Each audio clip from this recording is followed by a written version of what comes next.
Chapter 801, 313 Two people are not like cousins, test result. _2, Your Ren Wanxian? In the tea house, the old Mr. Chen put down his teacup, carefully observing Ren Wanxian. Although the old Mr. Chen was advanced in years, his gray hair was neatly combed back, and his gaze was piercing.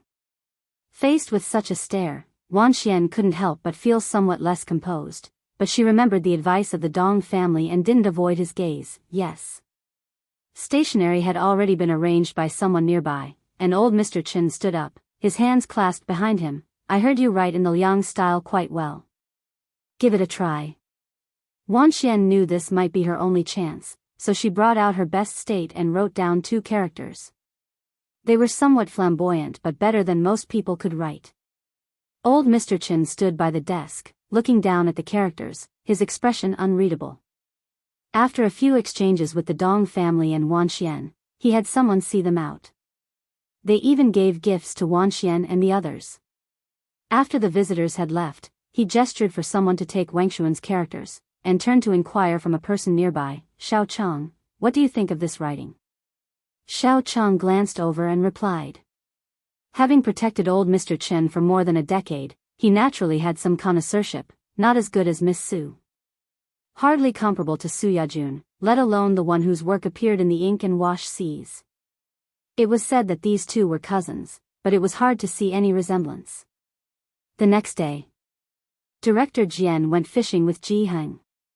The temperature in Jianghu was rising. The ice had mostly melted, making it an opportune time for fishing. They brought Su En and Director Chen along and once again returned with a full catch. Passing by the Mu family, Ji Heng stopped. He carried 2 fish inside, intending to drop by Mu Xiangguang's place. The floor butler took the fish from him, handing them to Xiaojia. Stew a fish soup for young Master Mu Zhao tonight. The old patriarch's health is getting worse, the floor butler said to Ji Heng about Mu Xiangguang's current state. When you see him later, urge him to eat something. The young lady has looked for many doctors, to no avail. They walked towards the Buddha Hall. They encountered Ren Wanxian on the way. Wanxian walked out with a Mu clan's uncle, aware of yesterday's events with the Dong family taking her to the Qin family. The uncle was now very friendly toward Wanxian. Seeing Ji Heng and the floor butler, Wanxian and the Mu clan's uncle both stopped.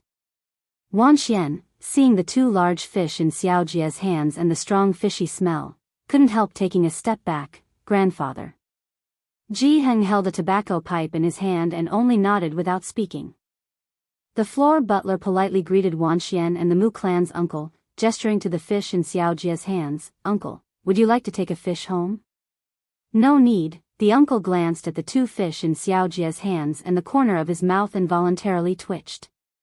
He was preoccupied with the dinner with Wanxian later and did not discuss the fish with them. Xiaojia knew what the uncle was thinking just by looking at his eyes. Once upon a time, he had thought the same way. Until one time he saw who were the ones fishing. After Ji Heng entered the Buddha Hall, the floor butler turned to Xiaojia. Did you get a reply from the doctor at Xiankang? They generally don't make house calls, Xiaojia shook his head. But the old patriarch refused to step out of the Mu family's door. Outside, the uncle and Wanxian got into a car. Who did you arrange to meet this time? It's not really me, Wanxian seated herself in the back, pondering slightly. It's my aunt who arranged a meeting with a professor from Jianghu University. The aunt she referred to was naturally Mu Yujun. After the acknowledgement of ancestors and clan, Mu Yujun became somewhat cold towards Wanxian. Nevertheless, being Ji Heng's granddaughter and having met old Mr. Chen recently, hearing that the old gentleman had returned a gift had spurred Mu Yujun to reach out to her again. Upon hearing Wangshuan's words, the uncle nodded. Although Bai Lian Ji Heng was previously acquainted with Su En and that person from the Jiang family, Bai Lian Ji Heng had not been active lately, and they had not seen Jiang Fulai since. Instead, it was Wanxian who seemed to have had an epiphany and gradually started taking over Mu family affairs. She even made some achievements, to the point where Mu Yujun herself took the initiative to invite her. Everyone in the Mu family knew how proud Mu Yujun was. She normally disdained returning home. The two arrived at a private restaurant's dining room, where Mu Yujun and Gao Jichen were already meeting with the professor from Jianghu University. Come, Wanxian. Seeing Wanxian, Mu Yujun introduced her. This is Jichen, your cousin, and this is Director Zhou, the associate dean of the physics department at Jianghu University. Gao Jichen's gaze passed over Wanxian indifferently, without speaking. Wang Xuan's heart, however, skipped a beat. This was the Dr. Gao Jichen, the same Dr. Gao whom the Ren family had spent millions just to see once before. Chapter 802, 313 Two people are not like cousins, test result. _3 Shanghai apartment. Today, it was rare for everyone to gather. Su En, Su Wenyao, Su Zhiyue, and Ning Xiao along with Chief Chen's group were all present. Shen Qing had come over early in the morning. Fortunately, units 103 and 303 were spacious enough, otherwise, they couldn't have accommodated all these people. When Jiang Fulai returned, Su Wenyao and Jian Zhe were sitting on the first floor discussing the retest. They were both the top scorers in the written examination of their respective fields. Su En was playing chess with Lu Xiaohan. Chief Chen and several others were in the kitchen.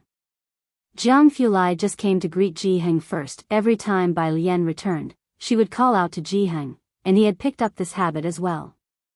Ji Heng stood behind Lu Xiaohan watching her play Go. Su En, who had made a name for himself in the financial world of Jiangjing, could be considered a financial tycoon, but he hadn't expected that in a game of Go, a young girl would leave him with no move left to play. Lu Xiaohan could not beat Ning Xiao nor Tang Ming, and Jiang he was out of the question. Su En was one of the few people she could beat. Ji Heng didn't need to instruct Lu Xiaohan and just watched the game leisurely. Hearing Jiang Fulai's voice, Ji Heng slowly lifted his head. Xiao Jiang, you've come back just in time. Have Alien and the others come down for dinner in half an hour? Jiang Fulai nodded and took the paper bag he brought upstairs. Upstairs. Bai Lian was constructing a diagram. Jiang Fulai placed the white paper bag next to her. Aside from a very fresh rose, the paper bag contained a black hairdryer, the material of which was unclear, but it wasn't heavy in the hand. Matte finish, it looked deep at a glance. Bai Lian unhurriedly placed the single rose in a vase, set down the mouse she had been holding, and toyed with the hairdryer in her hand. The one you designed? Yes, Jiang Fulai lazily leaned on a corner of her desk, his fingers grazing a silver pendulum, calmly picking up a plug nearby. Try it, see if it's any good. He plugged it in. Bai Lian pressed the power button. The noise from the hairdryer was not loud, but the airflow was strong. Most importantly, in the middle ring, one could see a faintly visible blue swirl. She tested the temperature with her hand. Leaning against the table, Jiang Fulai waited for her to finish testing before he spoke, his gaze faintly shifting from the hairdryer to her face. How is it? Quite fun. Bai Lian turned off the hairdryer and looked up. I want to take it apart. Jiang Fulai paused, unsurprised. If you want to disassemble it, then go ahead. After all, there wasn't much she hadn't taken apart yet. Unit 303. Mao Kun, holding a folder, rang the doorbell. Zhang Xiais and Tang Ming were doing their homework outside. Tang Ming opened the door, and seeing Mao Kun, scratched the back of his head. Brother Mao, are you here to see Sister Lian? Yes, Mao Kun, with a cigarette between his lips, smiled at Tang Ming. Where is she? In the study. Tang Ming gestured towards the partially closed study door. Brother Jiang is also there. Mao Kun was initially heading to find Bai Lian, but upon hearing that Jiang Fulai was also in the study, he turned his steps back to the Eight Immortals table to see Zhang Xiais working on his exam papers. Student Zhang, are you about to take the college entrance exams? Zhang Xiais looked up. Yes. Good luck. Mao Kun patted Zhang Shi's shoulder, encouraging him.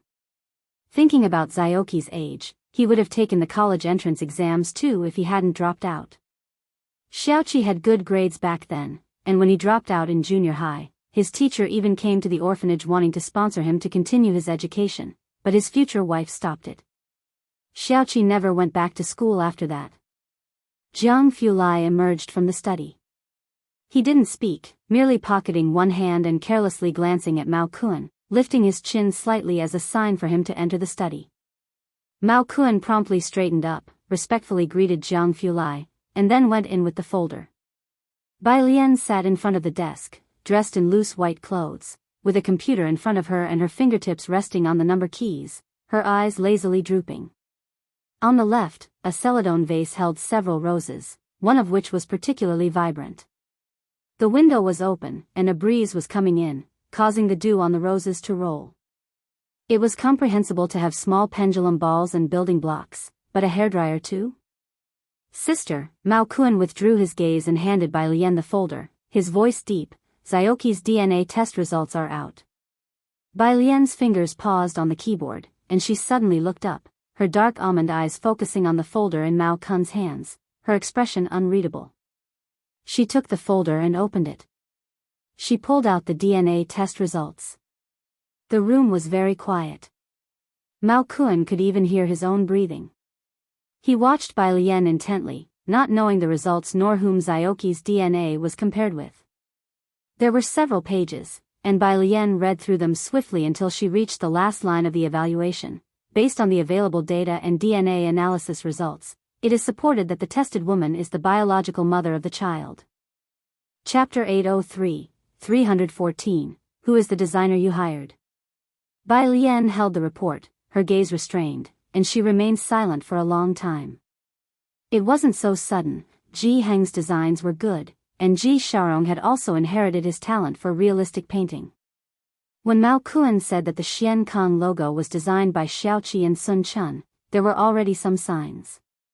Bai Lian didn't ask too much about Sun Chun, while Xiaoqi had been an orphan since childhood. He didn't even have a formal surname and took Mao Kuan's surname. He hadn't even completed his education, hadn't learned design or painting, yet somehow managed to keep up with Sun Chun's pace. Bai Lian thought again of Ji Heng, who, for Wanxian, had changed various pieces of furniture in his Xiangqing house's courtyard. If he knew that his real grandson had been abandoned since childhood and hadn't even finished his education, how upset would he be?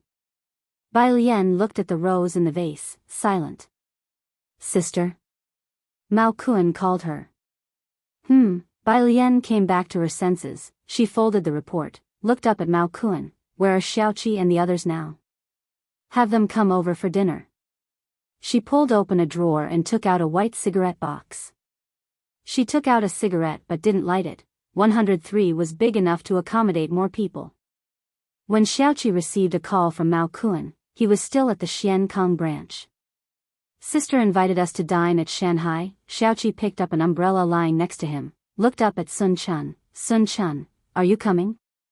Sun Chun looked at a car stopped across the street, adjusted the coat draped over her shoulders, and smiled faintly. No, you go with Xiaowu. Xiaoqi didn't persuade her. Ever since Bai Lian had officially moved to Shanghai apartment, Sun Chun seldom visited. Xiaowu and Xiaoqi left. Sun Chun stood at the door, watching them leave. The car that had been parked across the street slowly drove over, stopped beside her, and the rear window rolled down to reveal Mrs. Zu's face, her scrutinizing gaze landing on Sun Chun's face. Miss Sun Chun, let's have a chat. Meanwhile, Xiaoqi and Xiaowu were already at 103. With many people at 103 today, they were split into two tables, Xiaojun, Ji Heng, and others at one, drinking, while Bai Lian and the rest dined in an outside glass room. Jiang Fulai didn't drink. When Xiaoqi arrived, he was sitting elegantly at an outside table, reaching out to straighten Bai Lian's chopsticks for her. Grandpa, Xiaowu and Xiaoqi followed Bai Lian in addressing him, heading outside to the glass room, and they softly called out to Jiang Fulai and Bai Lian, Sister, Brother Jiang. Bai Lian leaned back in her chair, lifting her gaze toward Xiaoqi. She had just seen Renjiue at the Mu family's. Up close, Xiaoqi's eyes and eyebrows did resemble Renjiue's a bit, and his facial contours also revealed some traces of Ji Xiaorong, though she hadn't previously associated him with Ji Xiaorong. She had been observing Xiaoqi for too long, and Jiang Fulai glanced at her, stretching out a hand to pour her a glass of cola, reminding her there was no need to look so intently. He bowed his head, blocking the view, and Bai Lian withdrew her gaze. Silently, deliberately, she picked up the glass of cola. Shen Qing brought over another serving of fish soup. Alien, Xiaohan, Xiaoqi, drink more, you've all lost weight. Although Xiao's red-dyed hair was unruly, Jiheng, Shenqing, and the others knew that these kids were orphans and always looked after them with extra care. Especially Xiaoqi. Thank you, Aunt. Xiaoqi stood up to thank Shenqing. Shenqing hadn't heard Wanxian call her aunt in years. The Ren family mostly looked down on her. After getting to know Bai Lian, a bunch of kids started calling her aunt. Ah, drink more. Xiaochen made today's soup, there's plenty, Shenqing smiled, looking at the people at the table. After dinner, Ji Heng and the others wanted to play mahjong. Ning Xiao and the others went upstairs to study. Xiaoqi and Xiaowu also had to return to the bar. Bai Lian escorted Xiaoqi to the door. Knowing Bai Lian had something to say to Xiaoqi, Mao Kuan took Xiaowu to start the car first. Bai Lian didn't wear a coat, just a white top, and in the 7 to 8 degree night weather, she didn't feel cold, her hands clasped in front of her chest as she walked down the steps in front of building number 5. Xiaoqi, I think I've found your biological parents, she said, stepping down the last stair. Standing in front of the door under the street light. Shanghai apartment didn't have street lights before, but within the past year, solar-powered lights were installed all around. Bai Lian standing under the streetlight, soft and bright. At Bai Lian's words, Xiaoqi didn't react much. He merely paused. It had been so long since he thought about his biological parents, especially after knowing he was abandoned, he felt indifferent. I haven't told anyone else, Bai Lian looked at Xiaoqi, but whatever you decide, I will support you. She extended her hand, passing the report she held to Xiaoqi. Chapter 804, 314, Who is the designer you hired? _2 Xiaoqi was somewhat dazed as he lowered his head to receive the report that Bai Lian handed him. The next day. Yinshao Hotel. Xiaoqi parked the car in a nearby parking lot. Dressed in a white hoodie, draped in a jacket, he stood outside the main entrance, his eyes dark as coal, his frame lean yet upright. Ren Jiawei was on her phone talking to a collaborator. The press conference, in the high-rise buildings of Jianghu, which blocked the morning sun, Ren Jiawei hung up the phone and instinctively looked towards the slender young man nearby, pausing for a moment. She remembered having seen him before at the airport. You, Ren Jiawei approached, looked at the young man before her, paused, and then said, Are you waiting for someone here? Waiting for a friend. Xiaoqi's gaze landed on Ren Jiawei's face. He reached back to pull up and fasten his hood. He was always gentle and polite, as chivalrous as a poet. His appearance and demeanor were like Bai Lian's, both the type to endear elders. I see, Ren Jiawei brushed the hair at her cheek to the back of her head. Are you studying in Jianghu? She estimated Xiaoqi's age, about the same as Wengshuan's. Here for work. Xiaoqi saw Xiaoqi up ahead, gave Ren Jiawei a polite smile, and nodded, Goodbye, Auntie. Ren Jiawei stared at Xiaoqi for a long time before finally speaking, Goodbye. Nearby. Wanxian sat in the back seat, watching this scene for a while before she lowered her eyes and told the driver to drive on. Today, Ren Jiawei's fashion company was opening 2 new branches in Jiangjing's shopping mall, and Wanxian was accompanying her to the ceremony. Mom, in the car, Wanxian, sitting in the back seat, asked casually, I saw you talking to a boy just now, do you know him? The one I bid for you at the auction the day before yesterday. When you arrive at the Mu family, be careful with your words. Ren Jiawei handed her a jewelry box from her bag and explained, I don't know him, but he seemed familiar. Wanxian opened the jewelry box. Inside was a pink diamond necklace. She had seen it in the news, priced at 10 million. As the only child of the Ren family, Wanxian was highly adored at home. Ren Jiawei, who usually worked away from home, did not control her much but never neglected her in material terms. Wanxian would have been happy to see these jewels in the past. Today, however, she seemed somewhat distracted. Meanwhile, in the Luo family office, Lai Chen, holding a champagne, tossed a report to Liu Yuzhang, casually asking Liu Yuzhang's secretary to serve him coffee. Look, between my project with Ji Wei and your fiancée, her abilities just don't match up. Liu Yuzhang picked it up, calmly stating the fact, if you hadn't intervened, she might not have lost to Wen Ji Wei. Lu Su's advertisement had already fully launched. Now, when Ji Wei's project had completely surpassed Wen Jixia, in this game, Ji Wei had essentially declared a complete victory. That didn't negate Zixia's capabilities. Lai Chen just glanced at Liu Zhang, skillfully took the coffee handed to him by Liu Zhang's secretary, and smiled. Networking is also considered part of a cousin's capabilities, right? Liu Zhang couldn't refute and remained silent. Did you manage to contact Yan Lu's team? Lai Chen recalled something else, his eyes resting thoughtfully on Liu Zhang's face. What did Miss Ming say? Liu Zhang paused almost imperceptibly. She asked for me. Yan Lu isn't taking endorsements recently. Yan Lu was unlike other artists in the circle, with high national visibility and strong skills, acknowledged by the Martial Association as formidable, and his background robustly solid. Not to mention the leaders of the Xiangqing culture and tourism, levels not usually reached by ordinary artists. Even for Liu Zhang, securing a collaboration with Yan Lu's team was challenging. Lai Chen settled onto the sofa, set his coffee cup aside. It's still up to Miss Ming. Ming Zongyao knew Su Jini, and Su Jini was close to Leng Shuhe. Everyone knew that Shuhe was a student of the dean, so contacting Yan Lu was not surprising. Outside, Liu Zhang's secretary knocked on the door again. This time, she was quite surprised. Boss Lu, the official Weibo of Wen family just posted, and Miss Wen's project spokesperson is Yan Lu.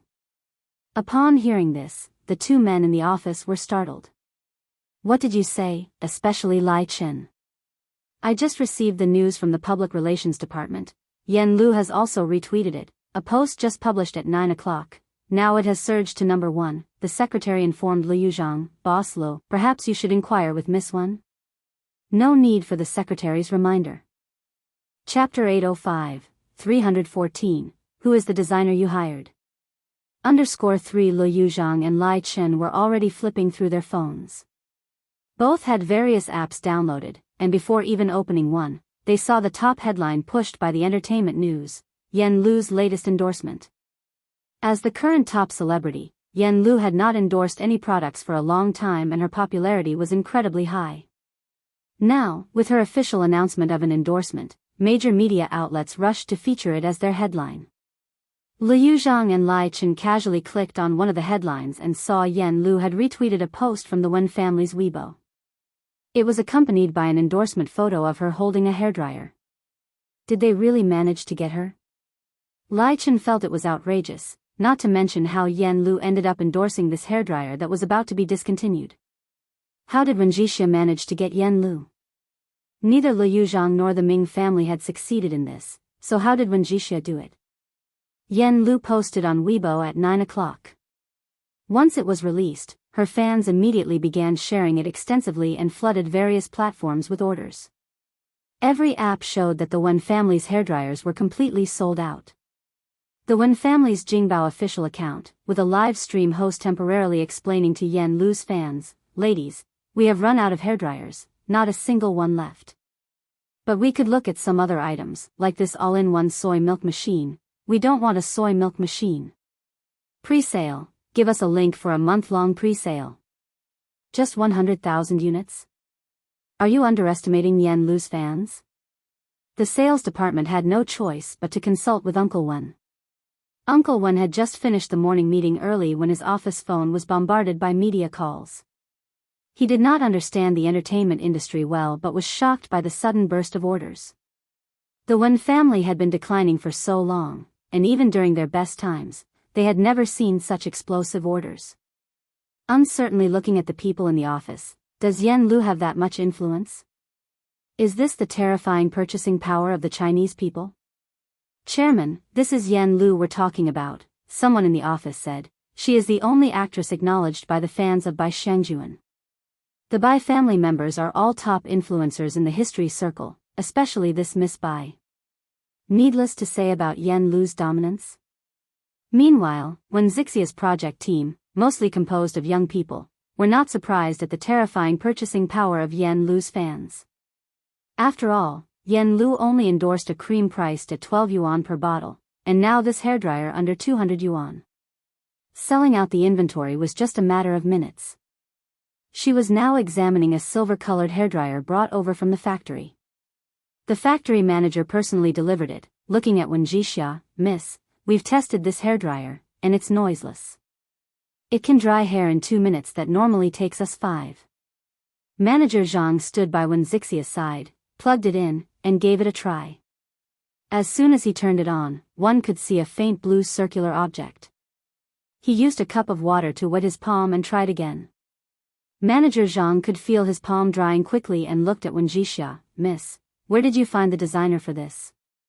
Wenjixia didn't speak but simply picked up the design drawing lying next to her. Manager Zhang looked down at it. Immediately, he recognized the logo in the bottom right corner of the design drawing, familiar but not entirely known. Manager Zhang snapped a photo for image recognition.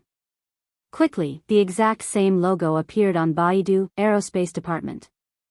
Everyone in the office fell silent upon realizing where the logo came from. Miss, Manager Zhang came to his senses, calling out dryly to Wenjixia and then fell silent. After a long while, Wenjixia finally snapped out of it, picked up her phone, and with an unsettled mood sent a message to Bai Lian. "The design you gave me, can it really be used?" Bai Lian was still attending a major class at Tongfeng. Seeing the message from Wenjixia, she slowly replied with one digit, 1, still as nonchalant as ever. But now, Wenjixia could no longer remain as calm as her. She steadied her spirits, discussed the matter of sharing with Bai Lian, and took the design drawing and the hairdryer to Uncle Wen's office. By now, the situation had become far more complicated than just Yen Lu's endorsement. Initially, when Bai Lian gave her the design drawings, Wenjixia did not pay much attention to it, but she still let the Wen family's factory give it a try. She hadn't expected the outcome to be so impressive and the cost within a normal range. Wenjixia reached out and knocked on Uncle Wen's office door. She vaguely realized that an opportunity for the Wen family had arrived. Bai Lian and Jiang Fulai naturally did not know that because of this drawing, the Wen family was entering a new round of reform. She and Ning Xiao had spent 4 months to finally complete his thesis, which they just submitted officially. There were no lab courses this semester at Tongfeng, only a full schedule of classes every day. After finishing classes in the afternoon, they went to the cafeteria. She and Ding Wenyang saved seats, while Ding Wenyang asked her about points he didn't understand from the afternoon class. Tang Ming and the others went to get food using Bai Lian's card. "Didn't they tell us whether to open collection A or X?" Ding Wenyang rambled on about the question. Bai Lian sat down at her seat, listening lazily, not interrupting Ding Wenyang. Her phone rang from the side. Bai Lian looked down, put aside her laptop, and answered it. It was Zhou Wenqing. By student, on the other end, Zhou Wenqing hesitated for a moment before speaking. "Right now, many people are looking for you. Several families want to ask about the source of your palladium." Bai Lian thought briefly. "Which families?" "The Su family, Gao family, Ming family, and one more." Zhou Wenqing thought for a moment. "The Mu family." "It's fine, you don't need to worry." Bai Lian was not concerned about her own information. She just remembered the incident she encountered at the Mu family last time. There are not many people with the surname Mu in Jiangjing. She hung up the phone, took out her mobile, and sent a WeChat message to Wang Yufeng. "Still in Jiangjing? Wang, are you guys done yet?" On the other end, Bai Lian and Ning Xiao were even busier than him. During the long New Year period, Wang Yufeng couldn't even see them. Chapter 806, March 15th. She's like a general on the battlefield. A secret incident has occurred. Bai Lian and Ning Xiao, although still undergraduates, had very fragmented schedules because of several research projects. She could squeeze some time out. Ning Xiao, however, couldn't spare any time as he was involved in projects with Zhongxing and several other research groups. However, he had submitted his thesis this morning, which gave him a little respite. By Jian, Ning Xiao has finished his thesis, he's free recently. The matter with Wang Yufeng was brought to schedule. At the dinner table, Bai Lian mentioned the dinner to Tang Ming and Ning Xiao and sent a message to Pu Xiaohan. All of them had met Wang Yufeng in Xiangqing before, but none had seen him since last summer vacation. Meanwhile, in Wang Yufeng's private mansion, he threw his suit onto the couch and ripped off his blue-striped tie, heading upstairs to change into casual clothes before walking out the door. "Take the gifts." without looking back. His close aides fetched several gift boxes from the storeroom, while the senior management from the Dawson family, who were waiting, hesitated for a moment before following Wang Yufeng's aides. A pair of deep blue eyes, yet speaking quite standard Chinese, said, "Brother Fong, what does Mr. Wang mean? Isn't he attending the party this time?" Wang Yufeng never liked explaining himself, and anyone a bit foolish was taken away from his vicinity. The rest were all smart people. Fang Yi stopped, turned to the senior management, informed them that the boss won't be attending tonight, he has other matters. What? What could be more important? As for what was so important that it surpassed a party filled with celebrities, Fang Yi didn't mention it. The management stood there, stunned for a long moment, only watching as Fang Yi drove away with Wang Yufeng, still unable to grasp the situation. In the car, Fang Yi drove to a private restaurant near Jianghu University.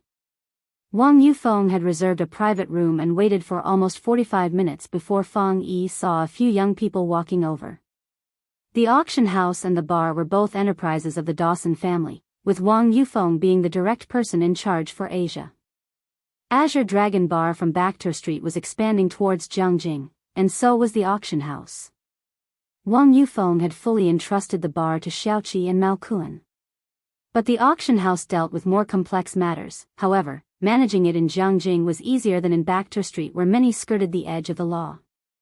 For the past few months, Wang Yufeng had been laying the foundation for Mao Kuan. The evening was an official joint event of the auction house and Azure Dragon Bar for major clients, with many high-level executives inviting Wang Yufeng. Now in Jianghu, many people were heading toward Wang Yufeng. It subtly elevated the auction house to several notches higher. However, the visitors this time, important as they were to Wang Yufeng, could not compare to the few people before him. After all, these were people who even the boss himself found difficult to schedule. Thinking of this, Fang Yi politely greeted Bai Lian and Ning Xiao and led them upstairs. Upstairs, private room. Wang Yufeng had taken off his casual jacket, wearing only a long t-shirt, with the outline of a blue tattoo faintly visible on his neck. Pu Xiaohan arrived first, sitting together with Wang Yufeng and discussing photos taken during the New Year's period on a mobile phone. This one, on the first day of the new year, we visited Grandfather Tao, who taught Yang Lin and Scholar to make puppets. Pu Xiaohan pointed to the aligned photos on the phone. Scholar accidentally put the head of the puppet on backward, and he laughed at himself. Did you see that? Although Scholar is usually reserved, you can still catch that slight hint of a smile. During the New Year period, Wang Yufeng was abroad discussing business. Ning Xiao had his New Year's Eve dinner at the Tang family. Wang Yufeng was aware of this. He looked at Pu Xiaohan flipping through the stored images on the phone. A friendly smile appeared on his face. You describe it well, he's exactly the type to act cool. The moment he described him as acting cool, the door was pushed open by Fang Yi. He led Bai Lian and two others inside. Bai Lian regarded everyone with the same impartial demeanor, and so did Wang Yufeng, silently walking in first, his somewhat long bangs almost covering his eyes. Usually unemotional, upon hearing Wang Yufeng's conversation, he just glanced at Wang Yufeng once. Wang Yufeng showed no sign of guilt. Tang Ming stood beside him, bowing very respectfully to Wang Yufeng. "Uncle, hello." His voice was quite loud. Bai Lian followed slowly behind them, holding a black notebook in her hand, held by her right hand and pressed against the palm of her left hand. "Uncle Wang, hello." Polite and humble. Seeing Bai Lian and Tang Ming, Wang Yufeng smiled. "You've both grown taller. Look, this is a New Year's gift from Uncle." Chapter 807, March 15th. She's like a general on the battlefield. A secret incident has occurred. _2 He asked Fang Yi to bring over the meeting gifts, distributing them to several people. Ning Xiao and another person received white gift boxes, while Bai Lian and Pu Xiaohan got uniform crystal pink gift boxes.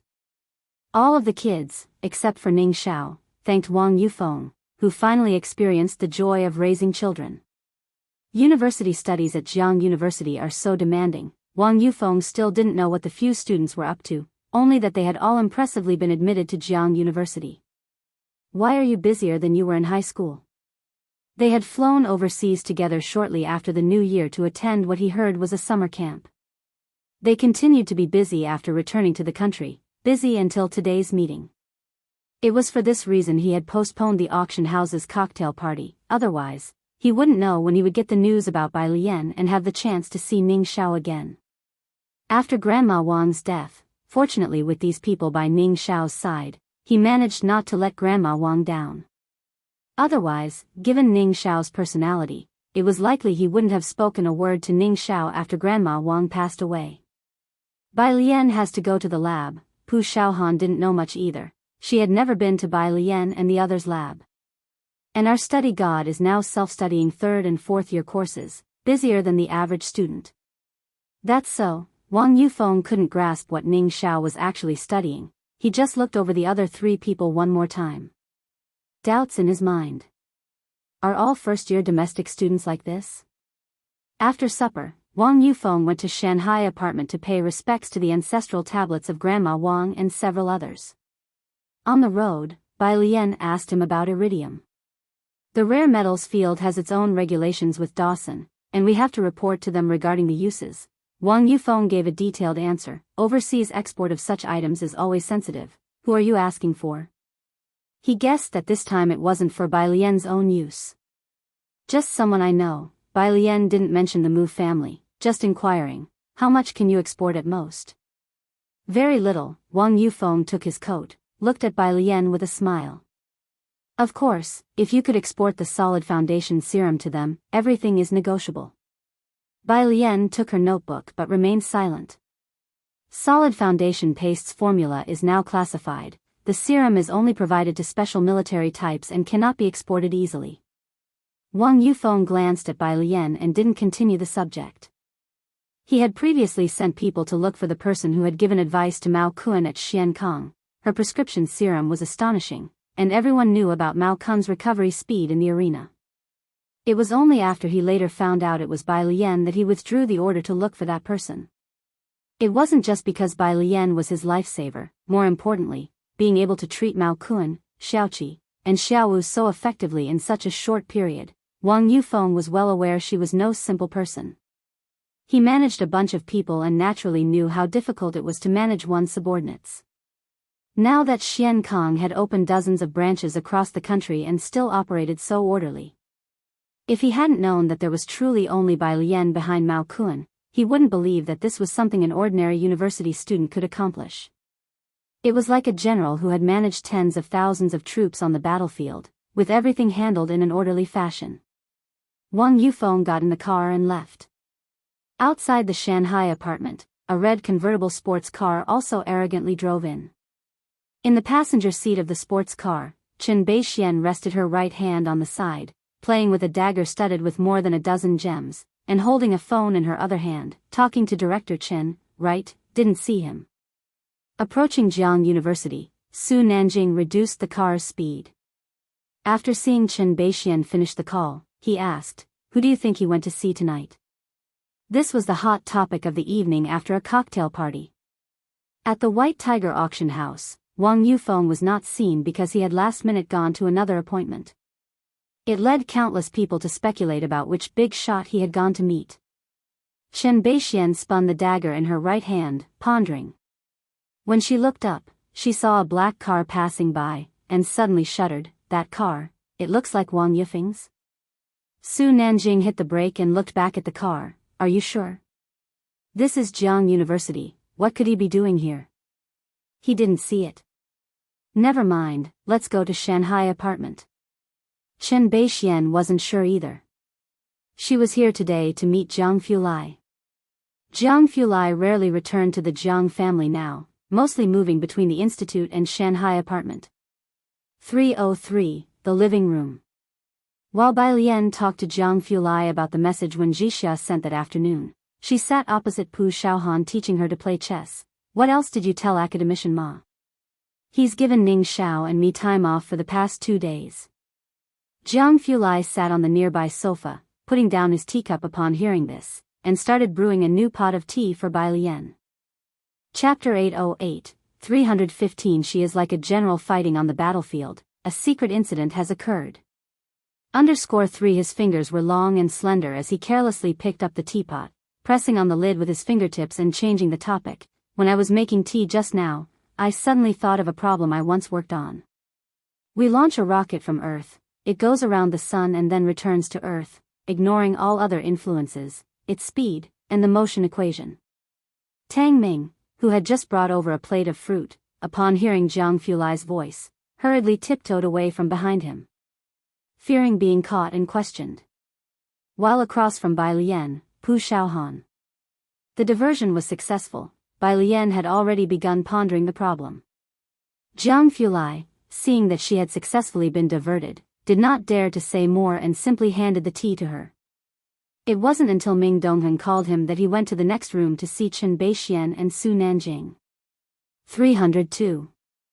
Chen Beixian and Jianghu Lai finished their report before leaving the room with Ming Donghan. Next door was 303. Chen Beixian sheathed her dagger into the sheath above her right knee, her gaze fixed on 303. Xiao Ming, Miss Bai is here, right? Yes. Ming Donghan was always concise.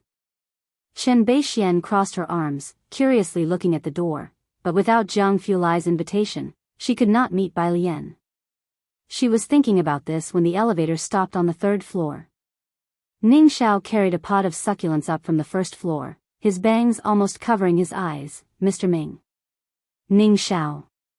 Ming Donghan was quite familiar with him. Chen Beixian lazily waited for Ning Xiao to pass by, only glancing in this direction when she heard his cold voice. That glance made her pause slightly. Ming Donghan was about to take her downstairs when, after entering the elevator, he noticed Chen Beixian had not yet joined him. He looked at Ning Xiao's retreating figure entering 303 in puzzlement. Do you know him? Not really. Chen Beixian walked toward the elevator. He just looks a bit familiar, like my ex-boyfriend who died more than a decade ago. Hearing this, Ming Donghan gave Chen Beixian a glance. Ning Xiao is 19 this year. Meaning, he couldn't be the son of her ex-boyfriend. Chen Baixian's 2 stories were still talked about to this day by several people. One story was about helping an old lady across the street at the university entrance, captured in photos and posted on the school's forum. Su Nanjing and director Chen had specifically gone to look at it. Even today, that old post could still be found on the forum. The group would often joke about it. Of course, they dared not mention these stories in front of Chen Beixian. The other was about her ex-boyfriend who had vanished without a trace, leaving her hanging for 12 years. Except for Chen Beixian herself, no one dared to mention it, even in private. 303. Ning Xiao placed the flower pot on Bai Lian's balcony and cracked open the window a little, to let in air. Genius. Tang Ming sneaked onto the balcony, asking Ning Xiao about the problem Jianghu Lai had just asked. It's this one. Sister Lian only gave me a few sets of equations then went to play chess with Xiaohan. Do you have any insight? Ning Xiao glanced at Tang Ming, his voice cold. The rocket needs to circle the sun twice before it can return precisely to Earth. Tang Ming finally had a trajectory map of a rocket in his mind. Right. After listening, he continued working on the formulas Bai Lian had given him. Ning Xiao closed the window, touched the red line on his neck, and returned to the hall. Bai Lian sat on the carpet beside the sofa, casually bending one leg, holding a white chess piece in her hand, waiting for Pu Xiaohan to finish thinking, while she talked on the phone with Director Chen. They've got the serum, will the formula be exposed? Director Chen inquired. No, replied Bai Lian, unhurriedly. The essential serum formula had been lost for so many years because its components were extremely precise, and not even experienced traditional Chinese medicine practitioners could discern the ratios, let alone foreigners. Director Chen replied very quickly this time. Good, I'll submit the report for approval. Saturday. Bai Lian was studying in the Jianghu University Library with Ning Xiao, Yang Lin, and others. It had been a long time since they had all come to the library together. At 5 o'clock in the afternoon, Bai Lian checked the message sent by Wen Jixia. She was almost at Jianghu University. Bai Lian packed up her things, ready to leave, when her phone rang. It was Xiaowu. His voice was trembling, but it was rather composed. Sis, I'm at Yunshao District Hospital. Hurry over. Bai Lian paused in her steps and suddenly looked up. What happened? Tang Ming looked at Bai Lian. Bai Lian placed her notebook and computer into Tang Ming's hands and said to him and Ning Xiao, Ji Xiao will be here soon, later you two take her to visit Professor Zhou's lab. I'm not available right now. Hospital. Officer Liu, the Mu clan uncle, was communicating with the traffic police, protecting Ren Wanxian behind him. This child just turned 18, made a mistake due to nervousness, accidentally pressed the brake in the crowd. We will compensate the other party as we should, you can rest assured, we have already pre-deposited the medical fees. As soon as he arrived, he clarified his identity, and the police also knew he belonged to the Mu family. Mu Yining and Ji Xiaojun had done good business over the past year. Furthermore, after that family banquet, both the Gao family and the Jiang family were rumored to be associated with them, and the circle had gradually begun to take the Mu family more seriously. After the previous incident, everyone in the Yunshao district had become more cautious. Today's traffic accident was nothing much for them. The responsible party, despite being a rich second generation, was very polite and even actively offered compensation. Basically, there were no issues. All right, Mr. Mu, we already know the basic situation, the traffic police replied politely. You can go now. If there's any follow-up, we will contact you.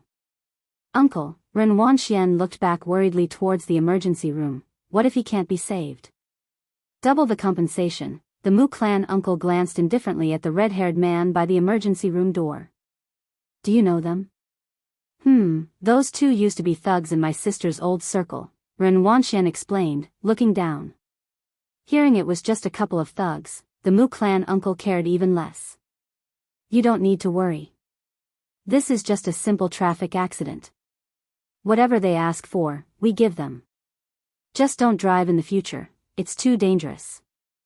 It's good that nothing happened to you today. For Mu clan uncle, Ren Wanxian was now considered a branch of the core Mu family and one of the heirs.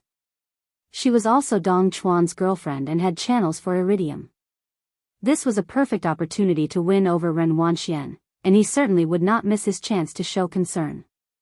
He sized up the red-haired man squatting on the ground, wearing torn jeans and a chain around his neck, indeed exuding a vulgar street vibe.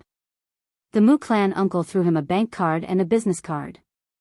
Standing in front of Xiaowu, somewhat condescendingly and deliberately unhurried, he said, the pin is 6 6s, enough to last you a few lifetimes.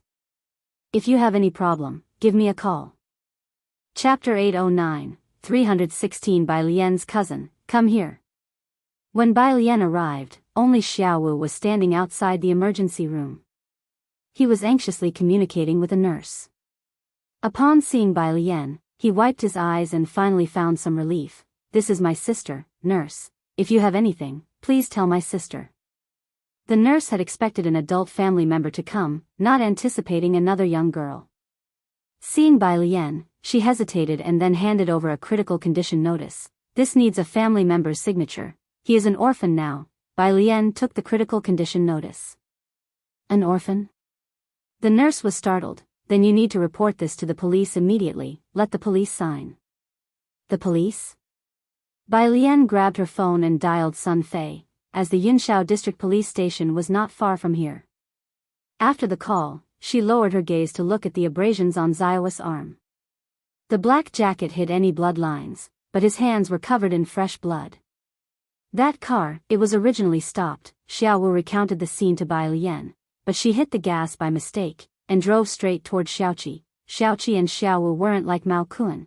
He had always focused on the business with the Mu family and hadn't trained much with Mao Kuan. His skills were very ordinary. With the car moving fast, nobody could have anticipated that a car which had stopped would suddenly accelerate. As Bai Lian listened, she quickly scanned the information on the surgery consent form. Her eyes lifted slightly. Hit the wrong pedal? Where is the person responsible? Left. The traffic police let them go. Xiaowu hesitated as he looked at Bai Lian. Both he and Xiaoqi had seen Ren Wanxian and knew that she was Bai Lian's cousin. So, when the Mu clan uncle handed over the bank card and business card earlier, Xiaowu didn't act recklessly. Bai Lian calmly finished reading the surgery consent form, and when she saw the success rate, she subtly turned her head with a still calm voice. They left? It was the calm before the storm, the pressure so low it was suffocating. Xiaowu handed the bank card and business card to Bai Lian. The Mu clan head did not care about Xiaowu or Xiaoqi. Indeed, to the Mu family, most people in Jianghu were nothing in their eyes, let alone Xiaowu and Xiaoqi, who were referred to as hoodlums by Ren Wanxian. Having hit them was just that. Having personally come to the hospital to cooperate with the investigation was already commendable, let alone staying to apologize or wait for Xiaoqi's condition. That was sheer fantasy. Listening to Xiaowu, Bai Lian looked down at the business card in her hand. Mu Zhendong. Her grip loosened. The gold-embossed business card slipped through her fingers, landing lightly on the floor. It's the Mu family, huh? Xiaowu only heard her few calm words, his back breaking out in cold sweat. In less than 10 minutes, Sun Fei, dressed in her duty uniform, arrived, and Xiaowu went to find the nurse he had spoken to earlier. The nurse confusedly emerged with the critical condition notice. The police station was 7 to 8 minutes away by car, reporting incidents, recording them, and driving over. It should take at least 30 minutes, right? How come this police officer arrived even faster than regular family members?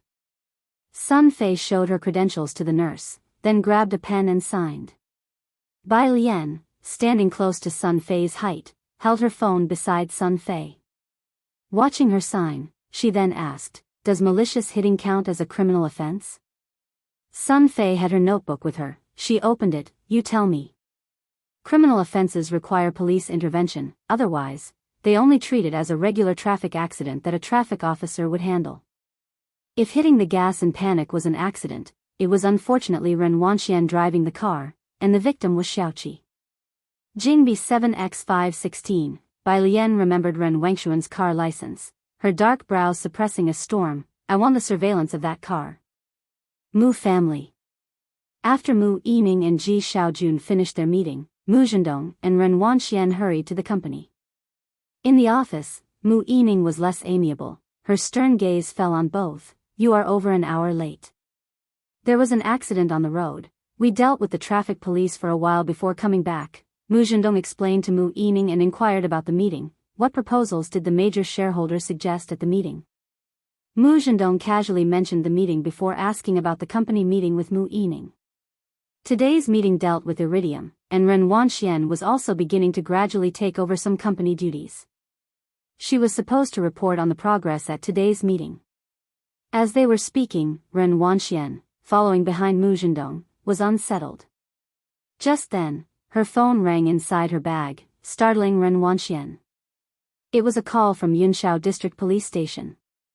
This ordinary traffic accident had escalated into a criminal case, requesting Ren Wangxuan's cooperation with the investigation. Chapter 810, 316 Bai Lian's cousin, "Come here." _2 It wasn't long before Sun Fei, accompanied by several police officers, arrived at the Mu family's place. They didn't handcuff Ren Wanxian but simply said politely, "Miss Ren, you need to come with us." Mu Yiming was startled. Mu Zhendong also set down his teacup. "Officer, has the investigation into this matter been concluded?" "We're reopening the investigation." Sun Fei looked toward Mu Zhendong, now promoted solely by Lu Xiaoming. Having met many high-ranking officials, she had developed a commanding presence. "Miss Ren, please cooperate and come with us to the accident scene to make a statement." After she finished, Sun Fei coldly raised her hand, "Take her away." As two officers escorted Ren Wanxian outside, she finally realized what was happening and looked toward Ji Xiaojun, who was in the same lounge. "Uncle, it was an accident when I hit Bai Lian's friend. Can you please talk to her for me, uncle?" The police took her away. Ji Xiaojun and Mu Yiming both looked toward Mu Zhendong. Mu Zhendong was not worried about Ren Wanxian. A traffic accident would at worst cost more in compensation. Having been involved in Xiangqing for so many years, he inevitably knew people in the police force. "She accidentally hit your niece's friend, someone named Xiaoqi, I believe." "What? Xiaoqi?" Ji Xian's expression changed. He obviously remembered Xiaoqi, who had left a good impression on the Ji family. He hurriedly said something to Mu Yining and then hurried out to find Bai Lian. Which friend of Alien was hit? How badly were they hurt? Mu Yining frowned, asking Mu Zhendong, not knowing Xiaoqi, but she was aware that the likes of Bai Lian and Ji Xiaojun held little affection for Ren Wanxian. Ji Xian's expression suggested that this friend of Bai Lian's was quite significant. A street punk from Purist Street in Xiangcheng, still in the emergency room. He suffered injuries to his leg and back of his head, lost a lot of blood. It's serious, Mu Zhendong said nonchalantly as he drew out a cigarette. Bai Lian and Ren Wanxian were both people from Purist Street. How significant could their friends be? He lit up a cigarette, reaching for his phone to scroll through some contacts to get in touch with the police station. Old Xia, yes, it's me. My niece has been brought in by your officers. Yes, could you also check on that person's background for me? This matter is somehow related to Alien. Mu Yining was taken aback. You called Xia directly? Mu Zhendong, a brother representative of the Mu Xiangguang in the Mu family, held some sway regarding family affairs. An old classmate of his happened to be the officer Xia at the police station. Mu Zhendong typically would not ask this old classmate for help, since favors could be difficult to repay, and contacting him this time was also a move to curry favor with Ren Wanxian. This was just an accident. Mu Zhendong lit a cigarette and told Mu Yining, you could also mention it to Bai Lian. We're all family, let her persuade her friend to settle this privately. Mu Yining did not immediately respond. Mu Yining listened to Mu Zhendong and felt uneasy. The involvement of police in a traffic accident, Ren Wanxian then seeking help from Ji Xiaojun. She had a feeling this was no small matter. Hospital. At this time, Xiaoqi's surgery had not yet been completed. Bai Lian was still in the hospital, with both Mao Kuan and Sun Chun Dr. Lu present. Dr. Lu had gained a significant reputation in the medical field over the past 6 months and knew several doctors. He was currently seeking advice from acquaintances about Xiaoqi's condition. Jiang Fulai had not finished his work in the lab but hurried over after hearing that Bai Lian was at the hospital. As he arrived at the hospital, Bai Lian was sitting on the steps outside the outpatient building. With little regard for decorum. It was getting dark now, and the lights outside the outpatient building were on. The dim light shone on her profile, a slender cigarette loosely held between her index and middle fingers unlit. Jiang Fulai slowed his pace, his usually stern expression softened. Director Gu has already arrived. He sat next to Bai Lian, looking down and softly saying, don't worry, he's not seriously injured. He's my cousin. Bai Lian suddenly spoke. Jiang Fulai finally looked bewildered, hesitating as he remembered Xiaoqi, your cousin? Yes, Bai Lian lowered her eyelashes, seemingly fixated on the cigarette in her hand. Ji Sheirong's son, abandoned at the orphanage door in Xiangqing years ago by someone who was Ren Qian's previous secretary. The person was sentenced to life imprisonment in Xiangqing. Let's go up and see. Jiang Fulai hesitated for a moment, then stood up, casually pulling Bai Lian to her feet. The surgery is almost over. Bai Lian stood up. Her blue skirt fell gracefully. Jiang Fulai grabbed her right hand, noticed the slender cigarette between her fingers, nonchalantly pulled it away, and then led her toward the elevator bay. Chapter 811, 316 Bai Lian's cousin, come here. _3 outside the emergency room, a crowd of people had already gathered. Director Gu, still holding up his hand and dressed in blue surgical scrubs, was talking to Mao Kuan and Sun Chun. Spotting Bai Lian and Jiang Fulai, he quickly turned around. Mr. Jiang, the patient was resuscitated in time. There's no immediate danger. Director Gu didn't dare look too much at Bai Lian. His gaze only met the intertwined hands of Jiang Fulai and Bai Lian, and he momentarily drifted off. No, Jiang Fulai swept a fierce glance at him. His expression was somber. Fortunately, his constitution is slightly better than that of an average person, which spared him from life-threatening danger. Director Gu, despite his age, couldn't withstand the piercing gaze of Mr. Jiang. He regained his composure and immediately added, he should wake up by tomorrow afternoon, and if his vital signs are stable, he can be moved out of the ICU, but his legs might not be able to exert much force in the future. There would still be lingering effects. But to have rescued Xiaoqi today and brought him back to this state was already no small feat. The door to the resuscitation room opened. Bai Lian and Zhang Fulai both looked over. Xiaoqi's anesthesia hadn't worn off yet. He lay on the hospital bed, a respirator over his face, looking incredibly pale. His hands rested at either side of his body. Bai Lian placed her left hand on Xiaoqi's pulse. Although Xiaoqi wasn't as skilled as Xiaowu or Mao Kuan, he had undergone training and had used the serum. His constitution was much stronger than that of an average person, otherwise, he might not have pulled through this time. Only after confirming that Xiaoqi was no longer in life-threatening danger did Bai Lian finally breathe a sigh of relief. Beside her, Director Gu looked at Bai Lian's technique, astonished. As Bai Lian and Zhang Fulai followed the bed to the ICU with their group, Director Gu finally took off his blood-stained gloves and asked Ming Dongheng beside him, "Mr. Ming, who is that lady?" She appeared to have medical skills. Her technique in checking the pulse was indeed skilled. Before leaving, Ming Dongheng glanced at Director Gu, "Miss Bai." The next day, Bai Lian had taken the day off and was staying at the hospital the whole time, with Jiang Fulai accompanying her. In the afternoon, Sun Fei sent part of the forensic and surveillance data to Bai Lian. Since Bai Lian was pressing charges for attempted murder, the police naturally had to investigate, and indeed, there were significant issues with the skid marks and surveillance at the scene. Xiaoqi recovered very well and woke up at 4 in the afternoon. The nurse, surprised by his condition, attempted to remove his respirator. From the ICU, he could see outside the glass room where Sun Chun, Mao Kuan, Bai Lian, and Jiang Fulai stood. Xiaoqi's lips twitched slightly, looking like he wanted to cough. The attending physician, under the pressure from Jiang Fulai, bit the bullet and recorded on the case file, "His vital signs have all met the standards, he can be transferred to a general ward." Jiang Fulai stood by the glass window, his gaze fixed on the hospital bed, and spoke, "Transfer him now." Being transferred to a general ward meant they could go in to see Xiaoqi. The doctors and nurses transferred Xiaoqi to a general ward. Bai Lian and Zhang Fulai were like two towering figures constantly present in the hospital, leading people in Yunshao district, especially Qin Yongkuan and Lu Xiaoming, to take notice. The two rushed to the hospital almost immediately after getting off work. Qin Yongkuan even brought fresh flowers. "Who exactly is hospitalized here?" Lu Xiaoming, still the head of the local police station, hadn't received reports about Xiaoqi's case. After all, a traffic-related attempted murder was a minor issue, not enough to disturb him. But with Jiang Fulai and Bai Lian in his jurisdiction, Lu Xiaoming naturally wouldn't miss this opportunity. Xiaoqi, Chen remembered Xiaoqi.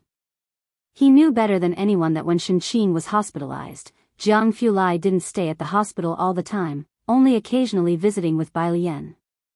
Yet this time, he was constantly there with Bai Lian. Meanwhile, at the Yunshao District Police Station, Xia Yun welcomed Mu Zhendong, taking him to his office. "Here is the material on that mouse Xiaoqi." He handed a file to Mu Zhendong. Mu Zhendong glanced at it briefly. The information, found by Sun Fei, revealed that Xiaoqi was an orphan, without a household registration book, having only an identity card and little else on his background. The file only documented up to his second year in junior high.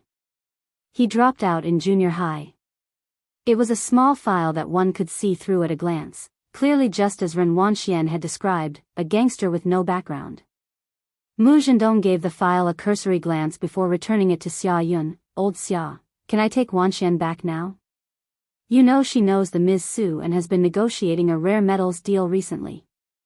As the Mu family was also making its mark in Jiangjing, Xia Yun naturally showed Mu Zhendong respect. "Sure, I'll have someone bring her out." After Ren Wanxian was brought out, Xia Yun mentioned to Mu Zhendong, "By the way, this matter is still being processed. Don't try to settle it privately with the parties involved." After Ren Wanxian and Mu Zhendong left, someone hesitantly spoke to Xia Yun. "Xia Chief, this person was detained by Officer Sun. Is it okay for us to just let them go?" Sun Fei had been a standout officer over the past year, earning a third-class merit just a few months ago. "It's fine," Xia Yun considered the file on Xiaoqi, making his judgment. "It's nothing serious." At 9 o'clock in the evening. Mu Zhendong passed the address he had gleaned from Ji Xiaojun to Ren Wanxian, and Ren Wanxian took Ren Qian to Zioki's hospital room. Dressed in an expensive outfit, Ren Wanxian was mistaken by the nurse for someone Bai Lian knew, allowing them entry. Inside the hospital room, Ren Qian frowned as he looked at Xiaoqi, who could barely speak. Hello, I am Wengshuan's grandfather. Chapter 8:12, Who Gave You the Courage of 317. Xiaoqi slept again after waking up in the afternoon. Mao Kuan and Sun Chun had just left. Xiao Wu went to fetch boiling water. Quite a few people had visited him from the afternoon until now. Hearing Ren Qian's self-introduction, he turned his head to look at the visitor in the ward.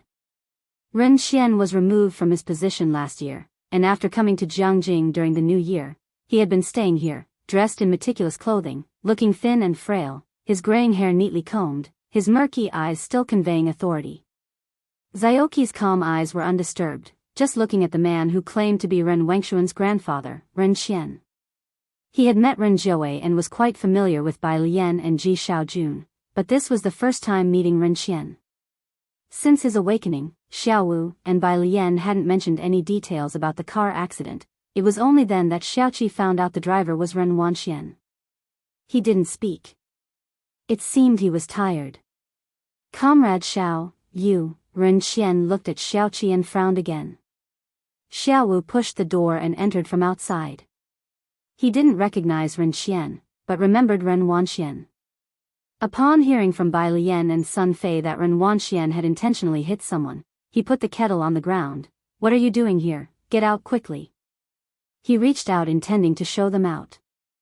Xiaoqi didn't say a word, and Ren Qian really became anxious. They'll send you abroad for further studies, and besides, whatever compensation you want, I can make it happen, just agree to settle this privately. She's the only granddaughter I have raised since she was little. She accidentally hurt you, and I apologize on her behalf. I will educate her properly in the future. Please understand, an old man over 50 years old. Ren Wanxian was brought up by Ren Qian single-handedly, and knowing she had spent a night in the detention center, he genuinely felt distressed. Mu Zhendong had just bailed her out, and he brought Ren Wanxian directly to find Xiaoqi. What accident? Xiao Wu started scolding. She sped up instead of stopping even though we had already stopped. It's only because our Xiaoqi was lucky to survive, and you think you can lightly gloss over it with a casual accident?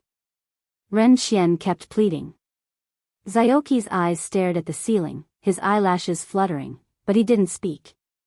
Previously in Xiangcheng, a man of high status, the leading authority, now humbly pleading with a small-time delinquent for his granddaughter.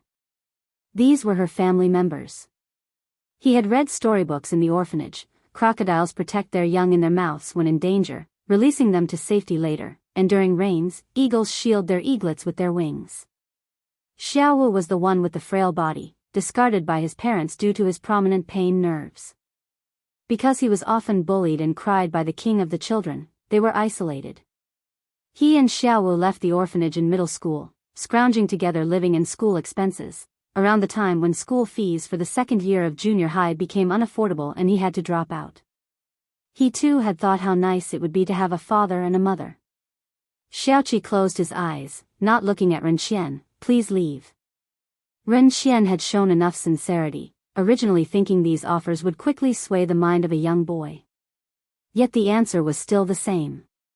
He was becoming impatient, his tone taking on an instructive authority. Comrade Xiao, I don't want to make this a big deal. I'm seriously negotiating with you.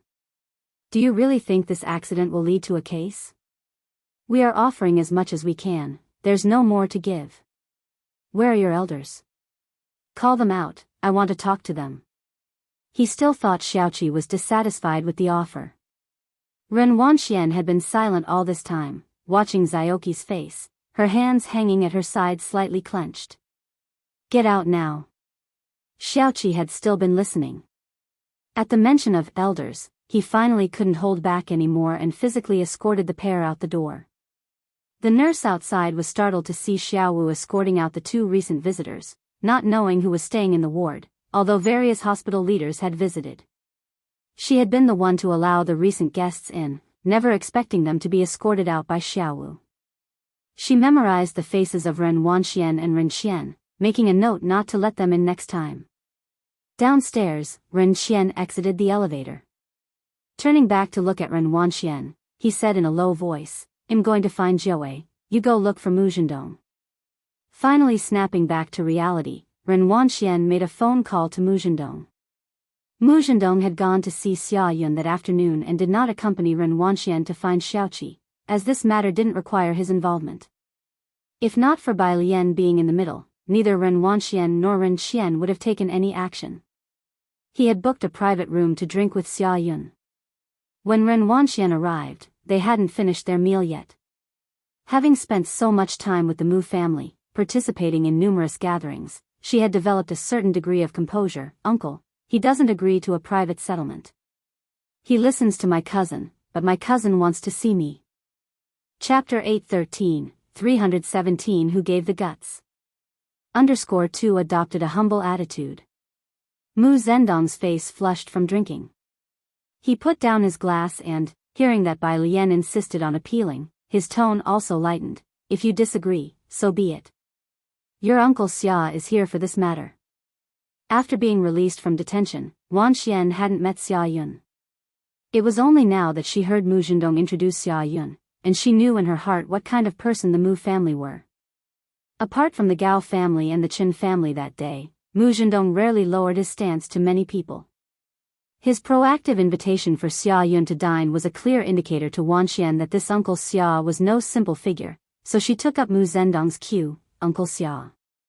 Xia Yun glanced at Mu Zhendong and agreed to the title of Uncle Xia. "If it can be settled privately, let's do so. If not, the problem isn't too serious." After all, how serious can a car accident be, especially since no one died? Sun Fei wasn't his concern, but ranked far below him. Adding to this, the information of the victim was straightforward: an orphan with no power or influence, and one of the future heirs of the Mu family. Xia Yun had a pretty clear idea. Through Mu Zhendong's brief revelations, he knew that the Mu family was very likely to secure a major national project. Wanxian was aware of Bai Lian's capabilities. With Bai Lian were Chen, Su En, and even Jiang Fulai, whom she had met only once.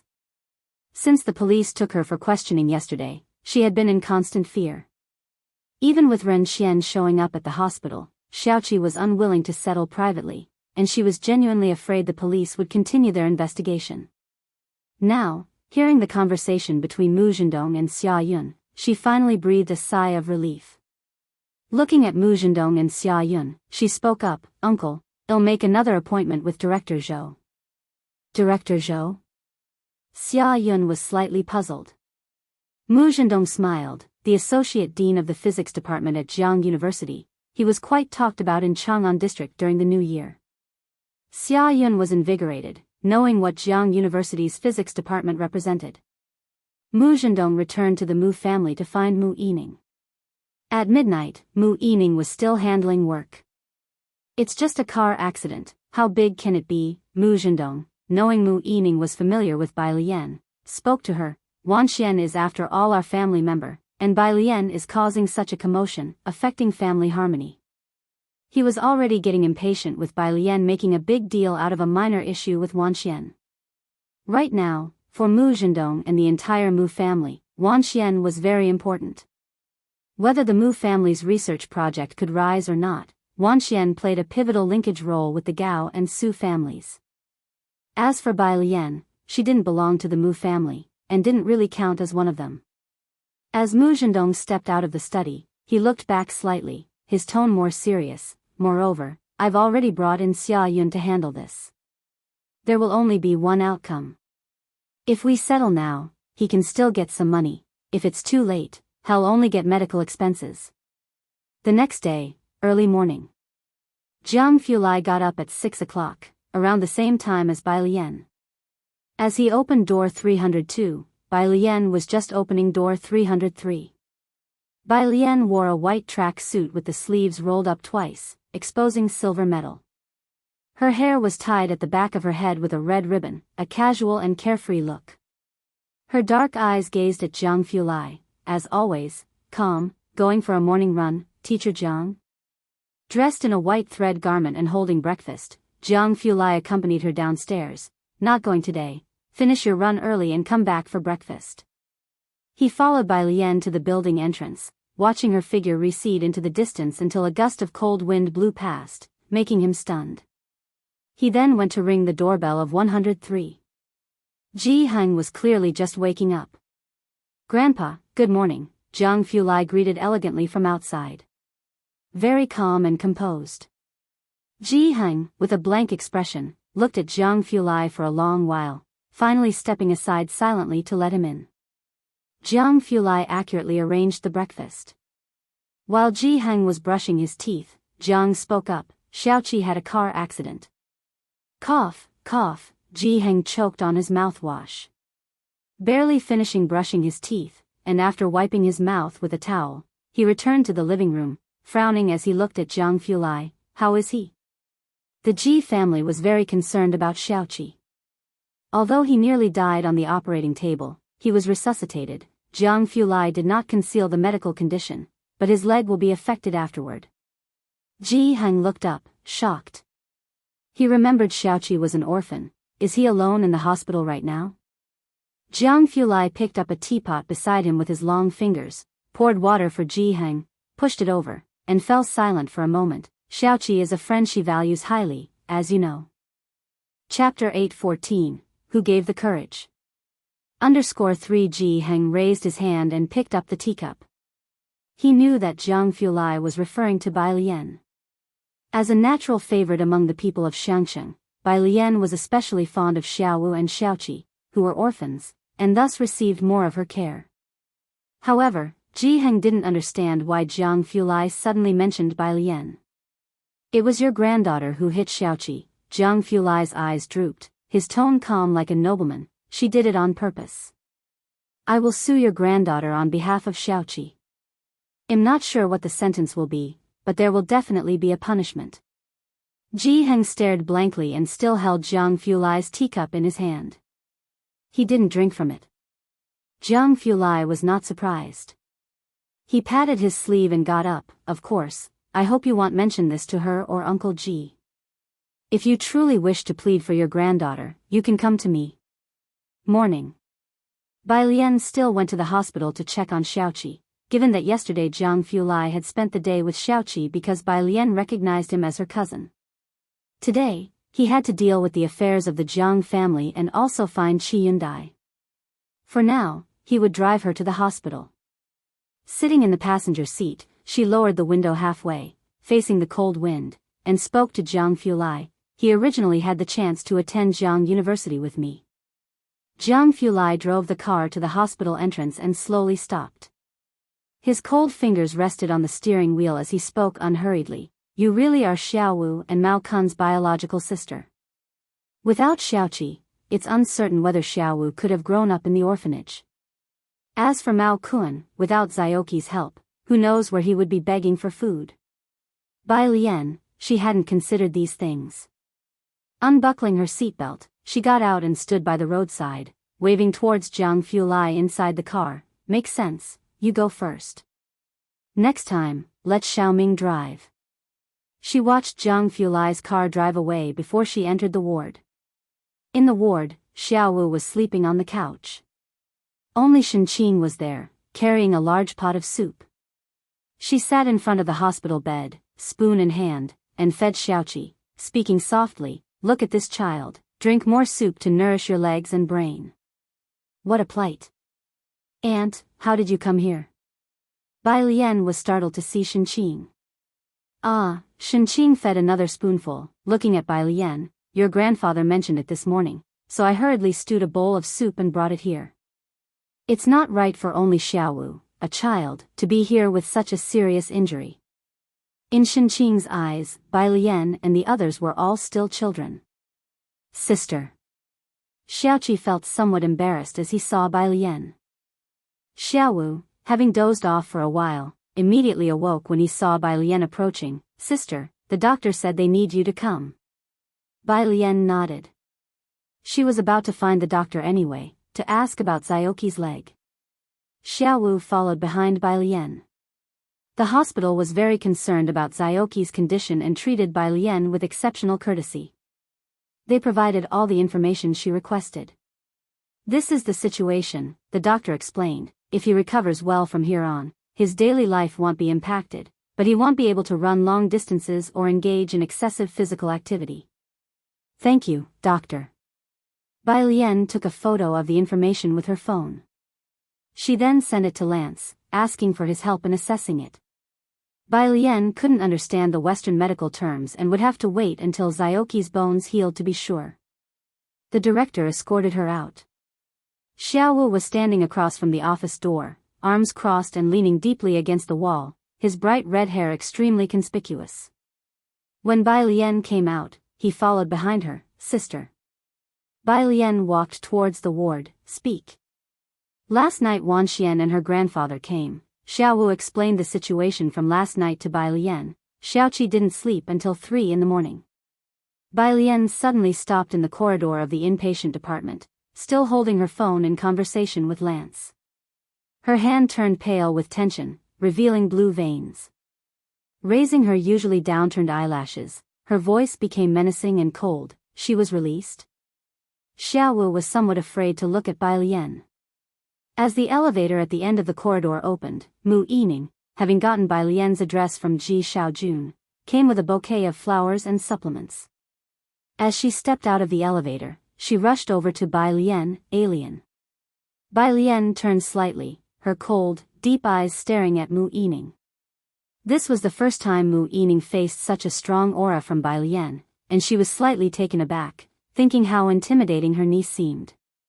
Bai Lian slightly turned aside, her gaze falling on the flowers Mu Yining was bringing for the patient, her voice light and airy. Have you also come to plead for Wan Xian? Her voice was emotionless. A warning bell went off in Mu Yining's head, and indeed she had come to plead. But feeling that Bai Lian's response was off, she quickly corrected herself. No, I came to see your friend. It was my car that Wan Xian used, so indirectly, I'm sorry for your friend. Bai Lian's phone rang. She looked at Mu Yining for a long moment, then took the call. It was Le Xiaoming. Miss Bai, I believe I heard that you know my nephew's fiancé. He finished speaking, but Bai Lian didn't respond for a long time. The line was silent. Le Xiaoming grew uneasy. Miss Bai? Mr. Lu. Bai Lian walked to the window of the corridor, looking down at people below and said flatly, in your department, suspects accused of intentional homicide are already free to leave the detention facility? Chapter 8:15, 318 Extraordinary. Xiaoqi on the other end of the phone. Le Xiaoming was still in the office today. He was the only member of the Yu family involved in politics, holding significant influence within the family, and people generally informed him of major family matters. He had just finished calling the Yu family, hearing about Le Yuzhang's fiancé. Le Xiaoming didn't care about who Le Yuzhang's fiancé was, these trivial matters of young love, merely listening briefly until the Yu family mentioned that the Wen family's child knew Bai Lian. He had hung up the phone and immediately called Bai Lian. Given Shun Ye's serious attitude towards Bai Lian, Le Xiaoming already knew that Bai Lian had a promising future ahead. He hadn't expected her to say such a thing. A suspect in a deliberate homicide? Le Xiaoming withdrew his hand that rested on the desk and stood up from his chair. Miss Bai, there must be some misunderstanding, they'll look into it right away.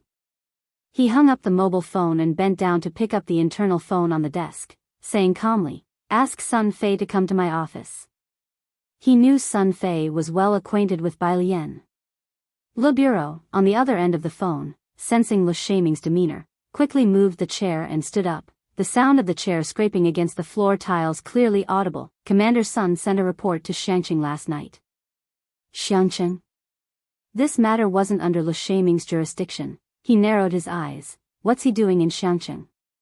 Investigating a deliberate homicide case.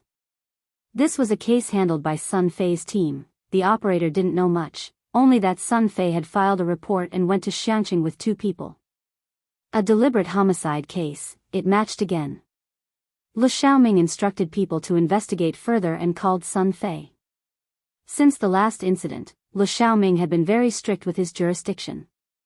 Last year, Commander Zhang was suspended for investigation, the Yunshao subdivision tightened up and dared not compromise any cases, everyone being diligent in the past half-year. The phone connected. Sun Fei was at Shangqing prison reporting the progress of the case to Lu Xiaoming. The scene indeed shows evidence of deliberate hit and run. I am verifying the reason for Ren Wanxian deliberately running into someone based on the evidence provided by Miss Bai. Evidence of deliberate hit and run at the scene was very clear. After speaking with Sun Fei, Lu Xiaoming was certain about where the problem lay. He walked directly out of his office and called the custodial staff. Where is the suspect Ren Wanxian? Who's handling it? How could she be released? The detention center was startled by Lu Xiaoming's tone and quickly handed over all the documents related to the case to him. Lu Xiaoming saw that Xiaoqi's file was quite simple, while the other, Ren Wanxian, was from the Mu family, yet had been released despite being charged with deliberate homicide. Even though it wasn't Bai Lian's case, it would have been posted online by journalists. A lone orphan deliberately run over and seriously injured, with the case not yet tried, and the suspect released. The uproar it would cause was foreseeable. No one in the entire Yunshao subdivision could afford to handle that. The more Lu Xiaoming read, the more apprehensive he became. Hospital. Mu Yining was still standing there, watching Bai Lian standing at the end of the corridor talking on the phone. Bai Lian hung up the phone, calmed herself, and went to see Xiaoqi.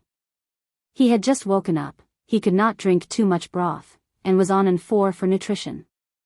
Mu Yining looked at the equipment in the single patient room and could tell the severity of Xiaoqi's injuries, who was about the same age as Mu Zhao, around 18 years old. Shen Qing was tidying up by the bedside, mumbling something. Seeing Shen Qing also there, Mu Yining felt a surge of surprise. She hadn't expected the Ji family to be so concerned about the person on the bed. No wonder Bai Lian had immediately called the police. She placed the flowers and a bunch of tonics aside, introduced herself, and spoke in detail to Xiaoqi for a few moments. Xiaoqi couldn't talk much, his voice was also not very clear, but he thanked Mu Yining politely. After Bai Lian re-entered the room, she remained silent, just leaning by the window, her head bowed pressing on her mobile phone, the sunlight through the glass window reflecting a cold gleam off the white jade hairpin on her head. Her profile was enveloped in gold, making her expression inscrutable. It was unclear who she was texting. Aunt Mu. Xiaowu had brewed a cup of tea on the side and handed it to Mu Yining. Please sit down, have some tea first. The tea was brought by Sun Chun. Yesterday, Bai Lian, Jiang Fulai, and others were here. Occasionally Director Chen would come too, and after Sun Chun went back once, she had brought some additional things for the room. Thank you. Mu Yining looked at Xiaowa's full head of red hair, which was indeed a bit out of tune, yet, looking at the callous marks on his thumb, Mu Yining thoughtfully pondered. Mu Yining had come here specifically to see Bai Lian. She still had to deal with official business at the company. Bai Lian escorted her to the elevator. While waiting for the elevator, Mu Yining whispered to her about Mu Zhendong's moves. This might be difficult to handle, Zhendong has friends intervening. Chapter 816, 318 Extraordinary Xiaoqi _2 Bai Lian gave a nonchalant, her expression much colder than usual. Mu Yining knew that the Mu family had to make a decision between her and Ren Wanxian. Arriving at the Mu family, Ji Xiaojun was meeting with a business partner while Mu Yining, after finishing her paperwork, went to Mu Zhendong's office. Mu Zhendong raised his hand, dismissing his secretary, and leaned back in his chair, looking surprised. Are you saying she insists on pursuing this matter with the outsider to the very end? Let's leave it to the police, Mu Yining suggested, massaging her temples. Alien and her group take the victim very seriously, you shouldn't get involved. Mu Yining had been managing the business for many years and, though she hadn't achieved anything remarkable, she hadn't made any mistakes either. She must have her reasons for saying this. Hearing her say this, Mu Zhendong took out his cigarettes, lit one, and thought for a long while. I still don't understand why she cares so much, but Wanxian can't be implicated this time. About 10 minutes later, Mu Zhendong put out his cigarette in the ashtray and stood to grab his coat. She's still waiting for me downstairs. Mu Zhendong, a businessman, habitually assessed risks and benefits. Ji Xian's connections from last time were indeed considerable, but since then, Bai Lian hadn't made much of an impression, and Mu Zhendong had seen very little of her. Mu Zhendong didn't even know whether Bai Lian still had any dealings with Qin Yongkuan. On the other hand, Ren Wanxian seized the opportunity, successfully broke into the circle of socialites, and constantly shared photos with her friends. It was very vain, but the effect was clear. For instance, this time, she used her connections to reach the Yu family and successfully contacted the foreign mineral management layer. Ren Wanxian was seriously embracing her identity as part of the Mu family, having even changed her surname in the family registry, unlike Bai Lian, who never really saw herself as part of the Mu family. Downstairs. After getting assurance from Xia Yun the night before, Ren Wanxian wasn't panicking at all.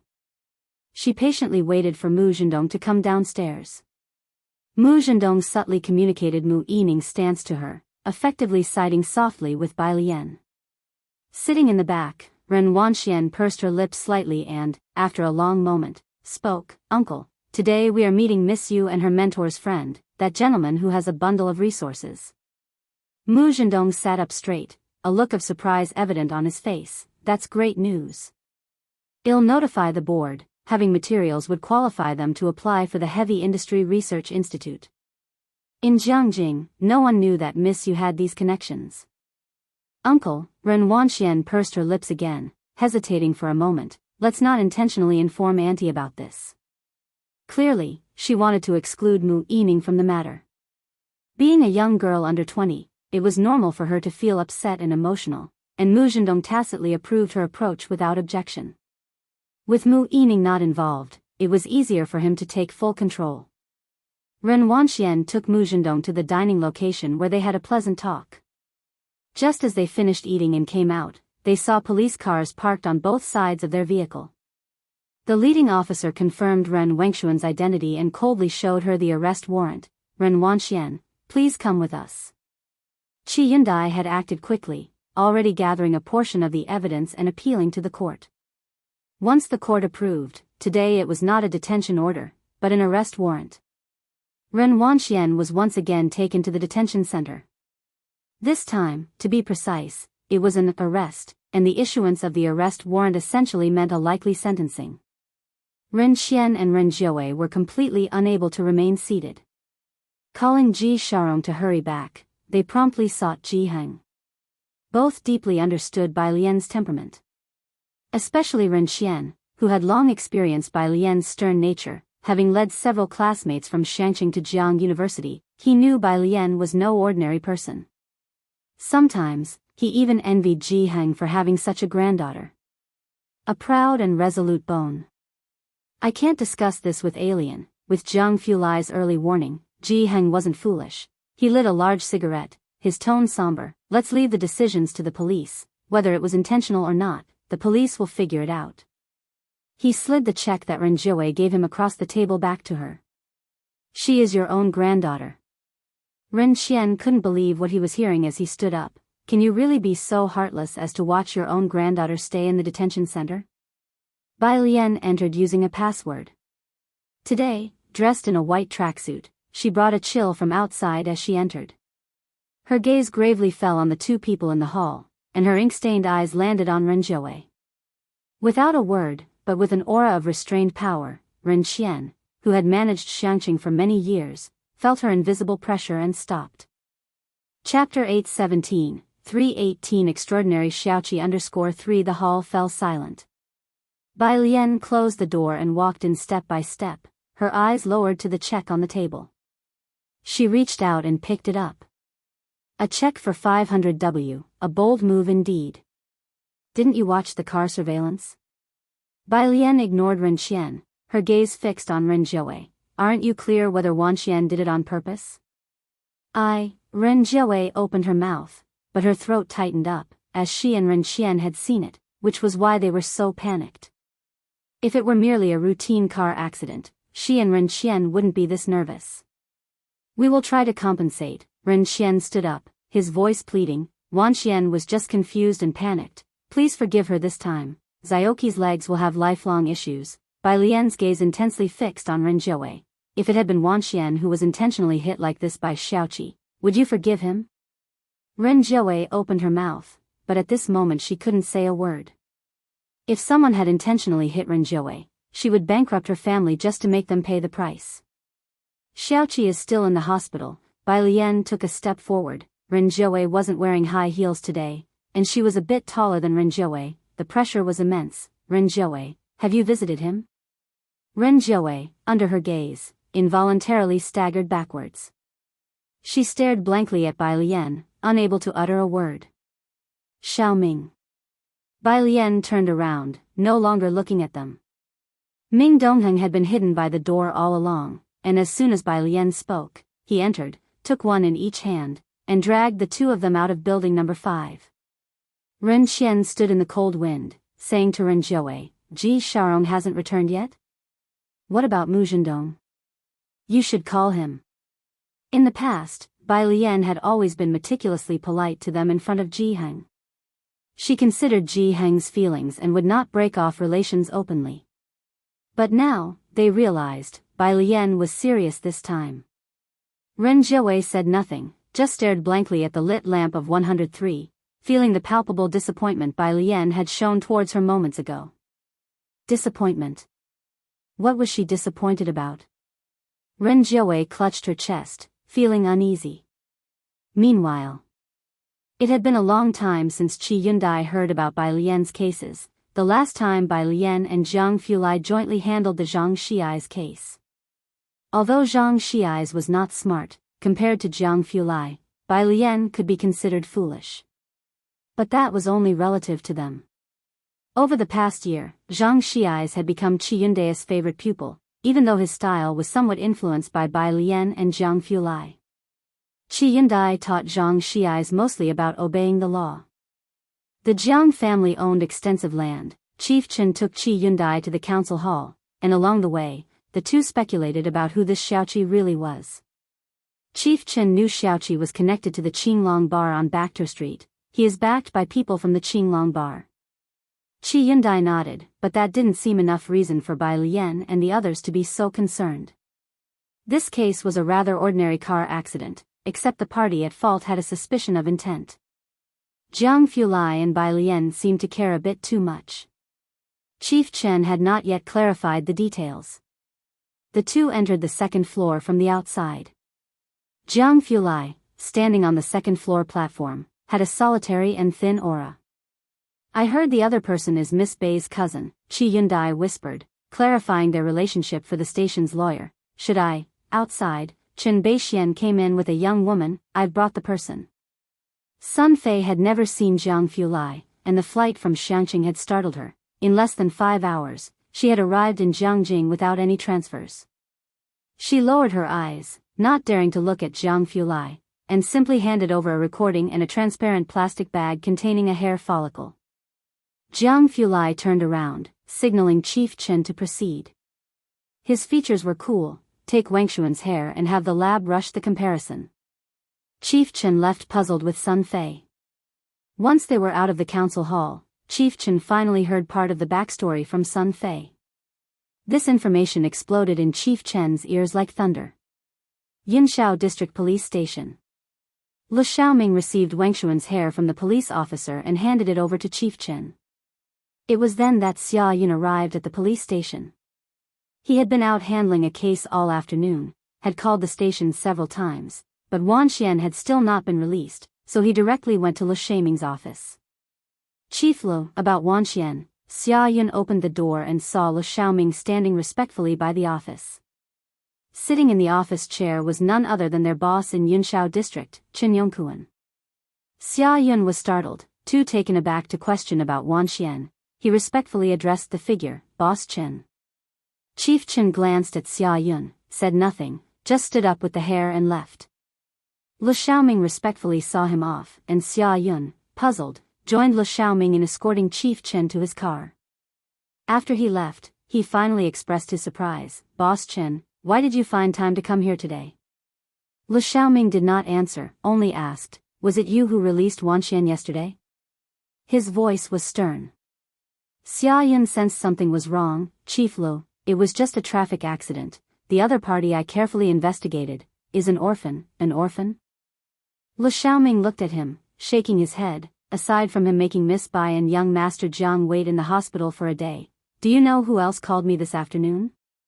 The general manager of Azure Dragon, executives from the Dawson family, and the official committee of the Xiankang Cooperation Department. Chapter 818, 319 is President Huang, Qi Lu. All these are hot topics in Jianghu. Without mentioning Azure Dragon, the Dawson family is one of the top mysterious global families, while Xiankang is regarded by ordinary people as just a recently popular traditional Chinese medicine company.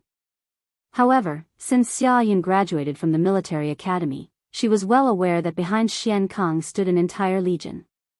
The prescription was under top secret status. Upon hearing Lu Shaming's words, Xia Yun's heart suddenly sank. Xiankang? This Xiaoqi, who exactly is he? Chief Chen came here because of his affair. Lu Xiaoming pulled out a cigarette and bit down on it, his expression grave. One of the initiators of Xiankang, the representative who signs contracts with the officials. Xia Yun, you've stayed in Jianghu for so long, how could you be confused about such a matter? The backer of Xiankang? I clearly checked. In this circle, which master player doesn't have a bit of insight? The Mu family has indeed also been noticeable lately. Ren Wanxian is someone who would grasp any opportunity tightly, and Xia Yun had also estimated the stakes she put forward. Ren Wengxuan's circle of friends, all the photos posted are from the socialite circles. Though she might only stand at the fringe, but who doesn't recognize that Miss Su in the center of the group photos? Everyone knows she could squeeze into this circle. Her phone contacts are all with people like Mu Yujun from elite families and certain professors. Even then, Xia Yun dared to make a move only after checking up on Xiaoqi. Clearly an orphan who didn't even finish middle school, Xia Yun didn't understand how come within a day, Chief Chen and his team had come to inquire about this minor traffic accident. He was momentarily breathless, and looked at Lu Xiaoming. He's an orphan, right? But think about it, why would the Mu family people come to you for an orphan? Lu Xiaoming saw what he was thinking at a glance. He took out a lighter from his pocket, cupped his hand around the lighter to light his cigarette. Hasn't Zhang Yiliang's case served as a warning to you yet? Lu Xiaoming exhaled a stream of smoke, looked at Xia Yun, and shook his head. Sun Fei's car stopped at the gate. She got out of the car. Only then did Lu Xiaoming see Sun Fei. He removed the cigarette, surprised. Weren't you in Xiangqing? She had been at Xiangqing prison waiting for someone that morning. How could she have returned by now? I came back earlier, Sun Fei holding a stack of documents. Chief Lu, I am here to hand over Ren Wengxuan's case. Lu Xiaoming looked at Sun Fei somewhat emotively and led her inside. Bai Lian turned to Sun Fei whenever there was an issue, which showed how much she valued her. Also this time Sun Fei had made an appearance at Bai Lian's and Chief Chen's. President Mu, in the office of the Mu family, Assistant Wang handed her some documents to handle. Miss Ren took her clan uncle to discuss the rare metals contract. Director Lu and the others should already have contacted the partners. Several core members of the Mu family attended the banquet, without bringing Mu Yining and Ji Xiaojun along. Their omission was rather awkward. Mu Yining didn't mind, and the ultimate result was good for the Mu family. She tossed the pen in her hand onto the desk and just sighed, but alien in her, Ren Wengxuan's ability to mix into Su Ziyu's circle within a brief year was indeed a skill. That circle was not just a mere circle of ornamental socialites, it consisted of ambitious girls. The game was about the exchange of resources, swapping connections. Let's just wait and see. Assistant Wang had a much better impression of Bai Lian. Now, the conflict between Ren Wanxian and Bai Lian was quite clear, and Mu Yining chose not to speak up for Ren Wanxian, subtly siding with Bai Lian. On the contrary, Mu Zhendong won the support of the shareholders and the internal members this time. Of course, things were not going so smoothly for Mu Zhendong's side either. Ren Wanxian was taken away by the police, and if the charge of intentional homicide was confirmed, things would become problematic. Mu Zhendong immediately called Xia Yun upon his return. Why isn't old Xia answering the phone? Mu Zhendong looked at his phone, pacing back and forth in his study. He tried calling several times to no avail. Later on, the phone was just switched off. What on earth was happening? Mu Zhendong's brow furrowed. The Dong family called at that moment, inquiring about Ren Wengxuan's situation. Her phone had been confiscated by the police, and was unreachable. Ren Wanxian was Dong Chuan's girlfriend. The two families had basically set a wedding date already, and the Dong family had noticed Ren Wengshuan's recent behavior. To them, the car accident was simply not a concern. They just considered it to be a freak accident. Dong Chuan hung up the phone, his brows slightly furrowed. What's wrong? Elder Dong noticed his expression, surprised. Dong Chuan stood up to grab his coat. She's been detained again. Seems like Bai Lian is insistent on prosecuting her. Chapter 819, 319. That is Dean Huang, Chi Lu _2, Bai Lian is suing her? Is a lawsuit really necessary for a car accident? Dong Lao Yi, the old patriarch, also found it strange. He put down his teacup, shocked. Is the Mu family fighting internally now? Don't leave just yet, ask your uncle first. He was referring to Dong Xiaobai. With Ren Wanxian now showing her sharp edges, the Mu family would surely need to protect her. Why would Bai Lian sue her? Dong Xiaobai was also aware of this matter and recounted it from start to finish. It's a criminal case. Right now, we're waiting for the trial to start. Mu Zhendong is finding her a defense lawyer, while Yining stands by Alien's side. You all decide how to handle it.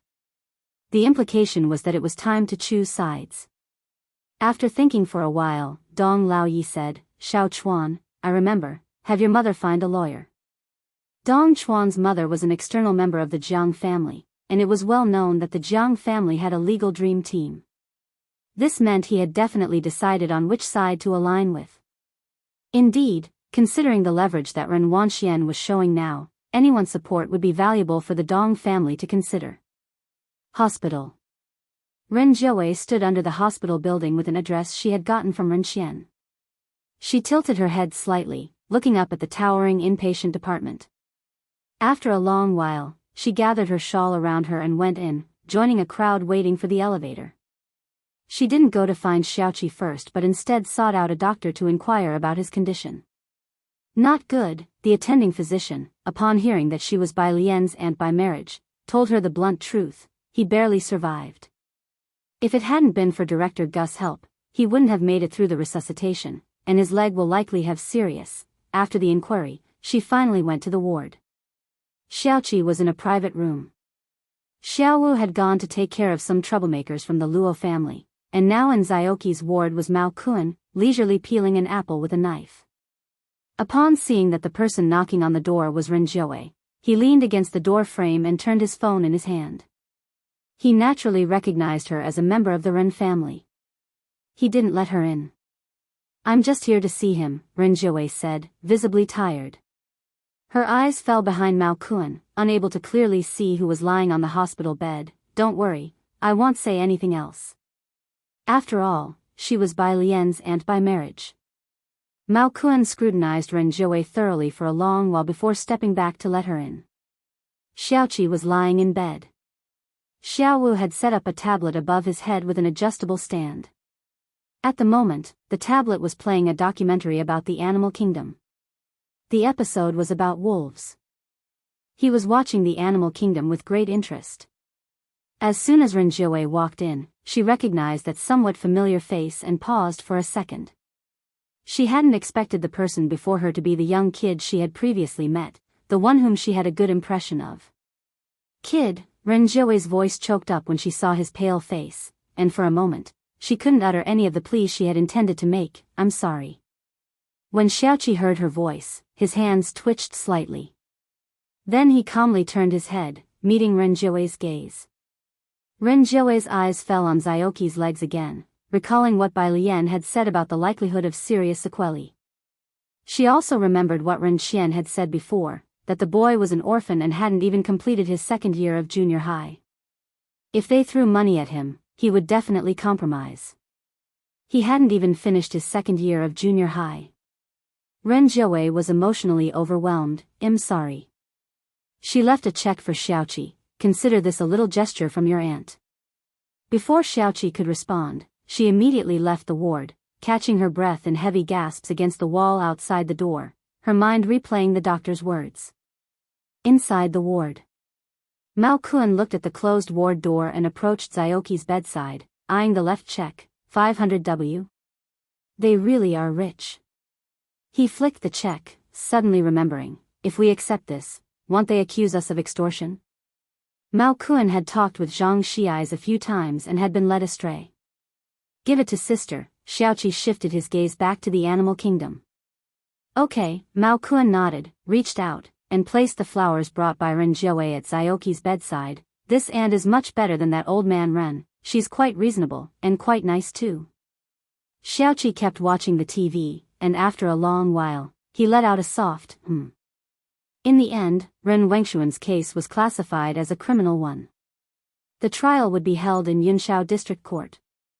Mu Zhendong hadn't signed the metal trade contract yet due to delays caused by Ren Wanxian. These past few days, he had pulled many strings for her. Xia Yun hadn't provided any responses yet, which surprised Mu Zhendong, but he didn't have time to get to the bottom of it. The court's summons had already been issued. He stood up from the chair in the rest area with Dong Chuan and raised his hand. Lawyer Song, thank you for your trouble. No problem. Song Shi also stood, shaking hands with Mu Zhendong. As long as there is no motive, you shouldn't worry too much about this lawsuit. At most, it will result in humanitarian compensation. Chapter 820, 319. That is Dean Huang, Chi Lu _3. The two of them saw Song Shi out. They both breathed a sigh of relief, especially Mu Zhendong, who had spent the last 2 days worried about the case file and Ren Wengshuan's case and hadn't slept well at all. Now, at last, they could settle down. Mu Zhendong went to find Mu Yining, Song Shi, the lawyer hired by the Dong family. Yining, neither of them want to make things too ugly, and you know the kind of lawyers the Dong family hires. The Mu family has finally got this opportunity, and I hope she can keep the bigger picture in mind too. Mu Yining pondered for a moment, then went to Jianghu University to find Bai Lian. Jianghu University. When Mu Yining arrived, Bai Lian and Tang Ming were waiting for her at the intersection. She instructed Assistant Wang to park in the parking lot and got out of the car to speak with Bai Lian. Tang Ming and a few others greeted Mu Yining. Go out for a meal? Mu Yining, holding her phone, asked. No, thanks. Bai Lian shook her head, her left hand holding a black laptop and wearing a loose white blouse, standing straight. I have to go to the lab later. Mu Yining wondered why Bai Lian was going to the lab later since she was just a freshman. However, she didn't think much about it and told Bai Lian about Mu Zhendong hiring Song Shi. The lawyer hired by the Dong family comes from a very capable legal group. She naturally would not offer Bai Lian a settlement as Mu Zhendong had suggested. She only relayed Mu Zhendong's message to Bai Lian. The Dong family? Bai Lian's fingertips pressed against the laptop case, her head slightly raised. She hadn't expected Bai Lian's attention to be on the Dong family rather than on Song Shi. Yes, Mu Yining nodded. Not far away. Dean Huang and Xia Zhuyu greeted Bai Lian from a distance. Bai Lian, good to see you. About the submission you made last week, I just got to it. Dean Huang was referring to the topology solutions Bai Lian had left behind. Bai Lian tilted her head and told Mu Yining to wait a moment, then walked towards Dean Huang. Which one are you referring to? Topology, Dean Huang said with his hands behind his back. Mu Yining watched Bai Lian's silhouette. She was standing in the shade under a tree, like a pine tree, speaking softly with a bald middle-aged man as the sun spilled onto her, revealing only her delicate profile, composed and serene. An overly striking temperament and appearance.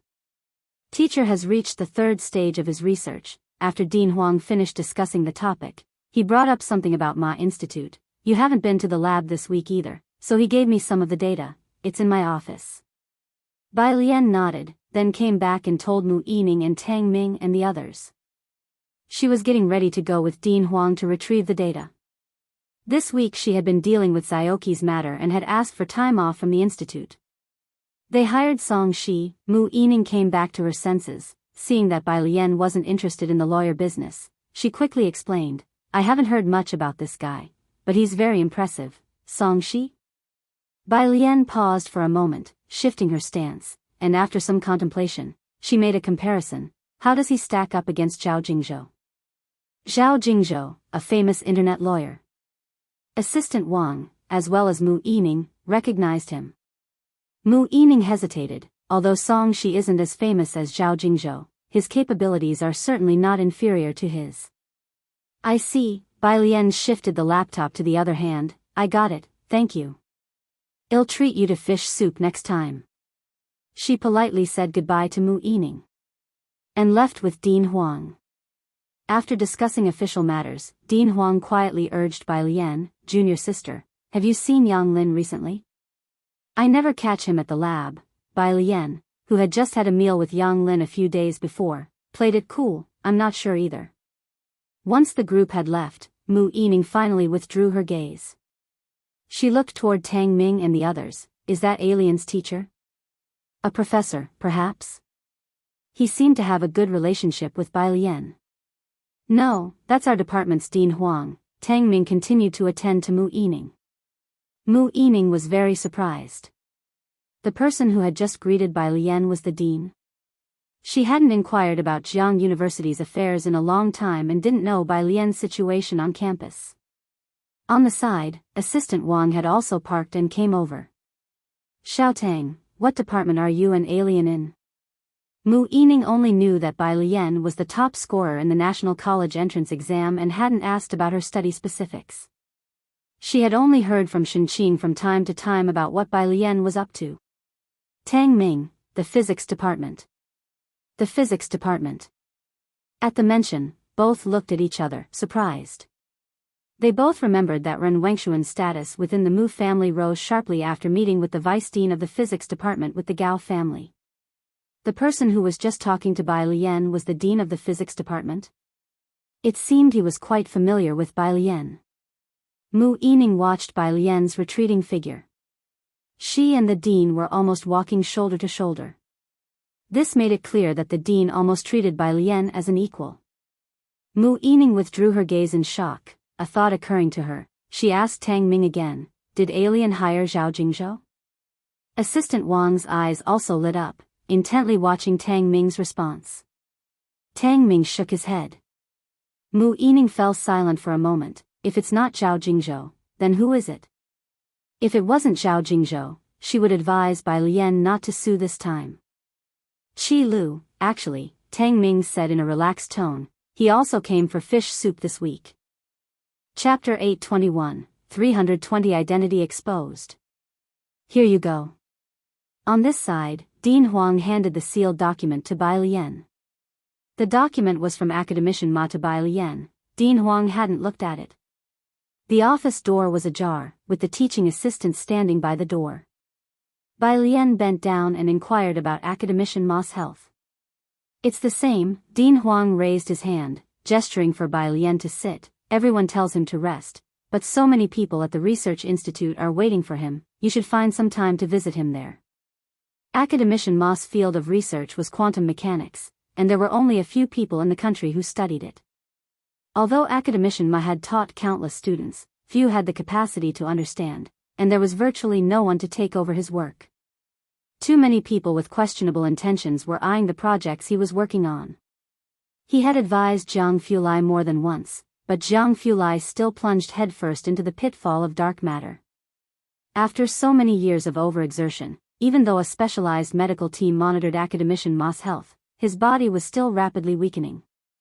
Academician Ma's specific involvement in which projects Dean Huang was unclear about. After all, he himself was appointed by Academician Ma to take charge of the physics department at Jianghu University. Bai Lian followed the couch and sat down, her posture upright, and she looked at the sealed document in her hand. Okay. Oh, by the way, Dean Huang remembered another matter. The re-examination is coming up soon. Tell Xiao Su to step it up. End of March. The weather in Jiangjing was gradually warming up, and the re-examinations for Su Wenyao and Jianzhou were about to start. Bai Lian returned to her dormitory and opened the sealed document bag. Inside was a new flash drive and a red-topped confidentiality agreement. QE 925 project. It was the quantum mechanics direction Academician Ma was currently researching. After reading it, she did not sign immediately, but instead placed the confidentiality agreement face down on the sky blue table, leaned back in her chair, and thought quietly. Kong Wei and Yu Simin entered after finishing class and saw Bai Lian sitting at her desk. My sister. You're finally back. Kong Wei threw her books onto the table, walked over to Bai Lian's desk to talk to her. The senior asked me to find out if you want to team up for the Campus Science and Technology Innovation Contest. It's a prestigious award and would be beneficial for you when applying for the special scholarship. It was a significant award among college students. Bai Lian came back to her senses, her hand resting on the agreement, and shook her head. I can't, I have other matters. Academician Ma had given her a flash drive last year, and she still hadn't fully grasped everything on it. This new flash drive was likely the QE project. She needed more time to delve into it. Ah. Okay then. Kong Wei looked at Bai Lian with a touch of disappointment and went back to her own seat. Since the start of the semester, Bai Lian, Ning Xiao, and Tang Ming had been abroad for a month and had been elusive since their return to school. In contrast to Bai Lian, Song Min and Bai Xiaoqi from the finance department had started the semester by winning the entrepreneurship first prize and were later taken by the department to Jianghu Commerce Bank to participate in Top 10 Singers, Technological Innovation. They had made many connections with upperclassmen and were quite influential on campus. Both new students, Bai Lian was prominent with Ning Xiao and others in the Tongfeng class last semester, but this term there was hardly any news about her, and the occasional news was academic in nature, incomprehensible to most in their fields. Oh, by the way, my myopia has really improved. I'll treat you all to dinner tonight. Kong Wei announced this delightful news to the roommates. Bai Lian took a fountain pen out of the bamboo pen holder and uncapped it with one hand. She flipped the document over again and signed her name on the last page, no longer in neat block letters, but with a sharp, swift flourish. After signing, she tilted her head slightly and smiled at Kong Wei, her gentle and reserved voice slowly becoming apparent. Then congratulations to you. You're better? Yu Simin stepped up on the chair to join Kong Wei, observing her eyes. Don't tell me, since the start of term, you really haven't been wearing glasses much. How's the queue at Xian Kong these days? Acupuncture is hard to schedule. Kong Wei shook her head. They limit the numbers daily. This new year, the results of the first batch of bloggers and short video bloggers who were tested came out. Because they recorded and posted their daily activities, most became internet celebrities. It flared up again during the New Year period. According to incomplete statistics, out of the several billion people nationwide, about 30% are nearsighted. Now that the effects of acupuncture are known to be so beneficial, far more people are lining up at Xian Kong than last year, even though Xian Kong is already teaching this acupuncture technique to Chinese medicine students. There are still too few trained in acupuncture, rendering their efforts only a drop in the bucket. The two of them discussed the matter. Bai Lian carefully dried the ink of her fountain pen and put away the confidentiality agreement, then turned her attention to Yu Simin, contemplating thoughtfully, unsure if Yu Simin would believe her. Chapter 822, Identity Exposed. _2 Forget it. Bai Lian opened her phone and found Dr. He's WeChat at a session this month. To avoid wearing out his own arm and ensure sustainable development, Dr. He limits the number of acupuncture patients to 10 per day. He spends the rest of the time sitting in the clinic consulting on difficult and complicated cases. Dr. He, okay, shall Xiaowu bring the card to you on Friday? Bai Jian, 1, after sending the message. Wang Yufeng sent an address. It was about the iridium transaction. Bai Lian glanced at it. Saturday. She had to attend Xiaoqi's trial on Friday. Friday. It was the day Xiaoqi and Ren Wanxian went to court. Before the trial began, Ji Xiaorong hadn't made it back, but Ren Xian got through to his phone. This is your own daughter. Are you just going to watch Bai Lian sue her? On the other end of the phone, Ji Xiaorong remained silent for a moment. If she really did hit someone on purpose. Ren Xian coughed in anger and hung up the phone furiously. When Dong Chuan and Mu Zhendong arrived, Ren Jiuwei's fatigue was obvious, as she gently patted Ren Xian's back, comforting him. Auntie Ren, Dong Chuan greeted Ren Jiuwei politely, then shifted aside to introduce the man in a lawyer's robe behind them to Ren Xian. This is Lawyer Song. Ren Xian had already heard from Ren Jiuwei about Lawyer Song's formidable abilities.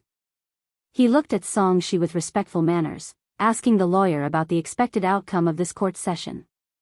Don't worry, Mu Zhendong, hands clasped behind his back dismissively, answered on behalf of Song Shi. Lawyer Song is part of the legal team.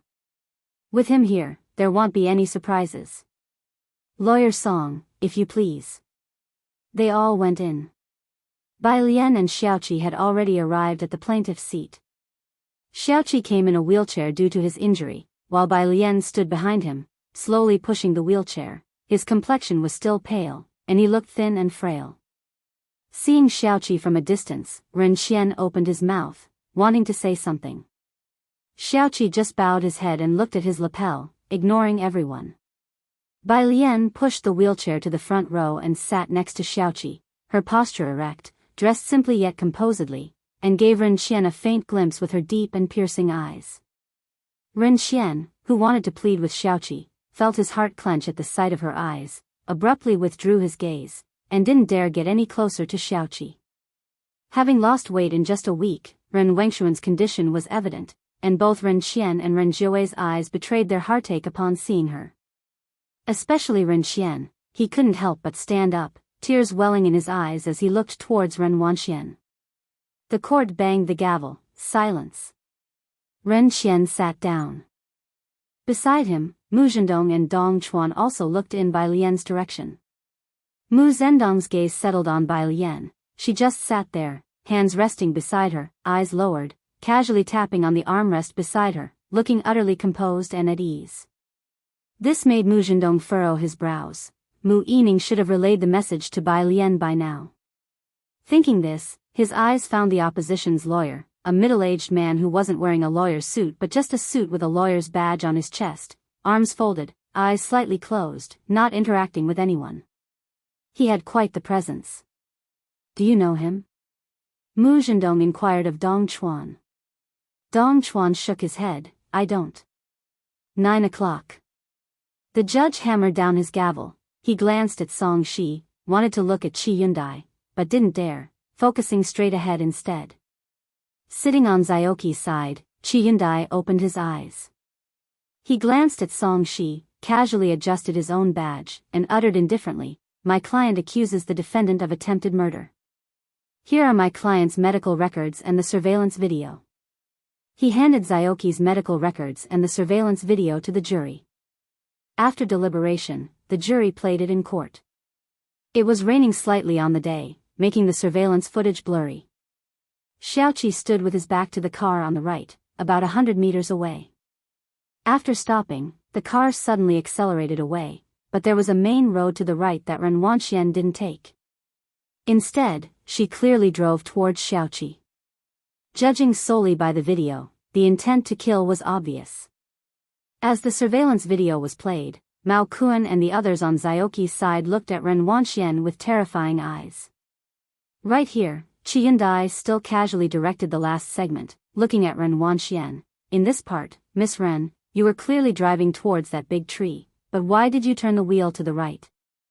And in this part, when you hit Mao Xiaoqi, the car had clearly stopped, with the wheel already on his leg, yet you still increased the accelerator at that moment? Ren Wanxian looked helplessly toward her lawyer. But Song Shi sat in his seat, motionless for a moment. Chapter 823, Identity Exposed.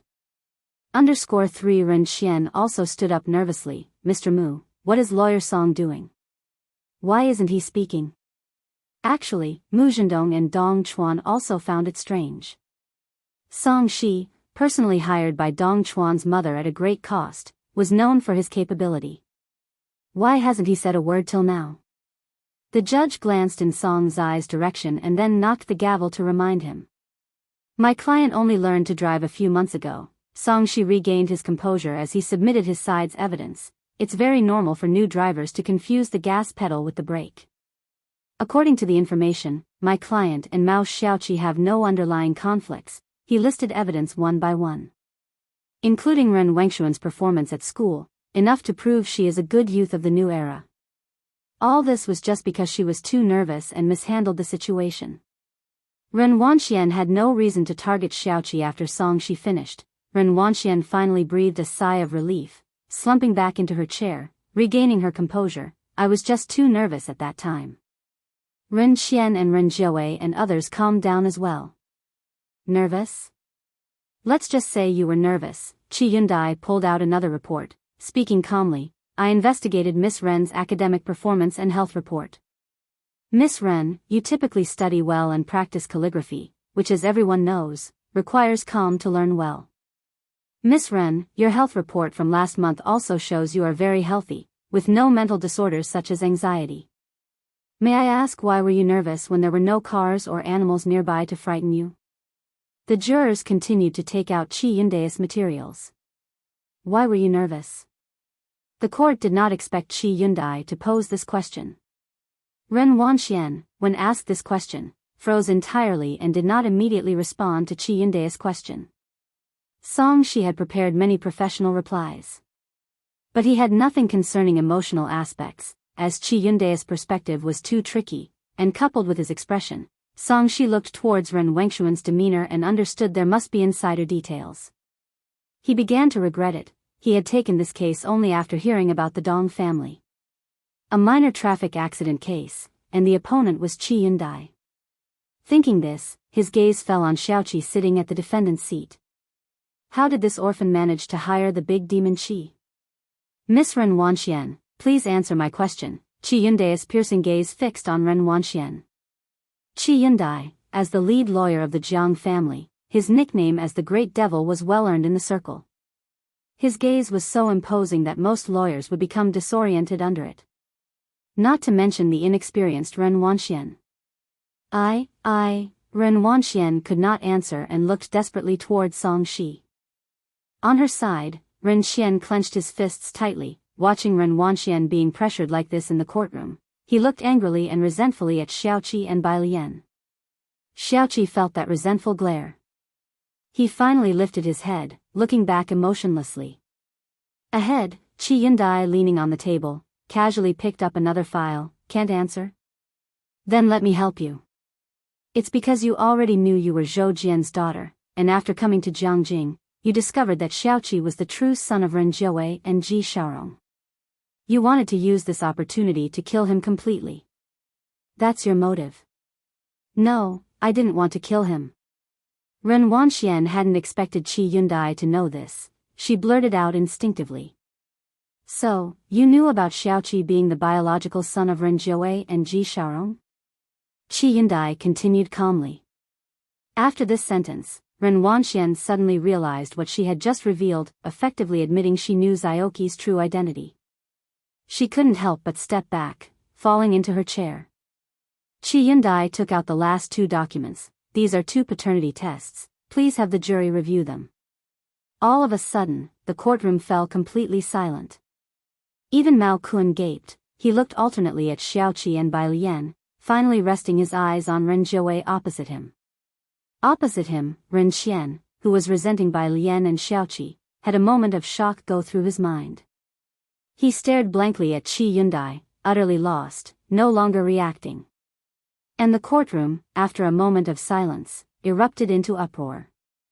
Ren Jiawei's heart felt like it was being tightly squeezed by an invisible hand. She looked somewhat frightened and helpless towards Xiaoqi, weakened, unable to utter a word. Then she stumbled towards the jury, grabbing the paternity tests from the jury foreman's hands. This was unreasonable, but the jurors, having never seen such a scene, did not stop her. One was between her and Xiaoqi, the other was between her and Ren Wanxian. Chapter 824, Penalized for 3 years, do not agree to enter the family tree. Ren Jiawei clenched her fists around the paternity test results until her knuckles turned white and, with grief, turned to look at Xiaoqi sitting behind her. She was terrified and afraid. Xiaoqi still looked calmly in the direction of Qi Yundai, as serene as always. In the defendant's seats, Mu Zhendong and Dong Chuan also didn't expect things to develop in this way, and they exchanged uncertain looks. It wasn't just the two from the Ren family who were shaken by the paternity test. That is the end of my statement. Qi Yundai maintained his previous demeanor, his folded hands tapping lightly, as he glanced slightly at the judge and jury. The jurors, dressed in their judge and lawyer robes, also reacted. What was originally an ordinary traffic accident had unleashed such a huge ethical drama. Ren Wengshuan's reaction just now had indirectly acknowledged that she had been aware of Xiaoqi's identity. Attempted murder was confirmed, a crime was committed. Attempted crimes can be mitigated, but Qi Yunde's subsequent statement that Ren Wanxian had long known about Xiaoqi's identity aggravated the situation, resulting in a sentence of 4 years imprisonment. From the second time Ren Wanxian was arrested, she might have considered the possibility of being sentenced, but she never anticipated being sentenced to 4 years. In an instant, her heart turned cold, and she raised her eyes, instinctively looking toward Ren Qian. "Grandpa, Grandpa." Ren Qian sat stupefied in his seat, completely limp. The Ren Wanxian the Ren family, had put so much effort into raising, turned out not to be one of their own. Ren Qian's vision began to blur. Hearing the call, he instinctively lifted his head and looked towards Ren Wanxian. "Grandpa, save me." Family members could appeal a second time, and Ren Wanxian had never thought she would be convicted, let alone for 4 years. She thought she saw hope. "I don't want to go to jail," she pleaded with Ren Qian. Ren Qian rose from his seat, leaning on the railing in front of him like a withered tree, suddenly looking 10 years older. "Wanxian, when did you find out?" Ren Wanxian was frozen in place, her mouth open, wanting to speak, but the words didn't come out. She stepped back 2 paces. When she was handcuffed this time and led away stumbling, she remembered Mu Zhendong and Dong Chuan, her face filled with terror. "Dong Chuan, uncle." Mu Zhendong came back to his senses. Whether or not Ren Wanxian was part of the Ji family didn't matter to him, he had no emotional ties to them. What mattered was who could bring benefits to the Mu family. Song Shi came down from the stand and was stopped by Mu Zhendong, who inquired about the possibility of winning an appeal. "Sorry," Song Shi shook his head, "I can't take this case anymore." "Why?" Mu Zhendong asked anxiously.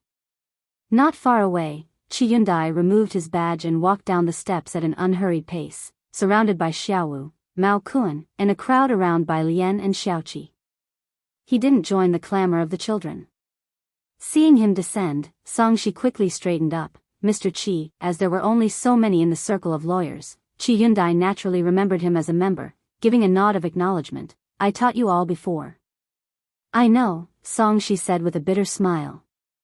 Qi Yundai had said before, when facing a seasoned lawyer with a strong presence, to not try to dismantle their arguments, but rather to use a more tactful approach to sway the judge and jury. This would achieve the same effect as the opposing lawyer. But Qi Yundai had completely cut off this opportunity for Song Shi, leaving him in disarray.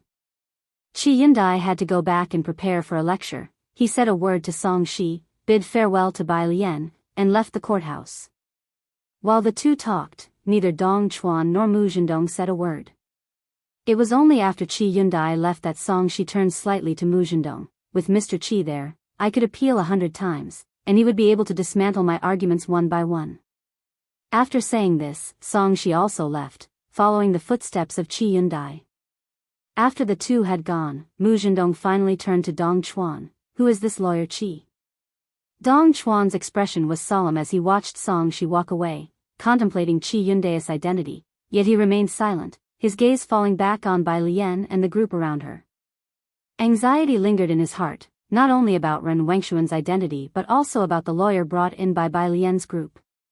He took out his phone to call grandfather Dong.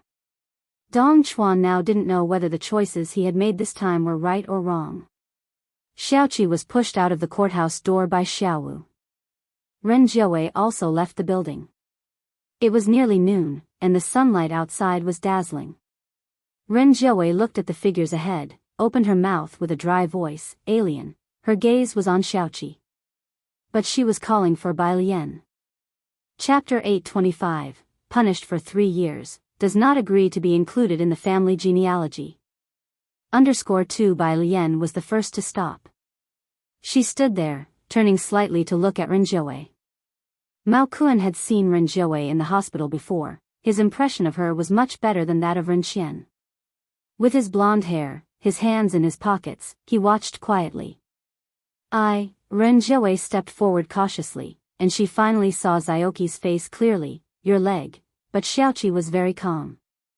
He had already spent a long time coming to terms with his identity and remained as placid as ever, much better. Ren Jiawei appeared cautious, her face filled with guilt and a deep sense of helplessness, and he felt somewhat unable to respond. This blood tie was too unfamiliar to him. Good, Ren Jiawei seemed to murmur. She looked closely at Xiaoqi's face, reminded of the first time they met at the airport, when she had been shocked by Xiaoqi. Some of his expressions and temperament resembled Ji Xiaorong. Your name is Mao Xiaoqi, right? The businesswoman who dominated the corporate world had red eyes at this moment. Mao Xiaoqi. Xiaoqi. She tried to think who might have given him such a simple name. Was it someone from the orphanage who named him? She remembered what Ren Xian told her that day, how he hadn't finished junior high, and they had used the lofty hope of studying abroad to persuade him to privately settle with Ren Wanxian.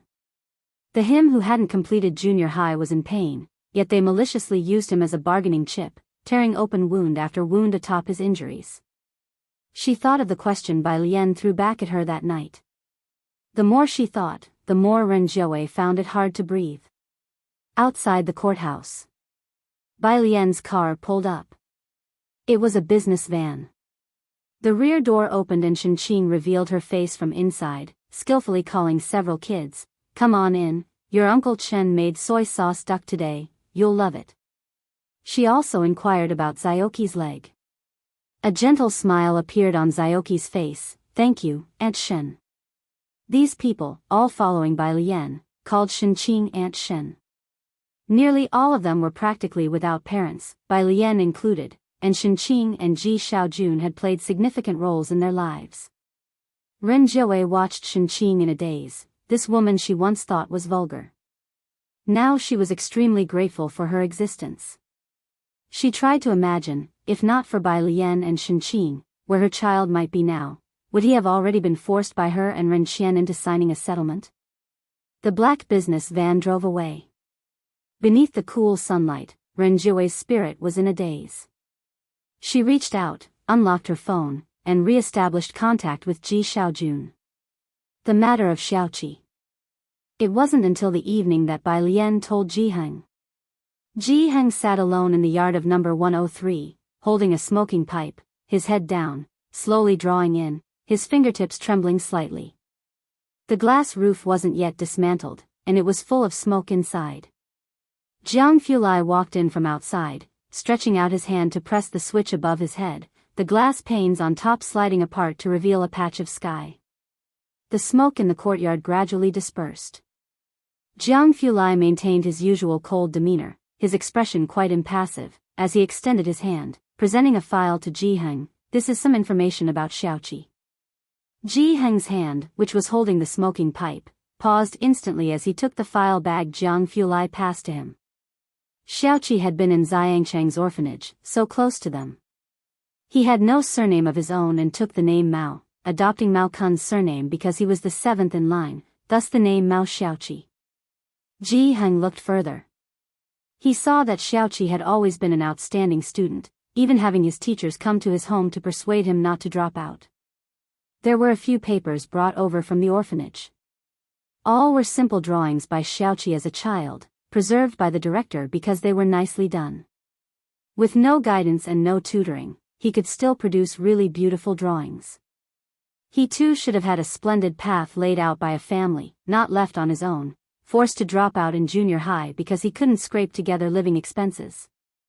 Ji Heng read the files again and again before finally putting the file bag away and murmured deeply, "Thank you." Now he finally understood why Jianghu Lai had suddenly said those words to him that morning. Jianghu Lai tapped his fingers and pushed up his glasses on the bridge of his nose, remarking with nonchalance, "You're welcome. Try to take it easy." Having delivered the items, he didn't linger to comfort Ji Heng any further. To number 303. Today, the hall of number 303 was very quiet, despite being a Friday evening. Even Zhang Xiai's, who had the day off, wasn't coming down. Instead, he was at Ning Xiao's place doing homework. Only Jiang He sat alone, dressed in a white knitted sweater, sitting on the floor and assembling a building block set. Chapter 826, punished for 3 years, does not agree to be included in the family genealogy. _3 Seeing Jianghu Lai enter, He stared dumbfounded for a moment before continuing to play with his building blocks like a little gentleman. Jianghu naturally couldn't care less about him. He knew Bai Lian was in the study and went straight in. Bai Lian stood before the half-open window, her cold white fingers resting on the window sill, in her usual languid pose, watching the street lamps outside and the nearly invisible stars above. She seemed somewhat entranced.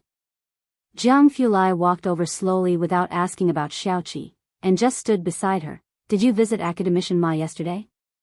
Bai Lian came back to reality, tilting her head slightly.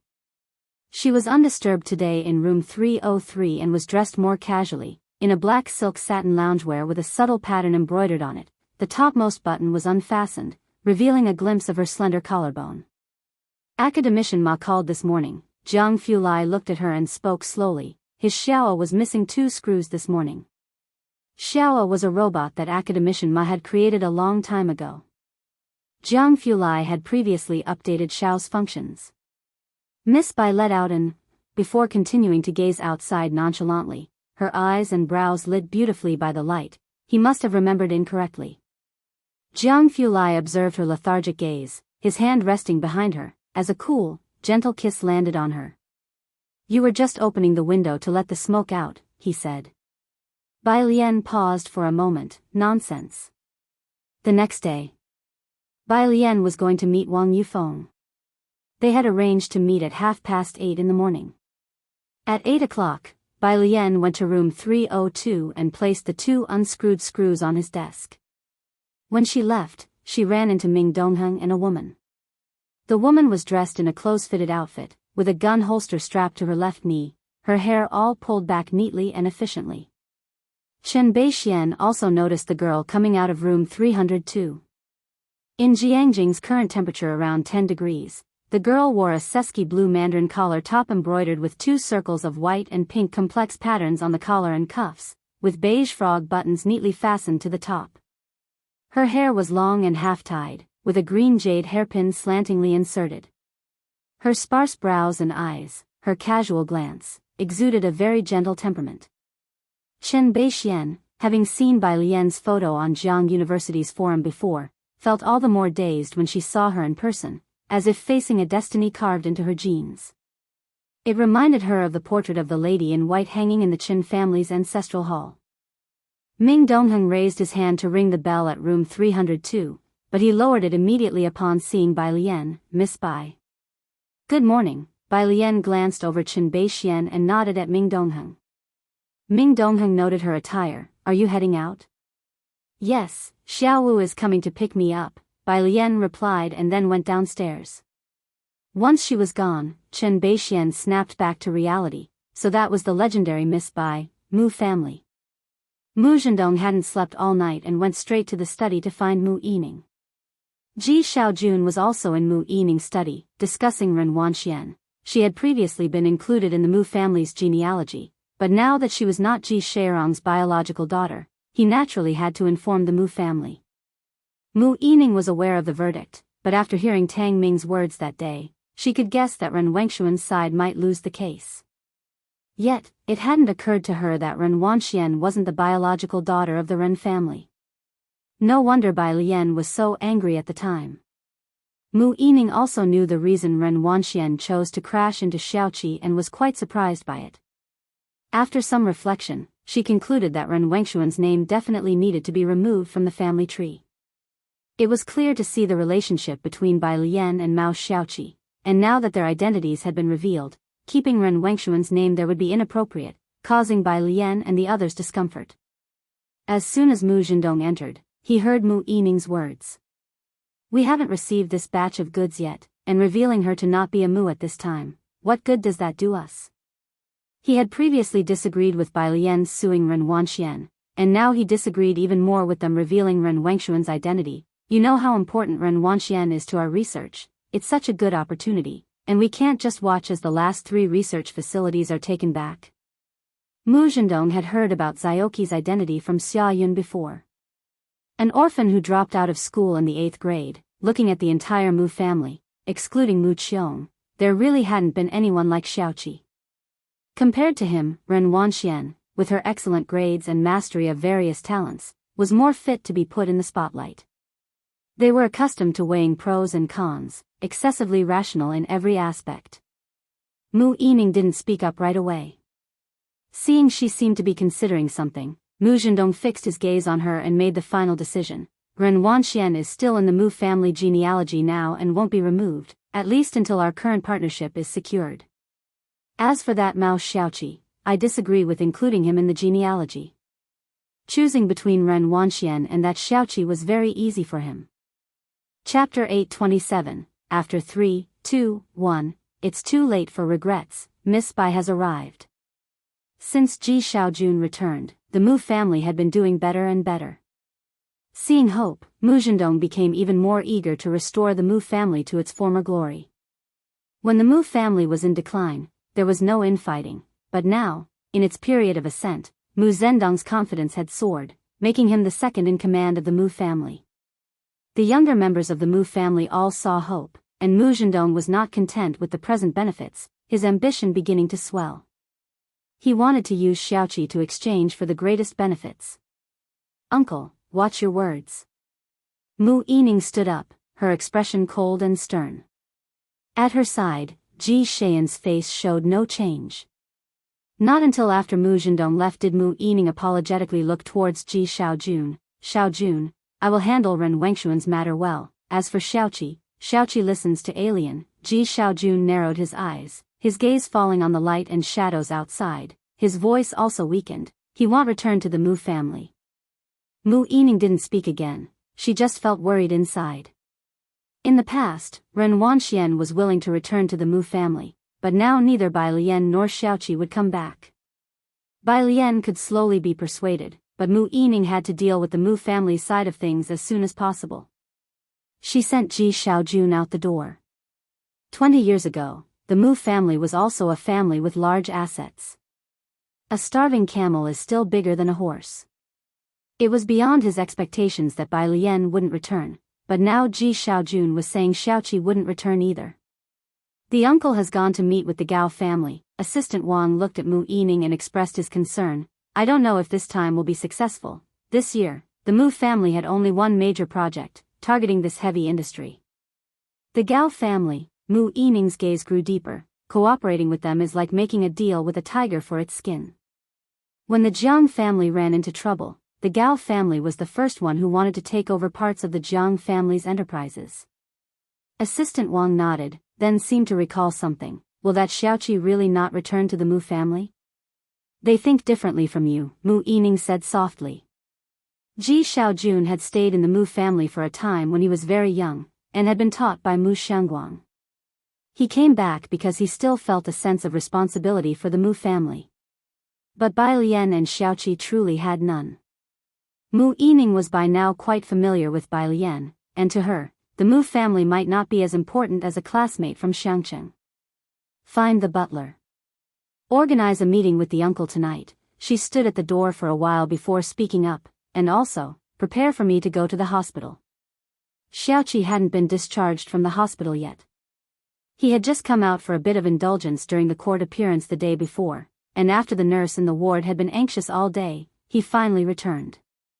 He needed half a month more of convalescence. When Mu Yining arrived, Ren Jiawei was standing in the hospital corridor.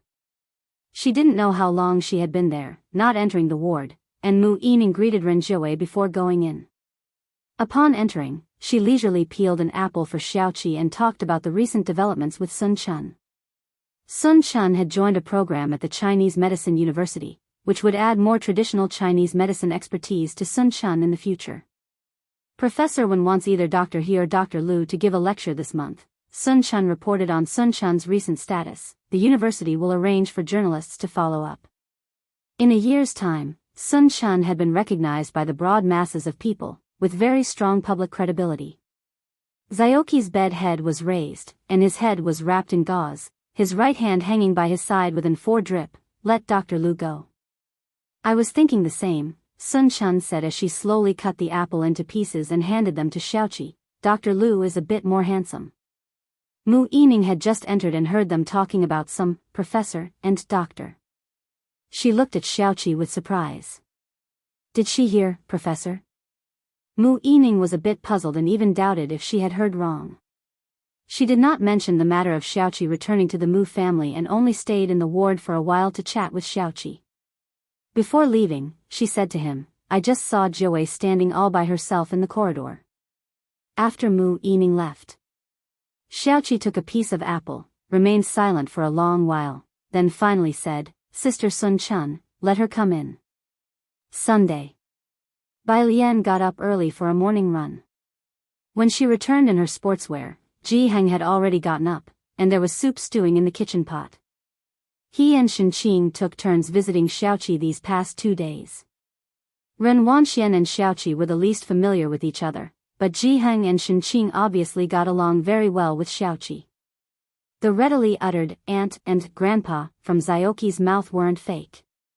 Bai Lian opened the door to room 103, dressed in sportswear, black sneakers, with her hair tied back in a ponytail that fell over her chest from the left, casually leaning against the doorframe. She watched as Ji Heng served up a bowl of soup and then went to water the flowers in the yard. Chapter 828, After 321 Regret, Miss Bai came _2, Grandpa, do you like Xiaoqi more? She suddenly asked. Ji Heng, holding the watering can, lifted his head and an expression resembling speechlessness appeared on his aged face for the first time. Isn't that so? Bai Lian crossed her arms over her chest, her tone unhurried. Then why did you get up so early to stew soup? Ji Heng glanced at her and, after watering the flowers, returned to the kitchen to pour the soup on the chopping board down the drain. Hey, wait, Grandpa. Bai Lian quickly grabbed the soup bowl, took a couple of sips, and then told him about the situation in Shangqing. Sun Fei has already investigated it clearly. It was Zhou Jian who switched them. If you have any questions, ask Officer Sunday. Zhou Jian, Ren Qian's secretary. After Bai Lian went upstairs, Ji Heng stood in the kitchen for quite a while. He somewhat dreaded to imagine that it had taken him this long to find out that Ji Shaorong's child had been switched, and if it weren't for the presence of Bai Lian, they might have been kept in the dark all their lives. Ji Shaorong has not returned to this day. After pouring the soup into a thermos, Ji Heng returned to his own room. He opened an old wooden box, where that stack of black and white photos still lay. The woman in the cheongsam was tenderly smiling at the camera. He slowly ran his hand over these photos before taking out an old mobile phone from the bottom of the box. He searched the room for a long time for a charger and finally found one to charge the phone. The phone hadn't been used in a long time. He didn't wait for it to start up, but took the thermos with him to the hospital first. Upstairs, Bai Lian took a shower before heading to the study. There were 2 documents on the desk in the study. One was the confidentiality agreement given to her by Dean Huang, which she had signed but had not yet returned to him, and the other was the rare metal trade deal she had signed with Wang Yufeng yesterday. The phone rang. It was a call from Dean Huang, inquiring about this matter. Knowing that Dean Huang was at school, Bai Lian picked up both agreements and first went to Jianghu University. Dean Huang was in his office. As Bai Lian arrived, the teaching assistant was reporting the content of the emails to Dean Huang. So far, we have already received 10 emails. As soon as the news broke this year that Dean Huang was taking on graduate students, it was still that same group of people who were the first to know. Their recommendation letters had already been sent to Dean Huang's email box. Except for Su Wenyo's, reject all the others. Dean Huang stood up to greet Bai Lian. The teaching assistant had already guessed. This year, Su Wenyao had the highest scores in both the written exam and the interview, so it was not surprising at all that Dean Huang chose him. What was most important was, the teaching assistant's gaze shifted to Bai Lian. That was Bai Lian's brother. Bai Lian didn't speak. She came to Dean Huang's office today, partly to inquire about Su Wenyo's whereabouts. The physics building. The graduate student re-examinations at Jianghu University had already been over for 2 days. During the written exam, Su Wenyao from the Department of Literature and Science and Jianzhe, who seemed to appear out of nowhere, scored frighteningly high. Su Wenyao had a certain small fame in the physics department at Jianghu University. People knew him and, although they knew he scored very high, they were somewhat fine with it. The key was this Jianzhe, who literally appeared as if he had jumped out of a crack in a rock. This year, the physics department had a large number of graduate student applicants. Qi Jun, Yu Sheng, and their group went to the physics building to gather the books they had left behind. During their own postgraduate entrance exams, most of them were in the same fixed classrooms of the physics building, and their books were inside. Now that the exams were over, the instructor asked them to come together mainly to clear the books for the next batch of students. Qi Gu, which professor are you planning to choose? Yusheng didn't pass the entrance exam and was preparing to leave the school to submit internship applications. He asked Qi Jun breezed through the re-examination, but because he was psychologically affected, he barely made it, still looking. He had approached 2 professors, but both said they had already chosen someone. He didn't achieve a good ranking in last summer's mathematical modeling competition, so Qi Jun's resume wasn't impressive and finding a decent supervisor proved challenging. What about Dr. Zhua? Yusheng remembered the instructor from last summer, the professor with the highest position that he knew. Doesn't Miss Qi know Dr. Zhua? Speaking of Qi Shuyun, Qi Jun grew even silent. Qi Shuyun didn't pass the re-examination, which was even harder for her than for him. Last summer, Qi Jun was surrounded by a bunch of people. This year, after the exams, there were only a few left around him, as most had gone to look for jobs. Seeing Qi Jun's expression, Yusheng knew the situation was not optimistic. The group headed downstairs. On Sunday morning, there weren't many people coming in and out of the building. Suddenly, they heard an excited voice not far away. Someone was softly calling Dean Huang. This voice, Qi Jun and Yusheng both heard it. They stood at the doorway, shocked, and looked up toward the staircase. Chapter 829. After 321, Miss by arrives _3 Dean Huang was indeed a big shot in the physics department. His mentor was an academician of the Ma Institute, and a bunch of professors in the department were his loyal fans. Qi Jun and Yusheng couldn't help but turn their heads. Dean Huang, with his hands clasped behind his back, was slowly walking downstairs. Next to him was a girl walking side by side with him. The girl was dressed in a plain white blouse with a mandarin collar and a long white skirt, without any other decorations on her, extremely simple. Her dark hair was half tied behind her head, and she slightly tilted her head while speaking with Dean Huang. Qi Jun and Yusheng recognized her. It was Bai Lian. A teaching assistant followed behind the two. Ning Xiao's paper review should be over by now. Dean Huang's hand behind his back carried a sealed envelope, revealing his good mood. Their project is also about to officially kick off. The two were discussing matters. It was evident that Dean Huang was in a good mood. Qi Jun and Yusheng kept silent, watching as they left. Not until Dean Huang and Bai Lian had left did Yusheng snap back to reality.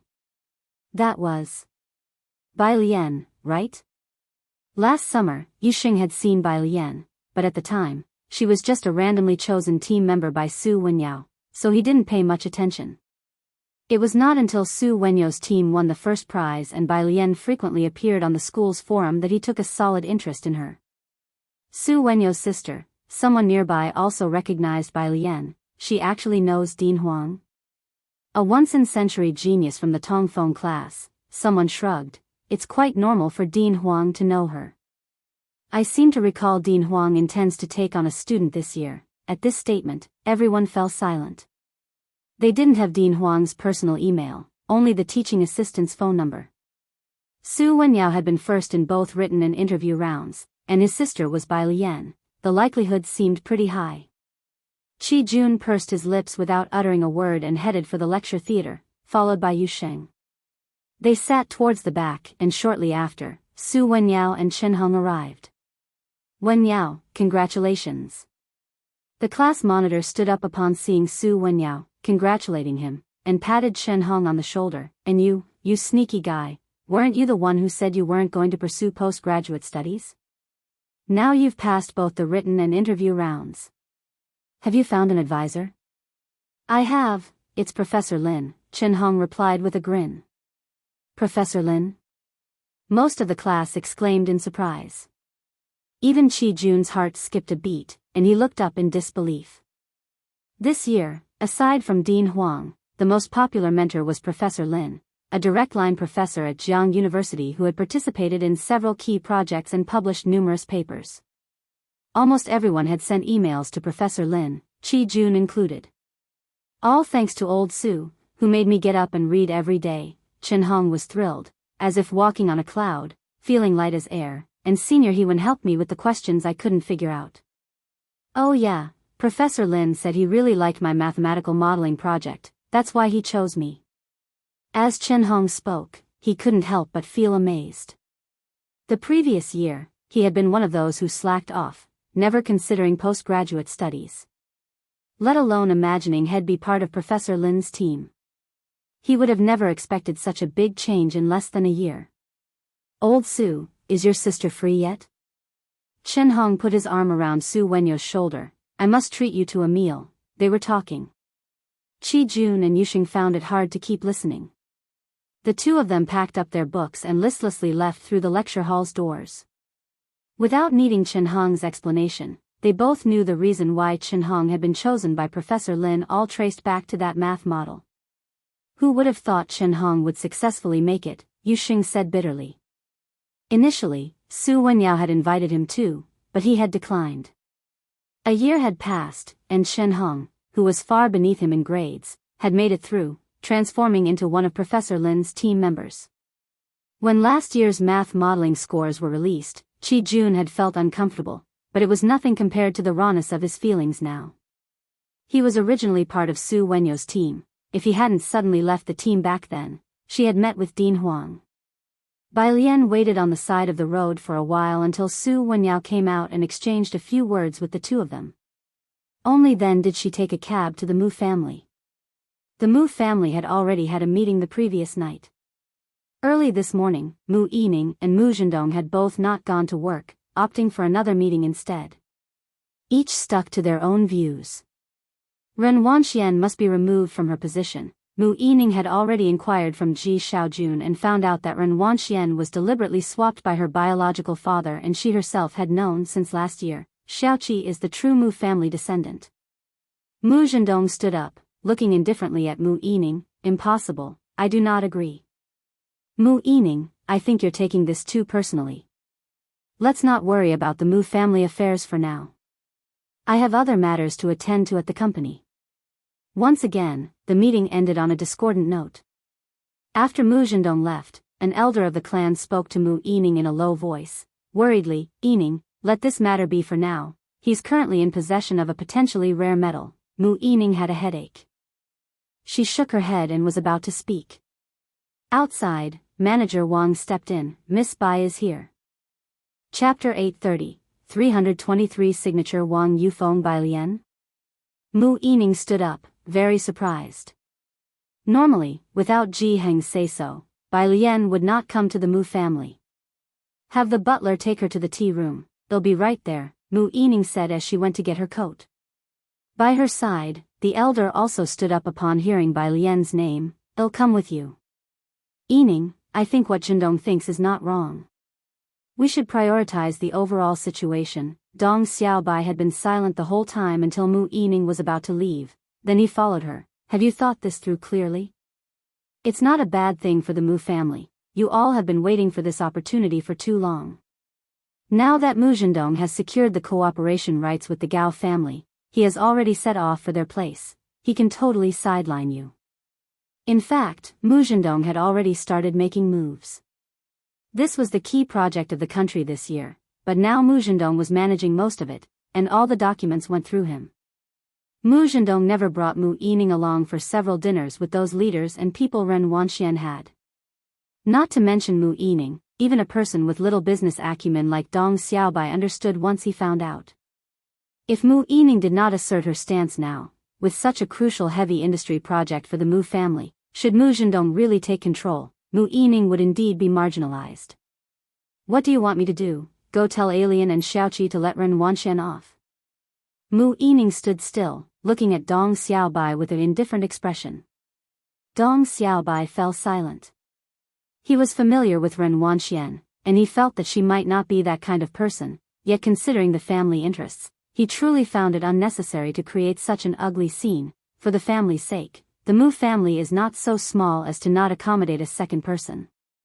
By his side, the elder did not object upon hearing this. Indeed, this was the prevailing thought among most members of the Mu family. Sacrificing one person for a greater benefit seemed extremely profitable to them. Have you visited that child in the hospital? He really was hanging by a thread. If you really let Ren Wanxian go, knowing of her complicity, do you think Xiao Jun and the others would continue to stay with the Mu family? Mu Yining asked with a sneer, turning to the elder. Every one of you thinks the Mu family is on the rise now, isn't that right? Great uncle, turn around and look at how the Mu family has fared this year. What had the Mu family relied on to get to where they are today?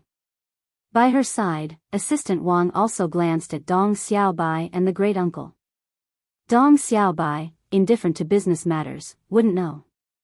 As for the great uncle, he was old and did not deal with business affairs, just some clan meetings. Assistant Wang couldn't help but shake his head. If they had really risen, they'd have forgotten how they had begged Ji Xiaojun to come back and take part, if not for Ji Xiaojun collaborating with Su En to reconnect with the Chen family. The Mu family wouldn't even be able to contribute the capital for heavy industry participation this year. They asked Bai Lian and Xiaoqi to be magnanimous and to think of the big picture. But Dong Xiaobai looked at Mu Yining, his lips quivering slightly. You will be marginalized by Mu Zhendong and the others. Then let it be marginalization. Mu Yining withdrew her gaze and walked towards her own courtyard. She wasn't afraid at all. The Mu family had originally been a burden thrust upon her by a bunch of people. In the past, with the younger generation of the Mu family wiped out, the family was like walking on thin ice. Several projects were paralyzed. Some couldn't even pay the researchers' salaries, leaving a huge burden for 26-year-old Mu Yining. She alone calmly bore it until now, managing to preserve the homestead left by their ancestors for the Mu family. The Mu family had finally stabilized. Now that the Mu family was thriving, people's hearts had changed, and Mu Yining felt tired. She didn't want to argue with Dong Xiaobai and the great uncle anymore. She directly left the attic to find Bai Lian. On this side, Mu Zhendong's car was parked outside the courtyard. As he got into the car to meet with the Gao family, he politely made a phone call to Mu Yujun. Mu Yujun asked about Ren Wengshuan's situation. Ren Wanxian had been to the Chen family's place, and now she had her own connections in Jianghu, adept at flattering and schmoozing. She was clever, and Mu Yujun rather liked interacting with her. He inquired about Ren Wengshuan's current situation. Mu Zhendong did not dare tell Mu Yujun about Ren Wanxian being sentenced to 4 years, hastily made an excuse, and then hung up the phone. After hanging up, Mu Zhendong shook his head. What on earth are these two women thinking? Mu Zhendong couldn't understand why Bai Lian and Mu Yining insisted on being so serious about the matter. There could have been a better outcome. The person hadn't died, after all. Ren Wanxian was still useful to him, and he truly didn't want to give up this pawn. In the passenger seat, the secretary glanced at the rearview mirror and offered an idea to the boss. I remember, doesn't Miss Bai have a mother? Chapter 831, 323 Signature Wang Yufeng _2 Mu Zhendong was startled. After Ren Wengshuan's incident, he tried to contact Ji Xiaojun and Ji Heng, but neither of them paid any attention to him. Then it suddenly occurred to him that there was such a person, Ji Mulan. Bai Lian's biological mother. Unlike Ren Wanxian, Ji Mulan would come back for holidays, but not often. Mu Zhendong had greeted her mainly to get in touch with Su En. Ji Mulan was easy to read, liked to be in control, and was proud and competitive. With that in mind, he took out his cell phone and found a number. He dialed it. On the other end of the phone, Ji Mulan handed the rattle to Su Siki and listened to him slur the word sister, taught by the old Madam Su and Su En. Sister was Su Siki's first word. During the New Year's, Bai Lian even held him for a while. Mr. Mu, she walked outside to answer the phone. Mrs. Su, Mu Zhendong's voice was smiling as he greeted Ji Mulan, then quickly shifted the topic. It's a common misunderstanding. You are her mother, you've raised her so well, your role is indispensable, she will certainly listen to your advice. Ji Mulan was startled. She wondered if Su En could have foreseen this. Holding the phone, she walked downstairs. "I'm sorry, Mr. Mu, but I can't help you with this." After saying that, she hung up the phone. Sitting on the sofa, she picked up the glass of water that the auntie had poured for her. Suen had already instructed her last week not to get involved. Even if Suen hadn't reminded her, she wouldn't have been able to get involved anyway. Bai Lian had long ago blocked her out. Without Suen and Ji Heng, Bai Lian probably wouldn't even spare her a glance. Ji Mulan sat on the sofa in a daze. On this end of the phone, Mu Zhendong hadn't expected Ji Mulan to refuse as well.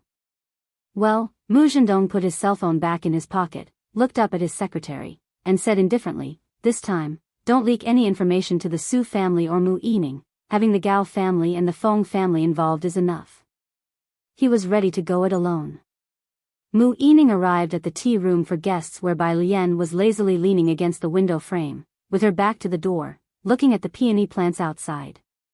In this season, the flowers had not bloomed yet, but the leaves had turned green. She was dressed lightly, her eyebrows and eyes serene and composed, without a hint of youthful impetuousness. Outside the tea room, the second granduncle peered at Bai Lian through the window frame. He and Dong Xiaobai had a disagreement with Mu Yining on the way here, so naturally, he didn't have any reason to enter right now. The second granduncle's turbid gaze fell upon Bai Lian with slight surprise. Last time he hadn't managed to see Bai Lian before she left. Now that he saw her, he finally understood why Mu Xiangguang, who had been reclusive for many years, made an exception to meet Bai Lian that day.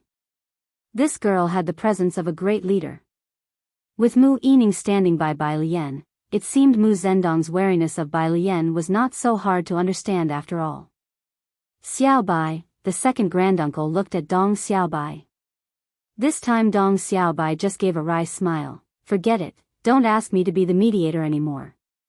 The Mu family needs peace, and someone has to give in, but that person can't be Yining every time, right?" The second granduncle didn't say anything more this time, his hands behind his back. Inside the tea room, seeing Bai Lian, Mu Yining's previously irritable mood finally calmed down. "Alien, why are you here today?" Mu Yining sat down in a chair and gestured for Wang assistant to brew the tea again. Wang assistant brought over the tea set and started heating the water anew. He wasn't too familiar with these elegant customs and just haphazardly poured the water. But he was somewhat distracted, affected by Dong Xiaobai and the second granduncle's conversation. He almost scalded his hand with the boiling water. Bai Lian's peripheral vision caught sight of her casually lifting her cup lid while speaking with Mu Yining. With a slight raise of her hand, she gently propped up the Zisha teapot. "Be careful." Her long lashes lifted slightly. "Sorry," Assistant Wang quickly retracted his hand and put the teapot away. "Thank you, Miss Bai." He then refilled Bai Lian's tea. After thanking Assistant Wang, Bai Lian's slender fingers lowered the cup lid and picked up the teacup. Her other hand rested on an overturned A4 paper beside her, and she casually asked, "What do you need iridium for?" Mu Yining didn't expect Bai Lian to bring this up. It was somewhat unexpected. Having limited insider knowledge, she roughly outlined the plan for the seaside. "There's a research institute being built by the sea which won't be open to the public for now. The Mu family wants to take on this project. The equipment requires a large amount of iridium." Originally, Ren Wanxian and the others were discussing an iridium partnership, but it's currently on hold. Mu Zhendong is now seeking help from the Gao family. Fearing Bai Lian might not know about iridium, she explained further, "Many instruments require iridium. The project is massive, so the Mu family needs to secure iridium first to have the capital to negotiate with them." Mu Yining didn't want to mention Mu Zhendong, but she was worried that keeping Bai Lian in the dark might cause her apprehension. So she mentioned only what she could. "Can you talk with them if you have it?" "But currently, Mu Zhendong is the one handling this matter," Mu Yining said with a smile. Bai Lian sipped her tea, her gaze lowered, and spoke unhurriedly with Mu Yining. "How much iridium do you roughly need?" "How much?" Mu Yining didn't know either. She had never dealt with core data, so she gave an approximate figure, about 500 kilograms. That was an enormous number. Even using a purity of 99. 9%, it amounted to a sum over 1 billion yuan. Just yesterday, Bai Lian had discussed the iridium issue with Wang Yufeng. For such a large quantity of rare metal, even if Wang Yufeng wanted domestic trade, he had to go through the approval of the Dawson family. Detailed attention was required for foreign demand for domestic metals. But with Xian Kong present, the Dawson side hasn't been too stringent. Bai Lian didn't offer much raw liquid, and the amount of iridium that Wang Yufeng provided was also not much, not reaching 500 kilograms. After Bai Lian finished asking, Mu Yining remained silent. Alien, why do you ask? It's nothing. Bai Lian came back to her senses, her fingertips intermittently tapping on the overturned A4 paper. I'm calculating data. Calculating data? Mu Yining did not understand, and did not overthink it. She assumed Bai Lian was calculating data for the school. Currently, she was more concerned about Xiaoqi and Mu Zhendong's situation. Less than a minute later, Bai Lian's tapping ceased. She looked up and pushed the A4 paper underneath her fingertips towards Mu Yining. Take a look at this, see if you can accept it. Is this for me? Mu Yining was surprised to see Bai Lian pushing the A4 paper towards her. She didn't know what it was. She flipped it over with some surprise and saw a document in 2 languages at the top, with only 4 characters. Dawson Group. Even Mu Yining, usually unconcerned with such matters, knew about the globally influential Dawson family. Not to mention, Mu Zhendong had discussed more than once with Ren Wanxian before, and they had been in contact with members of the Dawson family's management through Miss Yu.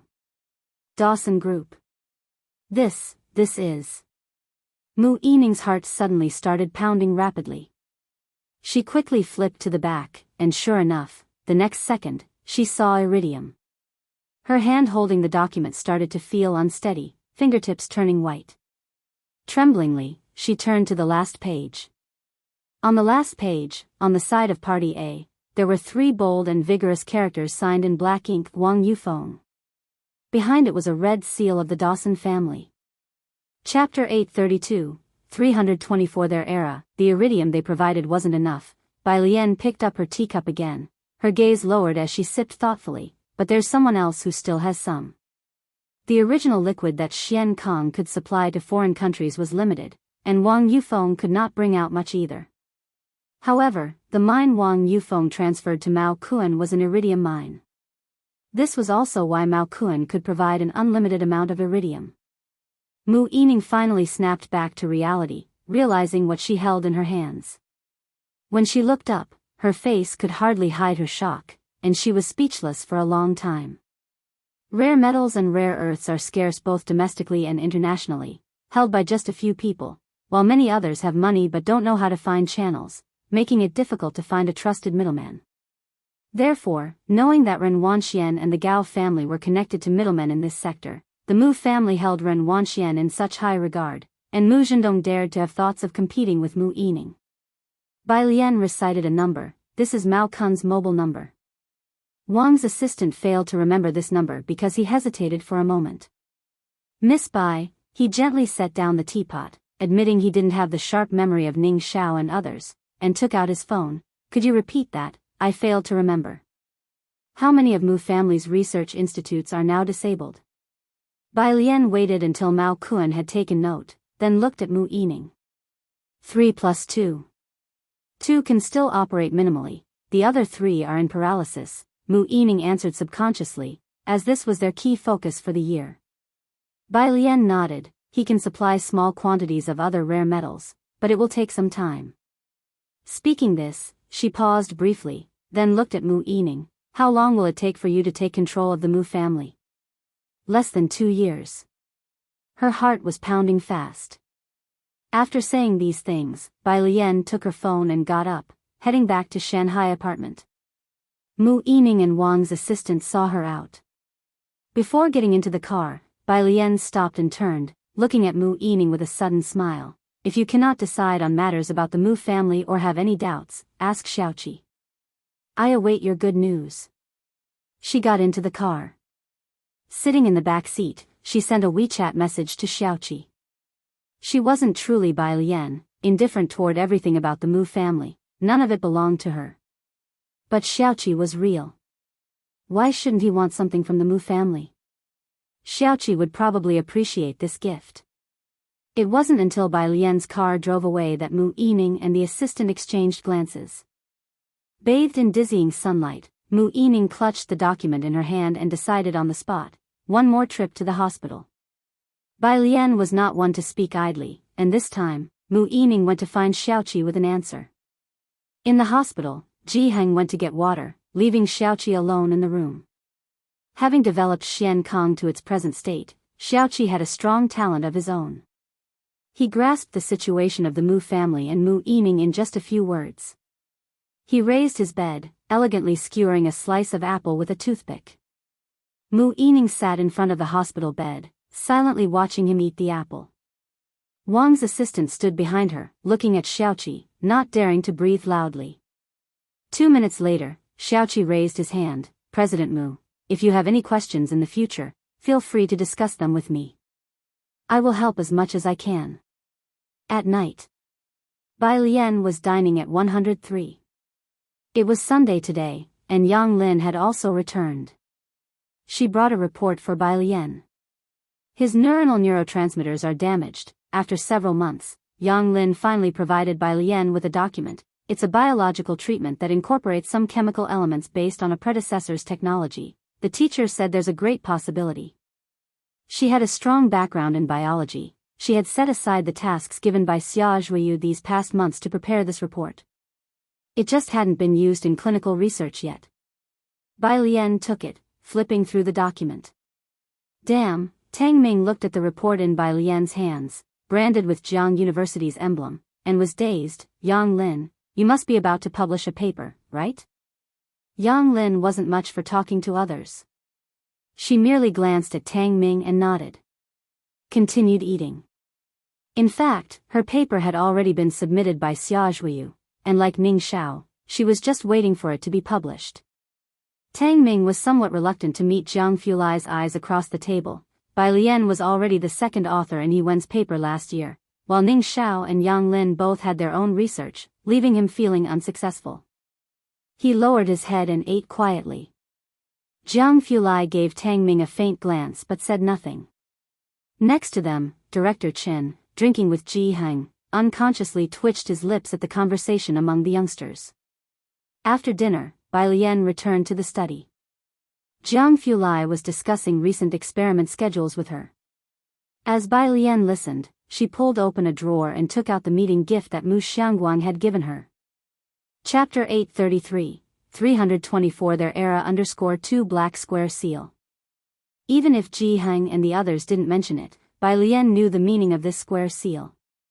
Bai Lian took out her phone and first called Su En. Su En hadn't come to Shanghai apartment today. He was scared off after hearing the old lady say that someone could call Ji Mulan and rushed home. Alien, you speak. Knowing that Ji Mulan hadn't messed things up this time, Su En finally breathed a sigh of relief. From Xiaoqi, Bai Lian knew about the Mu family's previous business model. The only problem was that it required a large amount of funding up front. There's a business opportunity, do you want in? Others didn't know, but he was well aware of who the Xingyi Martial Arts School and Xian Kong had connections with. He returned to the study and said solemnly, you speak. She knew that Ji Heng couldn't let go of the Mu family. 103. In Ji Heng's room, his old cell phone had been fully charged. Turning it on, the phone screen displayed only a contacts list with a C and a message inbox. Then there were no other applications. It was all blank. Only the breathing light on the top right corner was lit. Ji Heng reached out to open the contacts list. There weren't many contacts, just a dozen or so, and he saw the one marked with an A at the top and clicked to call. The call connected.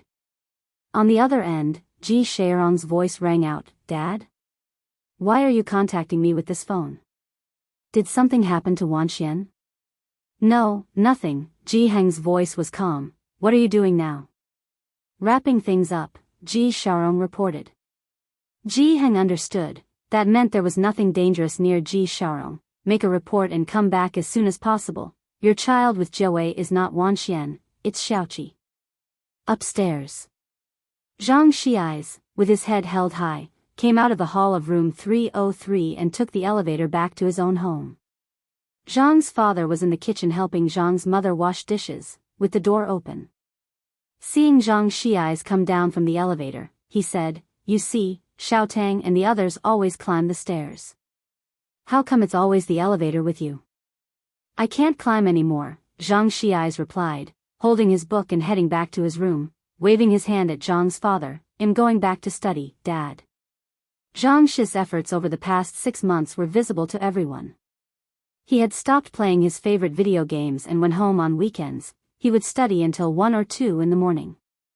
Zhang's mother brought a bowl of fruit and milk to his room and patted his head. "Try your best, don't be too hard on yourself." "It's not enough," Zhang Xiai said, flipping through a black workbook of wrong answers, shaking his head. He was working hard to catch up to Bai Lian and Yan Lu. After Zhang's mother left, Zhang Xiai picked up his pen, just about to write, when he received a call. "Hey, boss, when can you come out?" Zhang Xiai, with his leg propped up, did his homework while saying, "Go see Brother Mao tomorrow, or go to the Xingyi martial arts school, let them teach you. My college entrance exam is coming, and I don't have time." This was his good brother in prison, Li Sheng. Outside, Zhang's mother returned to the room, helping Zhang's father tidy up the clothes while chatting about Zhang Xiai's. "If it weren't for Miss Bai, you might not have been able to see that boy when you came back, let alone see him change like this." Zhang's father was smoking on one side. Zhang Xiai's was about to take his college entrance exam, and he had come back to cheer him on but would be off on a business trip soon. Zhang's father pulled out his black cell phone from his pocket and checked the messages inside. Just as he opened it, he saw a signal from the same channel light up on the phone, clearly nearby, no more than 100 meters away. Zhang's father paused for a moment, then immediately walked outside. As he walked out the door, the signal disappeared in an instant. "What's wrong?" Zhang's mother stood up with the clothes, asking with confusion. Zhang's father shook his head, and with a thoughtful look, he exhaled a puff of smoke. "Nothing, just poor cell reception." He looked again for a while, but the signal indeed had vanished, as if that glimpse earlier was an illusion. But Zhang's father always trusted his senses, and he put the phone back in his pocket. He knew this was no illusion. At the end of April, at Jianghu University, the physics and finance departments were having a joint social event, and most of the funding came from the finance department, where its students were mostly second-generation rich.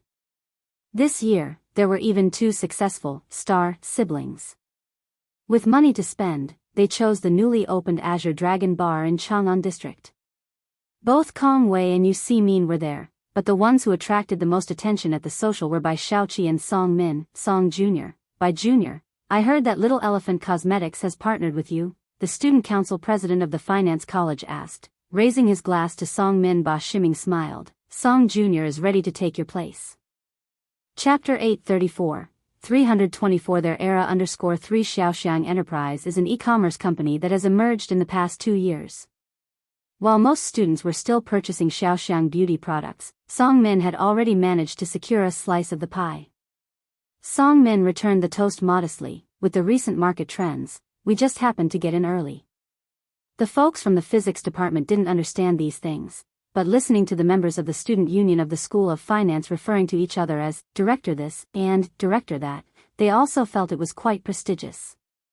"So, this is your Jianghu University social gathering," the class president of Beijing International Class, Kang Yifan, and his peer from Class 2, Sun Yi, had come to Jiangjing during the May Day holiday ahead of time to hang out with Song Min. They whispered, "The bars here are really different from Beijing." With a wine glass in hand, Kang Yifan looked at Bai Xiaoqi and Song Min with a touch of envy. Indeed, outstanding people were the center of attention everywhere. Kang Yifan and Sun Yi had already visited Jianghu University during the day, checked in at famous spots, and at the gathering, they had added quite a few outstanding students from the finance and physics departments on WeChat. For those 2 students who had made it to Jianghu University, Kang Yifan and Sun Yi felt genuine envy. After all, this is the Qinglong Bar. Many of the people here are not ordinary folks, almost on the same level as Xijing, Song Min spoke up. While they were talking, outside the bar, 2 figures walked in. Kang Yifan recognized the two, pausing with his glass in hand. Bai Lian, Wen Jixia? Most people in the international class had nearly forgotten Wen Zixia's name, but the mention of Bai Lian seemed to flick a switch, even making Sun Yi instinctively look up towards the entrance. Ever since learning that Bai Lian topped the National College entrance examinations, the international class and the humanities class 2 chat groups had been silent for a week. Later, after Bai Lian arrived at Jianghu University and with her feats in archery and calligraphy, she had explosive popularity. Even during that time, Kang Yifan and Sun Yi had come across many videos of Bai Lian. Song Min and Bai Shaoqi couldn't help but turn their heads to look at the entrance, their attention not on Wen Jixia, but focusing on Bai Lian. Was she here for the social gathering too? Not just Song Min and Bai Shaoqi noticed Bai Lian, but so did the students from the physics department.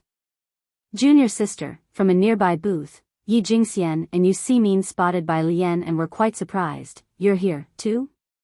Ba Shiming and a group from the physics department stood up all at once, causing quite a stir. This commotion startled Kang Yifan and the others at the table. Seniors, President, I'm here with a friend. Bai Lian greeted Ba Shiming and the others one by one. It was Wen Jixia who had asked to meet here. Knowing that these were elite students from Jianghu University, Wen Jixia also greeted them amicably. Song Min and Bai Shaoqi and the others regained their composure, with Bai Shaoqi responding quickly, let's join forces. Today, young Master Song is picking up the tab. When she mentioned young Master Song, she spoke with a teasing note. Unwittingly, she showcased her cordial relationship with Song Min and their current power. Wen Jixia didn't know what the current situation between Bai Lian and Song Min was like, considering that Bai Lian used to be excessively tolerant of Song Min. She turned slightly, looking at Bai Lian. The noise here naturally attracted the attention of the manager. The manager, transferred from Qinglong Bar in Yunshao District, recognized Bai Lian. Managers of Qinglong Bar often had tough experiences. With a strong presence, many dispersed as he passed through the bar that was filled with students. A group of students from Jianghu University had never seen such a display. Even Ba Shiming and Yi Jingxian involuntarily took a couple of steps aside, making way. Who's that? Kang Yifan and Sun Yi also stepped aside, not daring to look at the manager, and asked Song Min in a low voice. Song Min explained softly, he's the manager from Azure Dragon Bar in Chang'an District, the boss of this area. I've only heard of him. The last time he saw this manager was when he threw a troublemaking rich second generation out of the bar during the grand opening. The next day, the rich kid was sent abroad by his family, who apologized to Qinglong Bar overnight. Song Min was well aware that Qinglong Bar was no simple establishment. Seeing Bai Lian still standing in the middle of the way, Yi Jingxian, a regular visitor to the bar, led her aside. Junior sister, let's make way first. Bai Lian glanced at Yi Jingxian and then stepped aside with her. The manager walked straight up, stopped in front of Bai Lian, and greeted her, Miss Bai. Manager me. Bai Lian replied. Are these your classmates? Manager me looked towards the people beside Bai Lian, including Yu Ximin and Ba Shiming. Bai Lian patted Yu Ximin on the shoulder. Yu Ximin is my roommate, and these two are my senior sister and brother. After exchanging a few words, Bai Lian led Wen Jixia upstairs. They had a private room on the upper floor. Manager me watched the two go upstairs, then gave Yu Ximin a VIP card with a smile. Miss Yu, use this card when you come here in the future. Well, prepare a private room on the 3rd floor just for you. Yu Ximin took the VIP card, trembling. Thank you.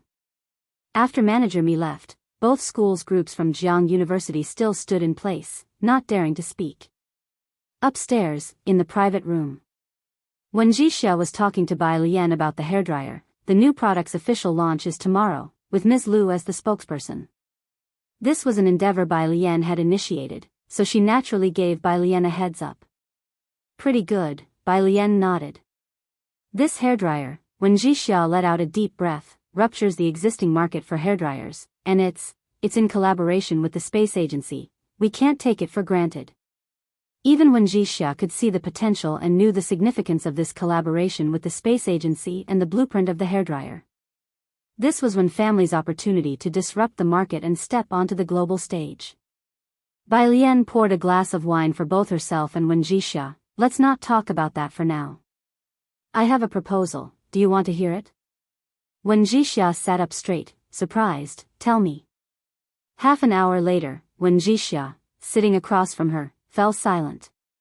While waiting for her reaction, Bai Lian took out her phone and stepped outside to call Mu Yining. Mu Yining, who was busy preparing for the 3 research institutes, was surprised to receive Bai Lian's call. Alien.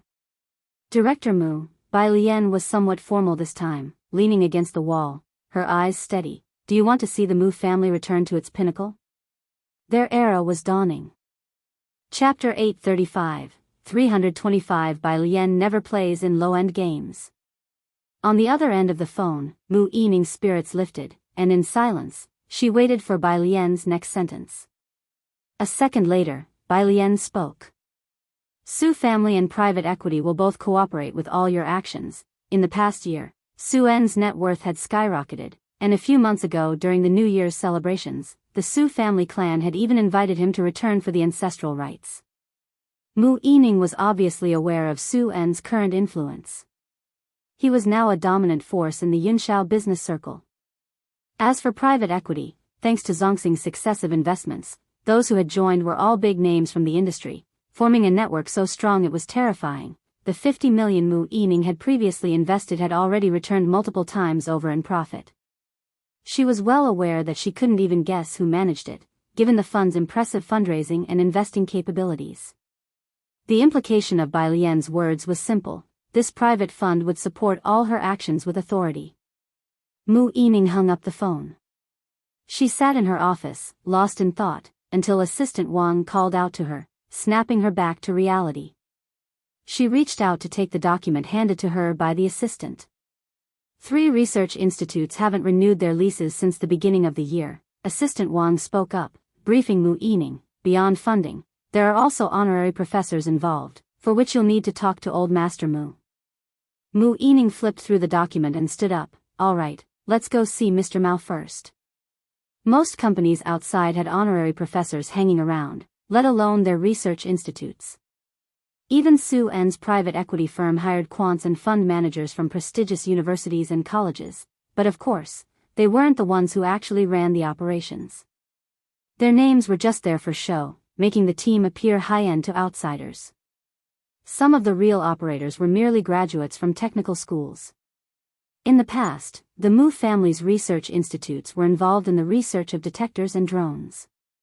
When Mu Qiong was around, the Mu family was extremely glorious. After their death, those research institutes involved in heavy industry were dealt a huge blow. All projects came to a complete halt, and now only the medical research institutes were struggling to survive and function. At the bar, when Jixia finally sorted out the details of the cooperation Bai Lian had discussed with her. After downing a cocktail with a gradient blue hue and ice, she calmed down. They'll go back and talk to my second uncle. The last time, she had brought out a mechanical diagram in collaboration with the Space Bureau. This time it was a direct partnership with an undisclosed heavy industry endeavor. When Jixia had already experienced Bai Lian's outrageousness during this period, but she hadn't expected it to be to this extent. Compared to these, helping her secure Yan Lu's endorsement seemed trivial. Bai Lian left the bar with Wen Jixia. The Wen family butler and Xiao Hen were waiting for her downstairs. Miss Bai, should I take you home? The butler asked, noticing Ming Dongheng's car wasn't outside. No need, Bai Lian glanced in the direction of the student union's dinner. You can go ahead. Once the Wen family had left, Ba Shiming's entourage went to ask Yi Jingxian and Yu Simin to invite Bai Lian over. Due to the school's restrictions, the online discussions about Bai Lian had lessened, but in the physics department, Bai Lian and Ning Xiao's group of freshmen were widely known, with Bai Lian's reputation in physics nearly matching that of Yuan. When Ba Shiming, Yi Jingxian, and Yu Simin approached, they asked Bai Lian if she wanted to join them. Bai Lian shook her head.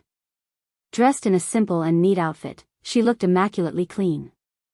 The bar's dim lighting and the colorful lights fitted in the curved lamp above her shone down, casting an especially cold and remote aura around her. She exuded an air of solitary beauty. Several people who wanted to approach her were deterred by her demeanor and didn't dare to come close.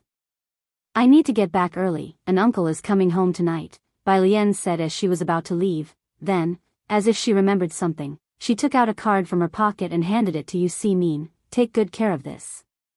What's this? Yu Si-min took a perforated gold card. In the dim light, she couldn't see it clearly. Seeing Bai Lian heading out the main door, the three escorted her out.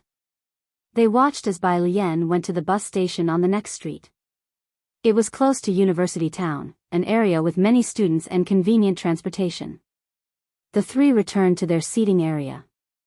Now with alcohol fueling their conversations, it was the prime time for boasting and chatter. Yi Jingxian suddenly remembered something and asked Yu Si-min, Si-min, is that another VIP card the junior gave you? Just now, the bar manager had given Yu Si-min a VIP card. Hearing this, Ba Shiming also looked over. I don't know. Yu Si-min turned on her phone's flashlight and shone it on the gold perforated card to read the words. It was a business card, He Ji-wei, Xiankong Pharmacy. Below was He Ji-wei's contact information. Yu Si-min and Kong Wei had recently been competing for appointments released by Xiankong Pharmacy, and she recognized immediately that this was the VIP card of the head doctor. Chapter 836, 325 Bai Lian never plays in low-end games. _2 Yu Si-min suddenly became alert, and she sobered up from the alcohol. She remembered that she had mentioned this matter to Kong Wei in the dorm. Yi Jingxian also recognized the item. Damn, junior sister, she even gave you this? Quick, let me see. I can see their documentaries online every day, but I've never seen the legendary gold card. Members of the Physics Institute Student Council scrambled to have a look. On the other side, a few people from Beijing sat together. Kong Yifan tilted his head towards where Yi Jingxian was and faintly heard something about Sun Kang. That's Sun Kang's internal gold card? It allows you to see Hen Jiwei for checkups at any time. She gave it to someone else too. Bai Shaoqi and Song Min exchanged glances without saying a word. At the beginning of the semester, junior sister Bai casually gave out 2 signed photos of Yen Lu. A staff member from the Physics Institute Student Council answered them. Junior sister Bai knows a lot of people. No answer was needed for Song Min to guess, it was only too clear from the manager me they met that evening. He looked down at his phone and felt puzzled in his moment of distraction. In just 1 year, how could Bai Lian, who was once so unnoticeable in Beijing, have changed so much? On his phone, a banner notification popped up.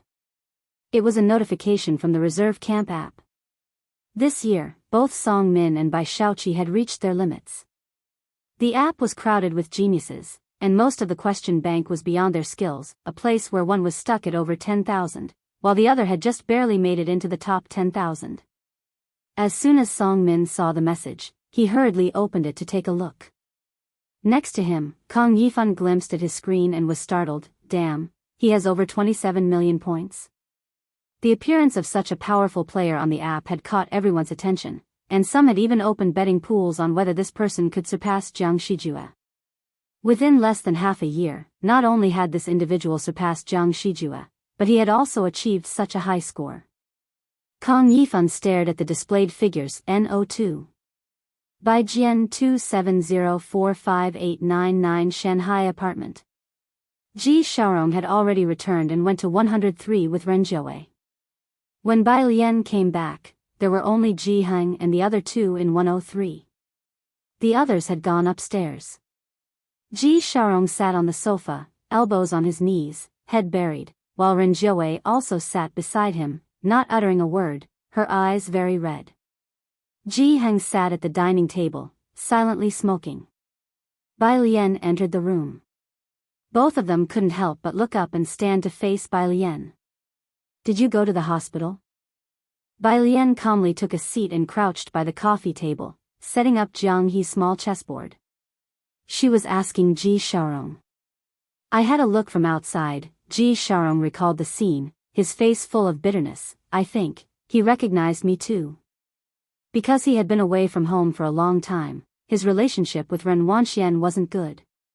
Ren Wanxian never thought highly of the Ji family, was not close to them, and despite Ji Heng replacing a lot of furniture to accommodate her, he still couldn't win her favor.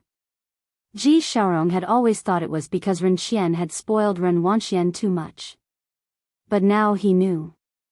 Turns out, even with a change of identity, his child would still be this close to the Ji family.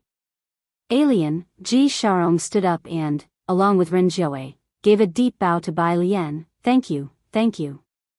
Without Bai Lian, Ji Xiaorong probably would have never found out that Xiaoqi was his child. Bai Lian accepted their gratitude. She casually separated the white and black chess pieces. Xiaoqi is tender-hearted, and it's not like you purposefully abandoned him. Spend more time with him, everything will get better.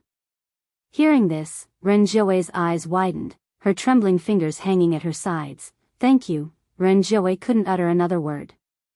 There's another thing. Bai Lian had returned mainly to discuss Ji Xiaorong's nerve damage issue with him. Tomorrow, find some time to visit Jianghu University's Biological Research Center and look for Yang Lin. I'll give you her phone number.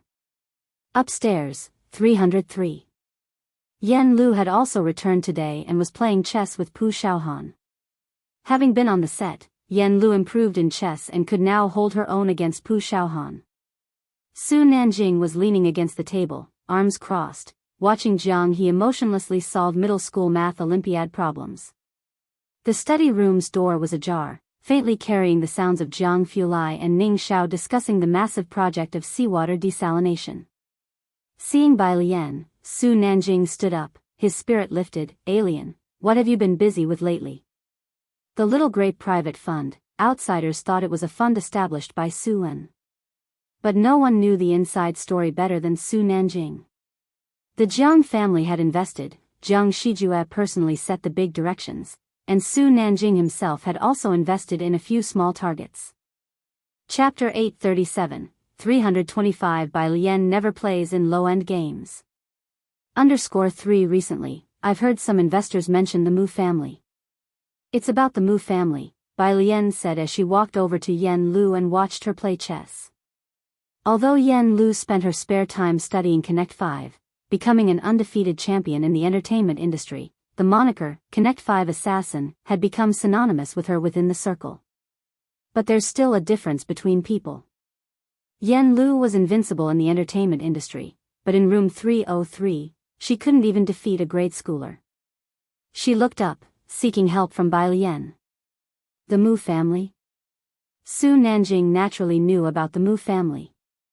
While watching the two girls play chess, he continued to ask, what are you planning to do? After the incident with that generation, they'd been in decline for 20 years.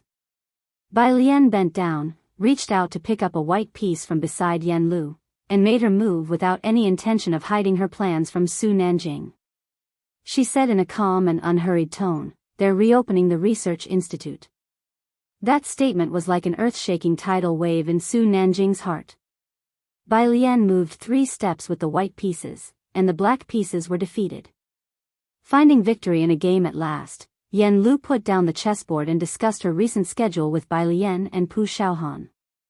The endorsement will be released tomorrow morning at 8, Yan Lu said. Her finalized photos had already been taken, and Sister Xian was contacting the PR department. Oh right, Sister Xian asked you guys, did you get the patent? Jixia just got it last night. As the two chatted, only Pu Xiaohan felt puzzled. What kind of endorsement was this, and there was a patent involved? The next day. At 8 in the morning, Yan Lu's official Weibo account posted a message. V. Yan Lu at Space Agency at When Family First Project Team, image. Yan Lu wasn't very active on social media usually, so early in the morning, when fans saw that Yan Lu had made a post, they flocked to be the first to comment. After securing their spot, they went on to look at the content of Yan Lu's post. After reading it, the fans fell silent. Hold on, I must have seen it wrong. Let me refresh Weibo. Wasn't my sister Lu endorsing just a regular hairdryer? What's going on? That seems to be correct, the Space Agency official account responded. It's indeed their work, everyone go check the official Weibo, there's even a patent diagram. Following the mention, they saw the post from the Space Agency's official Weibo account. Yan Lu's fans? Yan Lu's fans were shocked early in the morning. As soon as the post was up, it quickly soared to the top of the Weibo hot search list. Yan Lu's influence was, of course, immeasurable, but this time it wasn't just about her popularity. It was even more significant that she also represented the endorsement of the space agency. In the entertainment circle, fashion resources also represent one's status. Yan Lu was popular, but she didn't have many endorsements, only the health brand and Wen family, plus the Shangqing culture and tourism endorsement. Some mocked Yan Lu for not having any high-end luxury endorsements. But now, Yan Lu's side could finally breathe a sigh of relief. A luxury endorsement with an official seal of approval? To secure these endorsements, one had to have a clean background. If someone had any hint of scandal, issues with character, or unclear origins, officials would not approve. Now that Yan Lu had received the endorsement, it was evident that her background check presented no problems. The moment Yan Lu secured her endorsements, all the previously speculative negative stories about her on the internet were deleted by the paparazzi, as clean as wiped. Yan Lu at this point was more than just popular. Her standing in the circle was starting to show. While she was on the rise, Lu Su, on the other hand, was losing several endorsements. His soy milk maker got overshadowed by the hairdryer, leading to the Wen family focusing most of their energy on the new product, and the soy milk maker got discontinued. Lu Su, didn't you say you had inside information? Lu Su's agent looked at him with trembling fingers. Then how did you not know about Wuxia's collaboration with the space agency? Initially, when Wuxia's collaboration with Yan Lu was revealed, Lu Su's side was taken aback. They hadn't expected Wuxia to know Yan Lu. Fortunately, at that time, Wuxia didn't make an issue out of it, but they did regret not building a good relationship with Wuxia. The moment this endorsement was announced, Lu Su and his agent were completely on edge. This endorsement was originally Wuxia's approach to him first. Such a good opportunity for collaboration. As soon as the Wen family hairdryer hit the market, its stock price rose 12% that day and was still climbing steadily. Anyone with a bit of foresight could see that the Wen family was destined to become a domestic electronics giant. Even Su Juling had heard about it. Jianghu has been really lively these days, he remarked in the study while chatting with grandfather Su. Jixia really played her cards well on this one. Su Nanking was sitting below the two men, pondering the issue Bai Lian had mentioned the night before. He listened absently. Only when the old man asked, did he look up, grandfather, sorry, I was thinking about the Mu family matter. The Mu family? Grandfather Su was surprised. Su Nanjing set down his teacup, grandfather, I want to collaborate with Mu Yining. Beside him, Su Jueming naturally knew about Su Juling's acquaintance with Wen Jixia. He also learned today that the kid who came to the Su family the other day had quietly released big news. Upon hearing Su Nanjing's words, he looked up as if he had caught a handle. The Mu family? Su Nanjing glanced at Su Jueming and smiled. Bai Lian, from the very beginning, never played at the low end of the game. Chapter 838, 226 Bai Lian's eldest senior brother Mr. Su and Su Jueming didn't pay much attention. The brief chat ended. Su Juling and Su Nanjing came out, and he understood Su Nanjing. Su Sanshao being able to become young master Jiang's brother and make a name for himself in Jiangjing wasn't just because he was the third young master of the Su family. What about the Mu family? Su Juling, with his hands clasped behind his back, asked as he turned his head. Re-establishing the institute required investment, manpower, and resources, all indispensable. The Mu family. Su Nanjing walked across the gallery bridge, looking down at the stream below. Dad, I plan to have Xiao Bingwen cooperate with them. The Xiao family? Su Juling was surprised. The Xiao family was the best weapon managed by Su Nanjing. They didn't even listen to the elder's words and were directly under Su Nanjing's management. You think so highly of the Mu family. It's not just about thinking highly, Su Nanjing shook his head.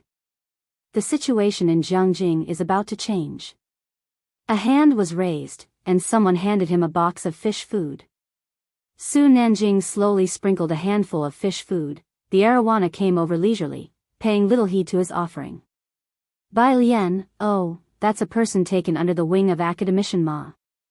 Look at Academician Ma's students.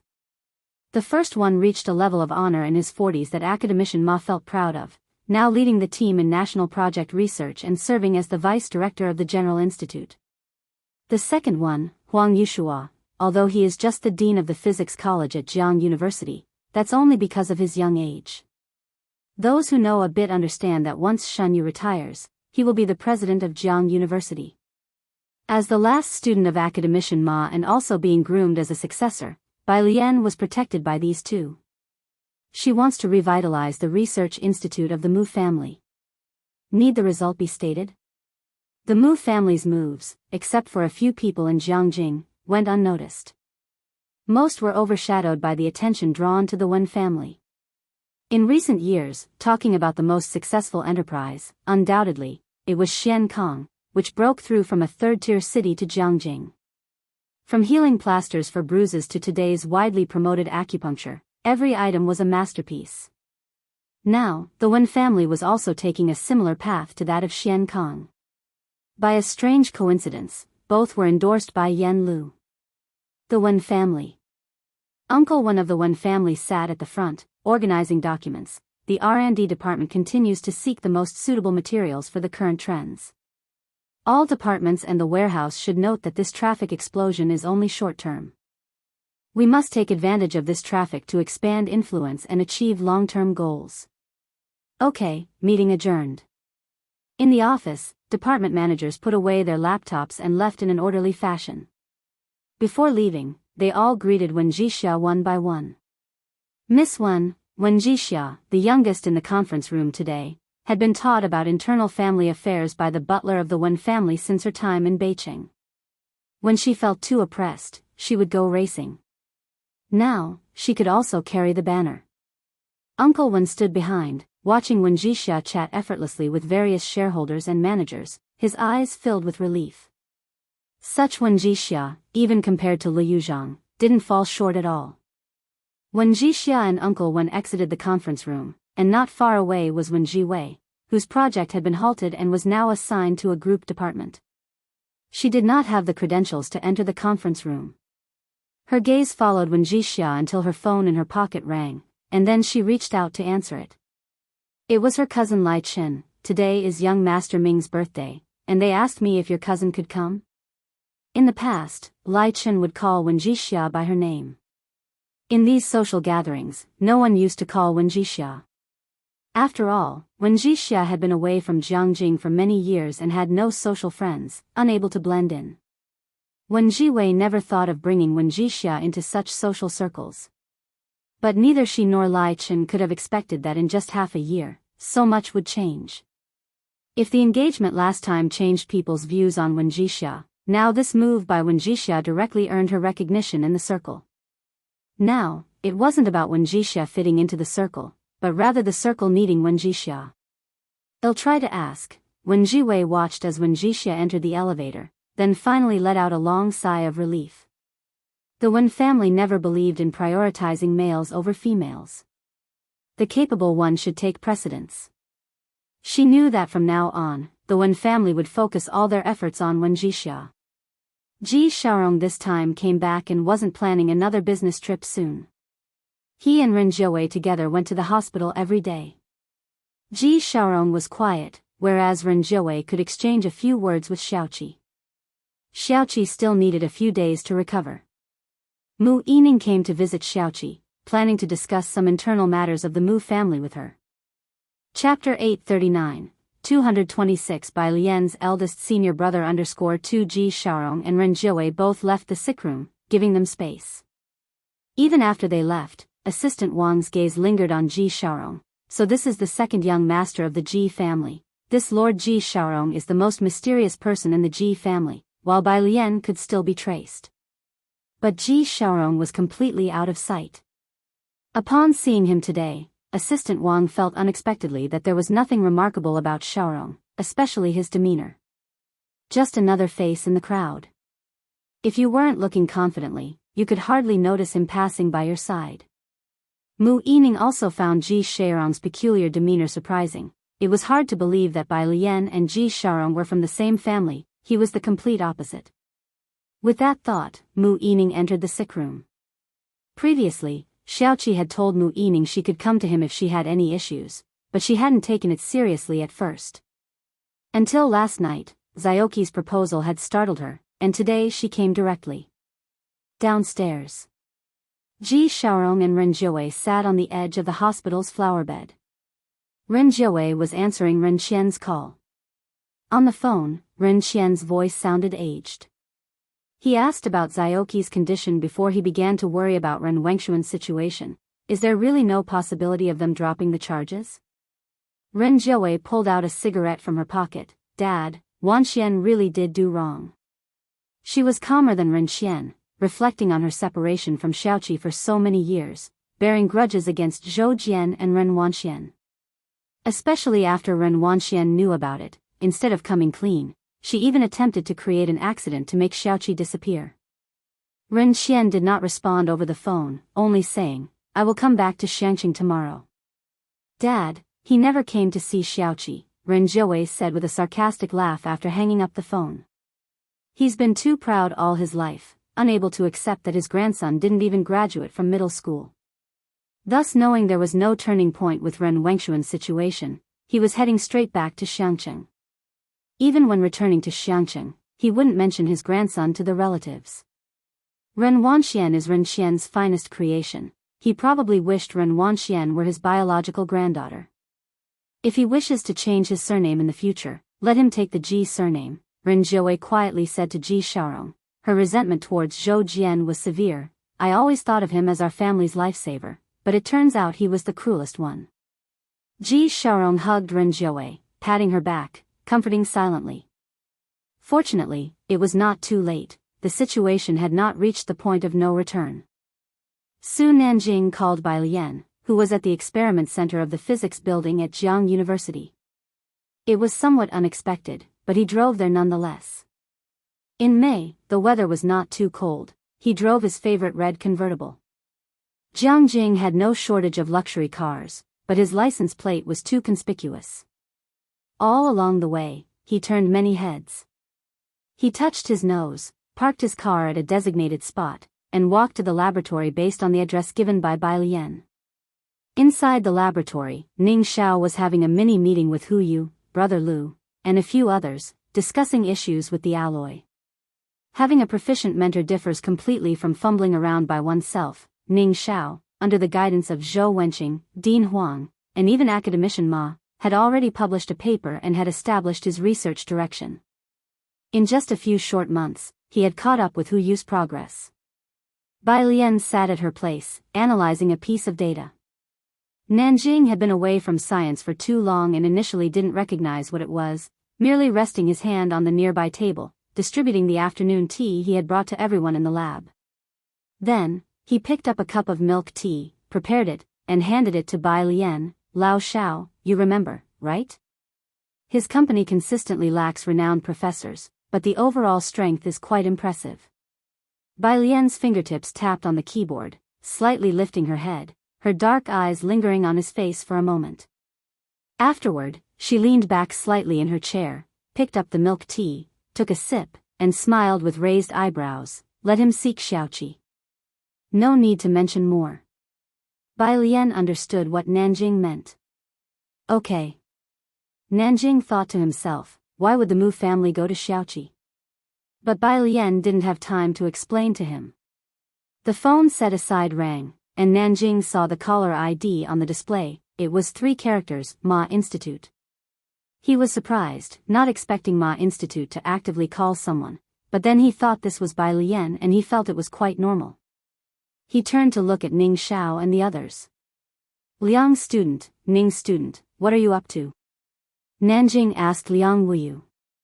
Liang Wuyu pushed his glasses up and looked up. We're researching new materials, and by the way, he just passed the preliminary review for SCI, sister who is asking him about the details. Initially, Nanjing was casually listening, but he was startled by Liang Wuyu's words. Him? Ning Xiao? Isn't it just his freshman year? He thought Bai Lian was the only odd one out. What's up with this Ning Xiao? Meanwhile, Bai Lian walked to the corridor to answer the call. On the other end of the phone, Ma Institute coughed softly, then spoke slowly. When you have a moment, come to see me, someone has returned, and I'd like you to meet him. Sunday. Xiaoqi was discharged from the hospital. Many people came to pick him up, so Bai Lian did not go specially. Instead, she went to the research institute. She had already signed a confidentiality agreement. She could review 80% of the documents here, but she didn't. She just sat in Ma Institute's office waiting for him to come out. When Ma Institute returned, there was a man around 50 years old following him. He wore black-rimmed glasses, a black long-sleeved shirt, and loose jeans. His hair was unkempt, giving off a disheveled appearance. This is Bai Lian. Ma Institute put his notebook on the table, opened the computer, and introduced her to the man. You must guide her well from now on. Then he spoke to Bai Lian, his voice much gentler. Yu Xinzheng, Yeshuo's older academic brother, also my first student, just finished a mission and returned a few days ago. I'll be entering a project soon, and I'll be busy for a while. If you have any problems, ask Xinzheng. Bai Lian was always very polite. Professor Yu, hello. Not knowing what to call him, one couldn't go wrong with Professor. Yu Xinzheng had been involved in confidential research and hadn't contacted people much for 2 years. But he had heard from President Huang, the teacher had selected a successor. This made Yu Xinzheng genuinely happy for Ma Institute. He looked softly at the gentle girl in front of him, silently nodding to himself. You can call me senior. Never mind. He caught himself, remembering she hadn't finished her freshman year and the teacher hadn't officially taken her as a student yet. You change how you address me whenever you want to. He and Bai Lian sat in Ma Institute's office chatting, and the more they talked, the more they hit it off. The girl in front of him, although only a freshman, already surpassed her peers in knowledge. Chapter 840, 327, Go Big or Go Home, Join Xian Kong. Ma Jiren slowly removed his reading glasses, pulled out a tissue, cast his eyes downward, and carefully wiped the lenses as he replied in a deep voice, Wait until I return this time. Bai Lian had not yet pursued her graduate studies, but she hadn't taken any detours. Her comprehension abilities were far superior to others, and she had already learned everything that was expected in her undergraduate studies. Yu Xinzheng stood aside and responded. He didn't know where Ma Jiren's project was located, but he vaguely sensed that this one was extraordinary. Ma Jiren was focused on his research. His intelligence far exceeded that of ordinary people, and he found half a sentence in casual conversation excessive, which is why he had formally accepted only a few students. Previously, he had engaged in ballistics research and had established his own empire in quantum mechanics halfway through, as it was not yet developed in China. In the past, he had failed to persuade someone he desired, but now he had finally succeeded in persuading someone to his liking. The austere school was about to welcome a new junior sister, and it was finally going to be lively. Yu Xinzheng smiled, then I'll get ready to welcome our new junior sister. Ma Jiren put his glasses back on, smiled, and gave no definite response. He had already taught Bai Lian everything she needed to learn. Now, all that was left was for her to gradually absorb it. I just heard on my return that there's a traditional Chinese medicine acupuncture clinic that's very good for the eyes, Yu Xinzheng said, staring at his glasses as he remembered. Shall I arrange it for you? A waste of time. Ma Jiren never liked to waste a second. The two of them talked. Outside, someone respectfully knocked on the door. Professor Ma has arrived. They were referring to Ma Jiren. Yu Xinzheng didn't feel it was his place to comment on Ma Jiren's son, but he was surprised. Is Professor Ma going with you this time? Ma Jiren gestured for him to come in, then pressed his brow and sighed silently. Waiting outside for Bai Lian was Jianghu. He drove his usual black car, parked right across from the research institute. The area prohibited general traffic, not to mention parking. But his license plate was registered in most places, so no security dared even glance over. Jianghu stood by the passenger side, dressed in a sleek black coat, his bangs casually falling forward, responding to messages nonchalantly as the intense sunlight above him didn't manage to mask the chill emanating from him, as if frost gleamed in the sunlight. His slender fingers toyed with a bright red rose, round droplets of water rolling on its petals, reflecting a cold light. As Bai Lian approached, he opened the door and placed the rose in her palm. aren't you going in? Bai Lian reached out to take it. The translucent tips of her fingers nudged a fresh droplet of water off the edge of a petal. Jianghu Lai was calm, no need. There were generally only two reasons Ma Jiren wanted to see him, to coax him into a project or to ask for a newly developed machine. Now, it seemed he made an extra effort for the sake of Bai Lian. At other times, Ma Jiren didn't care who he was. The black car drove onto Zir Avenue. Bai Lian sat in the passenger seat, the car window down, her right elbow casually resting on the window sill, her left hand holding the flower against her cheek, a new friend request appearing on her phone from Yu Xinjiang. After she accepted the request, she turned her head and mentioned it to Jianghu Lai. Jianghu Lai rounded a corner, slightly surprised. You met him today? Yes, I heard he just returned to Beijing after being away for several years. Both Ma Jiren and Jianghu Lai spoke very formally whenever they mentioned Yu Xinjiang, sparking Bai Lian's curiosity about what exactly this professor Yu specialized in. He was the original first student before Ma Jiren began his quantum mechanics research. Jianghu Lai continued driving slowly, his tone relaxed. When I'm away with Ma Jiren and you encounter any issues, you should go to him. Since last summer vacation, Jianghu Lai hadn't traveled far. This time he would be accompanying Ma Jiren, and it would take longer than before. Just the mention of these matters made his voice much heavier. His mood hadn't been very high these last few days. Ming Dongheng and Jiang He didn't dare to provoke him, and even Jiang Shijue and a few others felt it. Unless it was something important, they would not dare disturb the young master Jianghu Lai in his low spirits. Because Xiaoqi returned today, Shanghai apartment was quite lively. Ning Xiao and Tang Ming hadn't come back. They were with Su Jiyue and Liang Wuyu participating in a competition, still at Jiang University. Ji Xiaorong was discussing a recipe with Ji Xiaojun. Ji Heng sat with Dean Jian in the courtyard, the weather having warmed up, and the glass doors opened, shading only with an umbrella. Dean Jian, holding a lit cigarette, watched as Ji Heng did embroidery. The embroidery frame held a light-colored fabric, clearly showing a peony pattern. He had come to understand the Ji family quite well, recognizing the embroidery was for Bai Lian. Old Ji, you've embroidered 2 pieces for Lance already. When will you embroider something for me? Chapter 841, 327, Go Big or Go Home, join Xian Kong. _2 Ji Heng steadily inserted a needle without looking up. What pattern?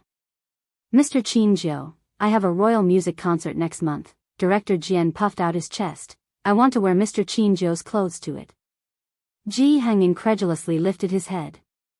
Thinking that Ji Heng didn't know who Qin Jiu was, Director Jian hurriedly took out his cell phone to show him an image of Qin Jiu from the history books. It's teacher Qin Jiu, just like this, by Xiangjin's Guzheng teacher. Do you know him? As a native of Xiangqing and well-versed in Dayang's history, how could Ji Heng not know Qin Jiu? He thought Jiang He and Lance were already abnormal enough, but it turned out the seemingly most normal Director Jian was even more outrageous than those two. Of course, Ji Heng didn't know that Director Jian had dared to learn the Guzheng in the Jian family, where everyone was practicing calligraphy. What was this in comparison? I can't embroider that, Ji Heng said expressionlessly. Director Jian glanced at Ji Heng, thinking, with your impressive drawing skills, you can't embroider? Who would believe that? He compromised in his tone, then just the Guzheng. Ji Heng's mouth twitched. Was embroidering a Guzheng supposed to be normal? What kind of friends did Bai Lian have anyway? Jiang He with his big white cabbage was already quite a challenge for him. He was grateful countless times that Bai Lian and Jianghu Lai were very normal people. After all, Jianghu Lai hadn't asked him to embroider something like a Bai Lian. Jiang He was dressed in a white mandarin jacket, holding a small stool and sitting on the side, his head tilted as he watched Director Jian. Beside him, the flower pot housed green peonies. The peonies sent by the Ren family had bloomed into a shiny green. They swayed in the wind, graceful and elegant. Even though he didn't realize how unusual his request for the design was, Director Jian still felt somewhat guilty and looked down. That cigarette is rolled very well. Where did you buy it? He wasn't lying, after all. Ji Heng rolled his own cigarettes, which indeed tasted better than any others he had smoked. He was a seasoned smoker and knew his stuff. Zhang Xiai's brought it over. Ji Heng resumed his embroidery, head down. Since Zhang Xiai's came to Jiangjing, most of Ji Heng's tobacco was brought back by him. Zhang Xiai's? Director Jian remembered there was such a person, surprised. Where did he buy it? Ji Heng wasn't very sure either, just heard that Zhang Xiai's said his friend's family wholesaled tobacco. But tobacco wasn't a private enterprise. Inside the house. In the living room, most chairs and tables had been moved to one side to facilitate Xiaoqi's wheelchair movement. He was sitting there, talking with Director Chen. Ren Jiawei felt quite cramped in this space. Shen Qing handed her some sliced cantaloupe, whispering, Xiaoqi also really likes melon and grapes, you should take some over for them to eat. Having spent a lot of time with Xiaoqi, she always remembered what the kids liked. Ren Jiawei was still quite formal with Xiaoqi, having cut fruits for him at the hospital where he would eat whatever was given, and this was the first time she learned about Xiaoqi's preferences. Thank you, Ren Jiawei took the plate with a complex expression. This time, her apology was sincere. Shen Qing returned to the kitchen, pinching Ji Xian's arm. Thank you, she actually said thank you to me, Ji Xiaojun. It was Ren Jiawei who said thanks, but he was the one getting pinched. Ren Jiawei placed the fruits beside Xiaoqi, able to overhear his conversation with Director Chen. They discussed the situation in Shangqing and Jiangjing, the latest policies, and sometimes even the Mu family. Sometimes Ren Jiawei couldn't quite understand, but Xiaoqi always responded with ease. After listening for a while, Ren Jiawei was amazed at how knowledgeable the junior high school dropout Xiaoqi was. But every time she thought about how Xiaoqi hadn't even finished junior high school, Ren Jiawei felt a sourness in her heart. Evening. Mu Yining had finished her work, and she remembered that today was the day Xiaoqi was discharged from the hospital. She had someone prepare a gift and went to Shanghai apartment to visit Xiaoqi. As she was leaving, Mu Zhendong and Mu Yujun had just gotten out of the car. Mu Yujun greeted Mu Yining with a serene expression. Her status in the Mu family had always been high, and she hadn't been involved in the affairs of the Ren family. Yining, I've come back to see Dad. Sister, Mu Yining knew Mu Yujun had probably heard that she had asked the old master Mu for the contact information of those old men, and she must have been feeling unsettled about it. Mu Zhendong didn't speak. His discord with Mu Yining was now out in the open. The topic for the heavy industry purification project was to be chosen tomorrow, and for the past half-month, Mu Zhendong had been ceaselessly attending banquets, personally visiting every major and minor leader responsible for the project. After Mu Yining got into the car, Mu Yujun headed to the old master's shrine. Where is she going? Mu Zhendong wasn't sure either. His associate spoke up, she should be going to Jiang University to see Mao Xiaoqi. Mao Xiaoqi? Mu Yujun didn't know who this was. It's Ji Sheirong's biological son, Mu Zhendong said. Upon hearing Mu Zhendong say this, Mu Yujun lost interest and began to speak about serious matters. Tomorrow is the formal documentation meeting, and leaders from several major engineering institutes will be there. Take Yining with you. Mu Zhendong appeared to be listening to Mu Yujun's words. But his downcast eyes revealed his indifference. Shanghai apartment. The number of people was actually less in the evening than during the day. Ji Xiaojun had gone back to deal with official matters, and Dean Jian had classes early the next morning as well. However, Su En had also just finished work and arrived on time. Only a few, including Jiang Fulai and Su En, were eating. Because Jiang Fulai was at the dining table, Mu Yining ate her meal with trepidation. It was Mu Yining's first time eating a home-cooked meal with Jiang Fulai at the same table, and hearing Shen Qing calling him Xiao Jiang, she couldn't even hold her chopstick steady and lost her composure. On the other hand, Su En was now much calmer, speaking in a low voice with Jiang Fulai at the dinner table, mostly about the foundation and matters concerning Su Wenyao. Bai Lian sat beside Xiaoqi, quietly asking about his leg. After dinner, Bai Lian, knowing that Mu Yining was quite afraid of Jiang Fulai, had him go upstairs to fetch her golden needles. After Jiang Fulai went upstairs, Ji Heng went outside to embroider. Su En and a few others also went upstairs. There weren't many people in the lobby. While Bai Lian was inquiring about Xiaoqi's injury, she spoke to Mu Yining, go to the meeting tomorrow. Yes, Mu Yining sat up straight, not curious about how Bai Lian knew so much. After tomorrow, the 3 research institutes will officially start work. Bai Lian listened quietly to her words. Only after Mu Yining finished talking did Bai Lian leisurely retract her leg that was pressing on Xiaoqi's acupoint and encouraged him to stand up and try, adding, "It's not just 3. Xiaoqi attempted to stand up. Mu Yining was surprised. What? Xiaoqi, supporting himself with one hand on the wheelchair and raising the other, looked at her, and said unhurriedly, "President Mu, Xian Kong will cooperate with all your work. If you're going to play big, how can Xian Kong not join in the fun?" Chapter 842, 328 Force-style Xian Kong had its own R&D department, and behind it was the entire Shangcheng. Later, under the coordination of Dr. He and a few others, they succeeded in collaborating with Chinese Medicine University, and now many professors from the university have signed contracts with Xian Kong. Even if they didn't know which clients Xian Kong was supplying medication to, the potential behind it was obvious. From the beginning of the private investment, Suan had poured a large sum into it, and now the returns had more than doubled. Mu Yining naturally knew about Xian Kong, and during the new year, she had wanted to find a resident doctor from Xian Kong to visit her grandfather, but the butler had not been able to invite one, as resident doctors usually did not make house calls.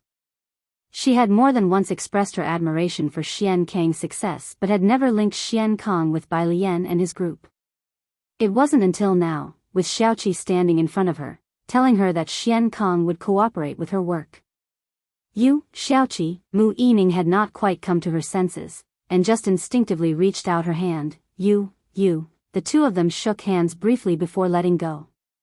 When Zhang Fulai came downstairs with Bai Lian's golden needle, Mu Yining was still holding the back of a chair with steamy tea on it, sitting on the sofa, and it took her a long time to snap back to reality. Xiaoqi resettled into the wheelchair. Bai Lian folded his hands in front of his chest and quietly observed his legs, thinking. Zhang Fulai handed the golden needle to Bai Lian. Pale fingertips drew out a golden needle and compared it with Xiaoqi's leg.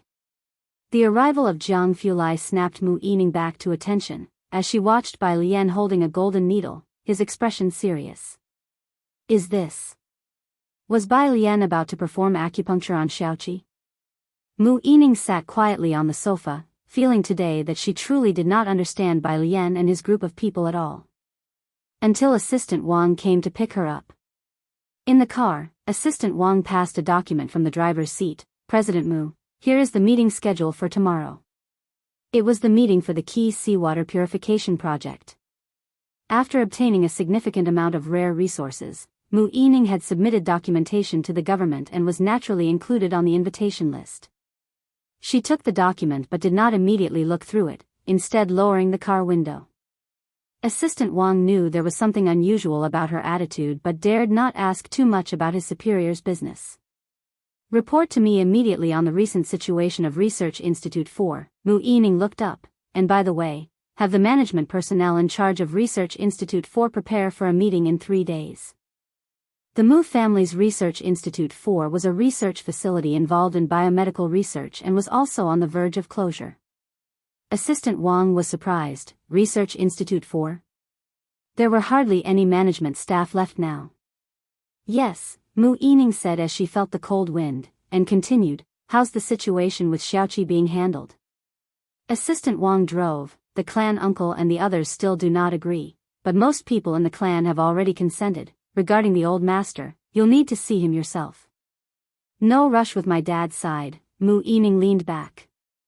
She knew that the old master Mu valued Bai Lian highly, so how could the old master possibly stop Bai Lian if he wanted Xiaoqi to return to the Mu family?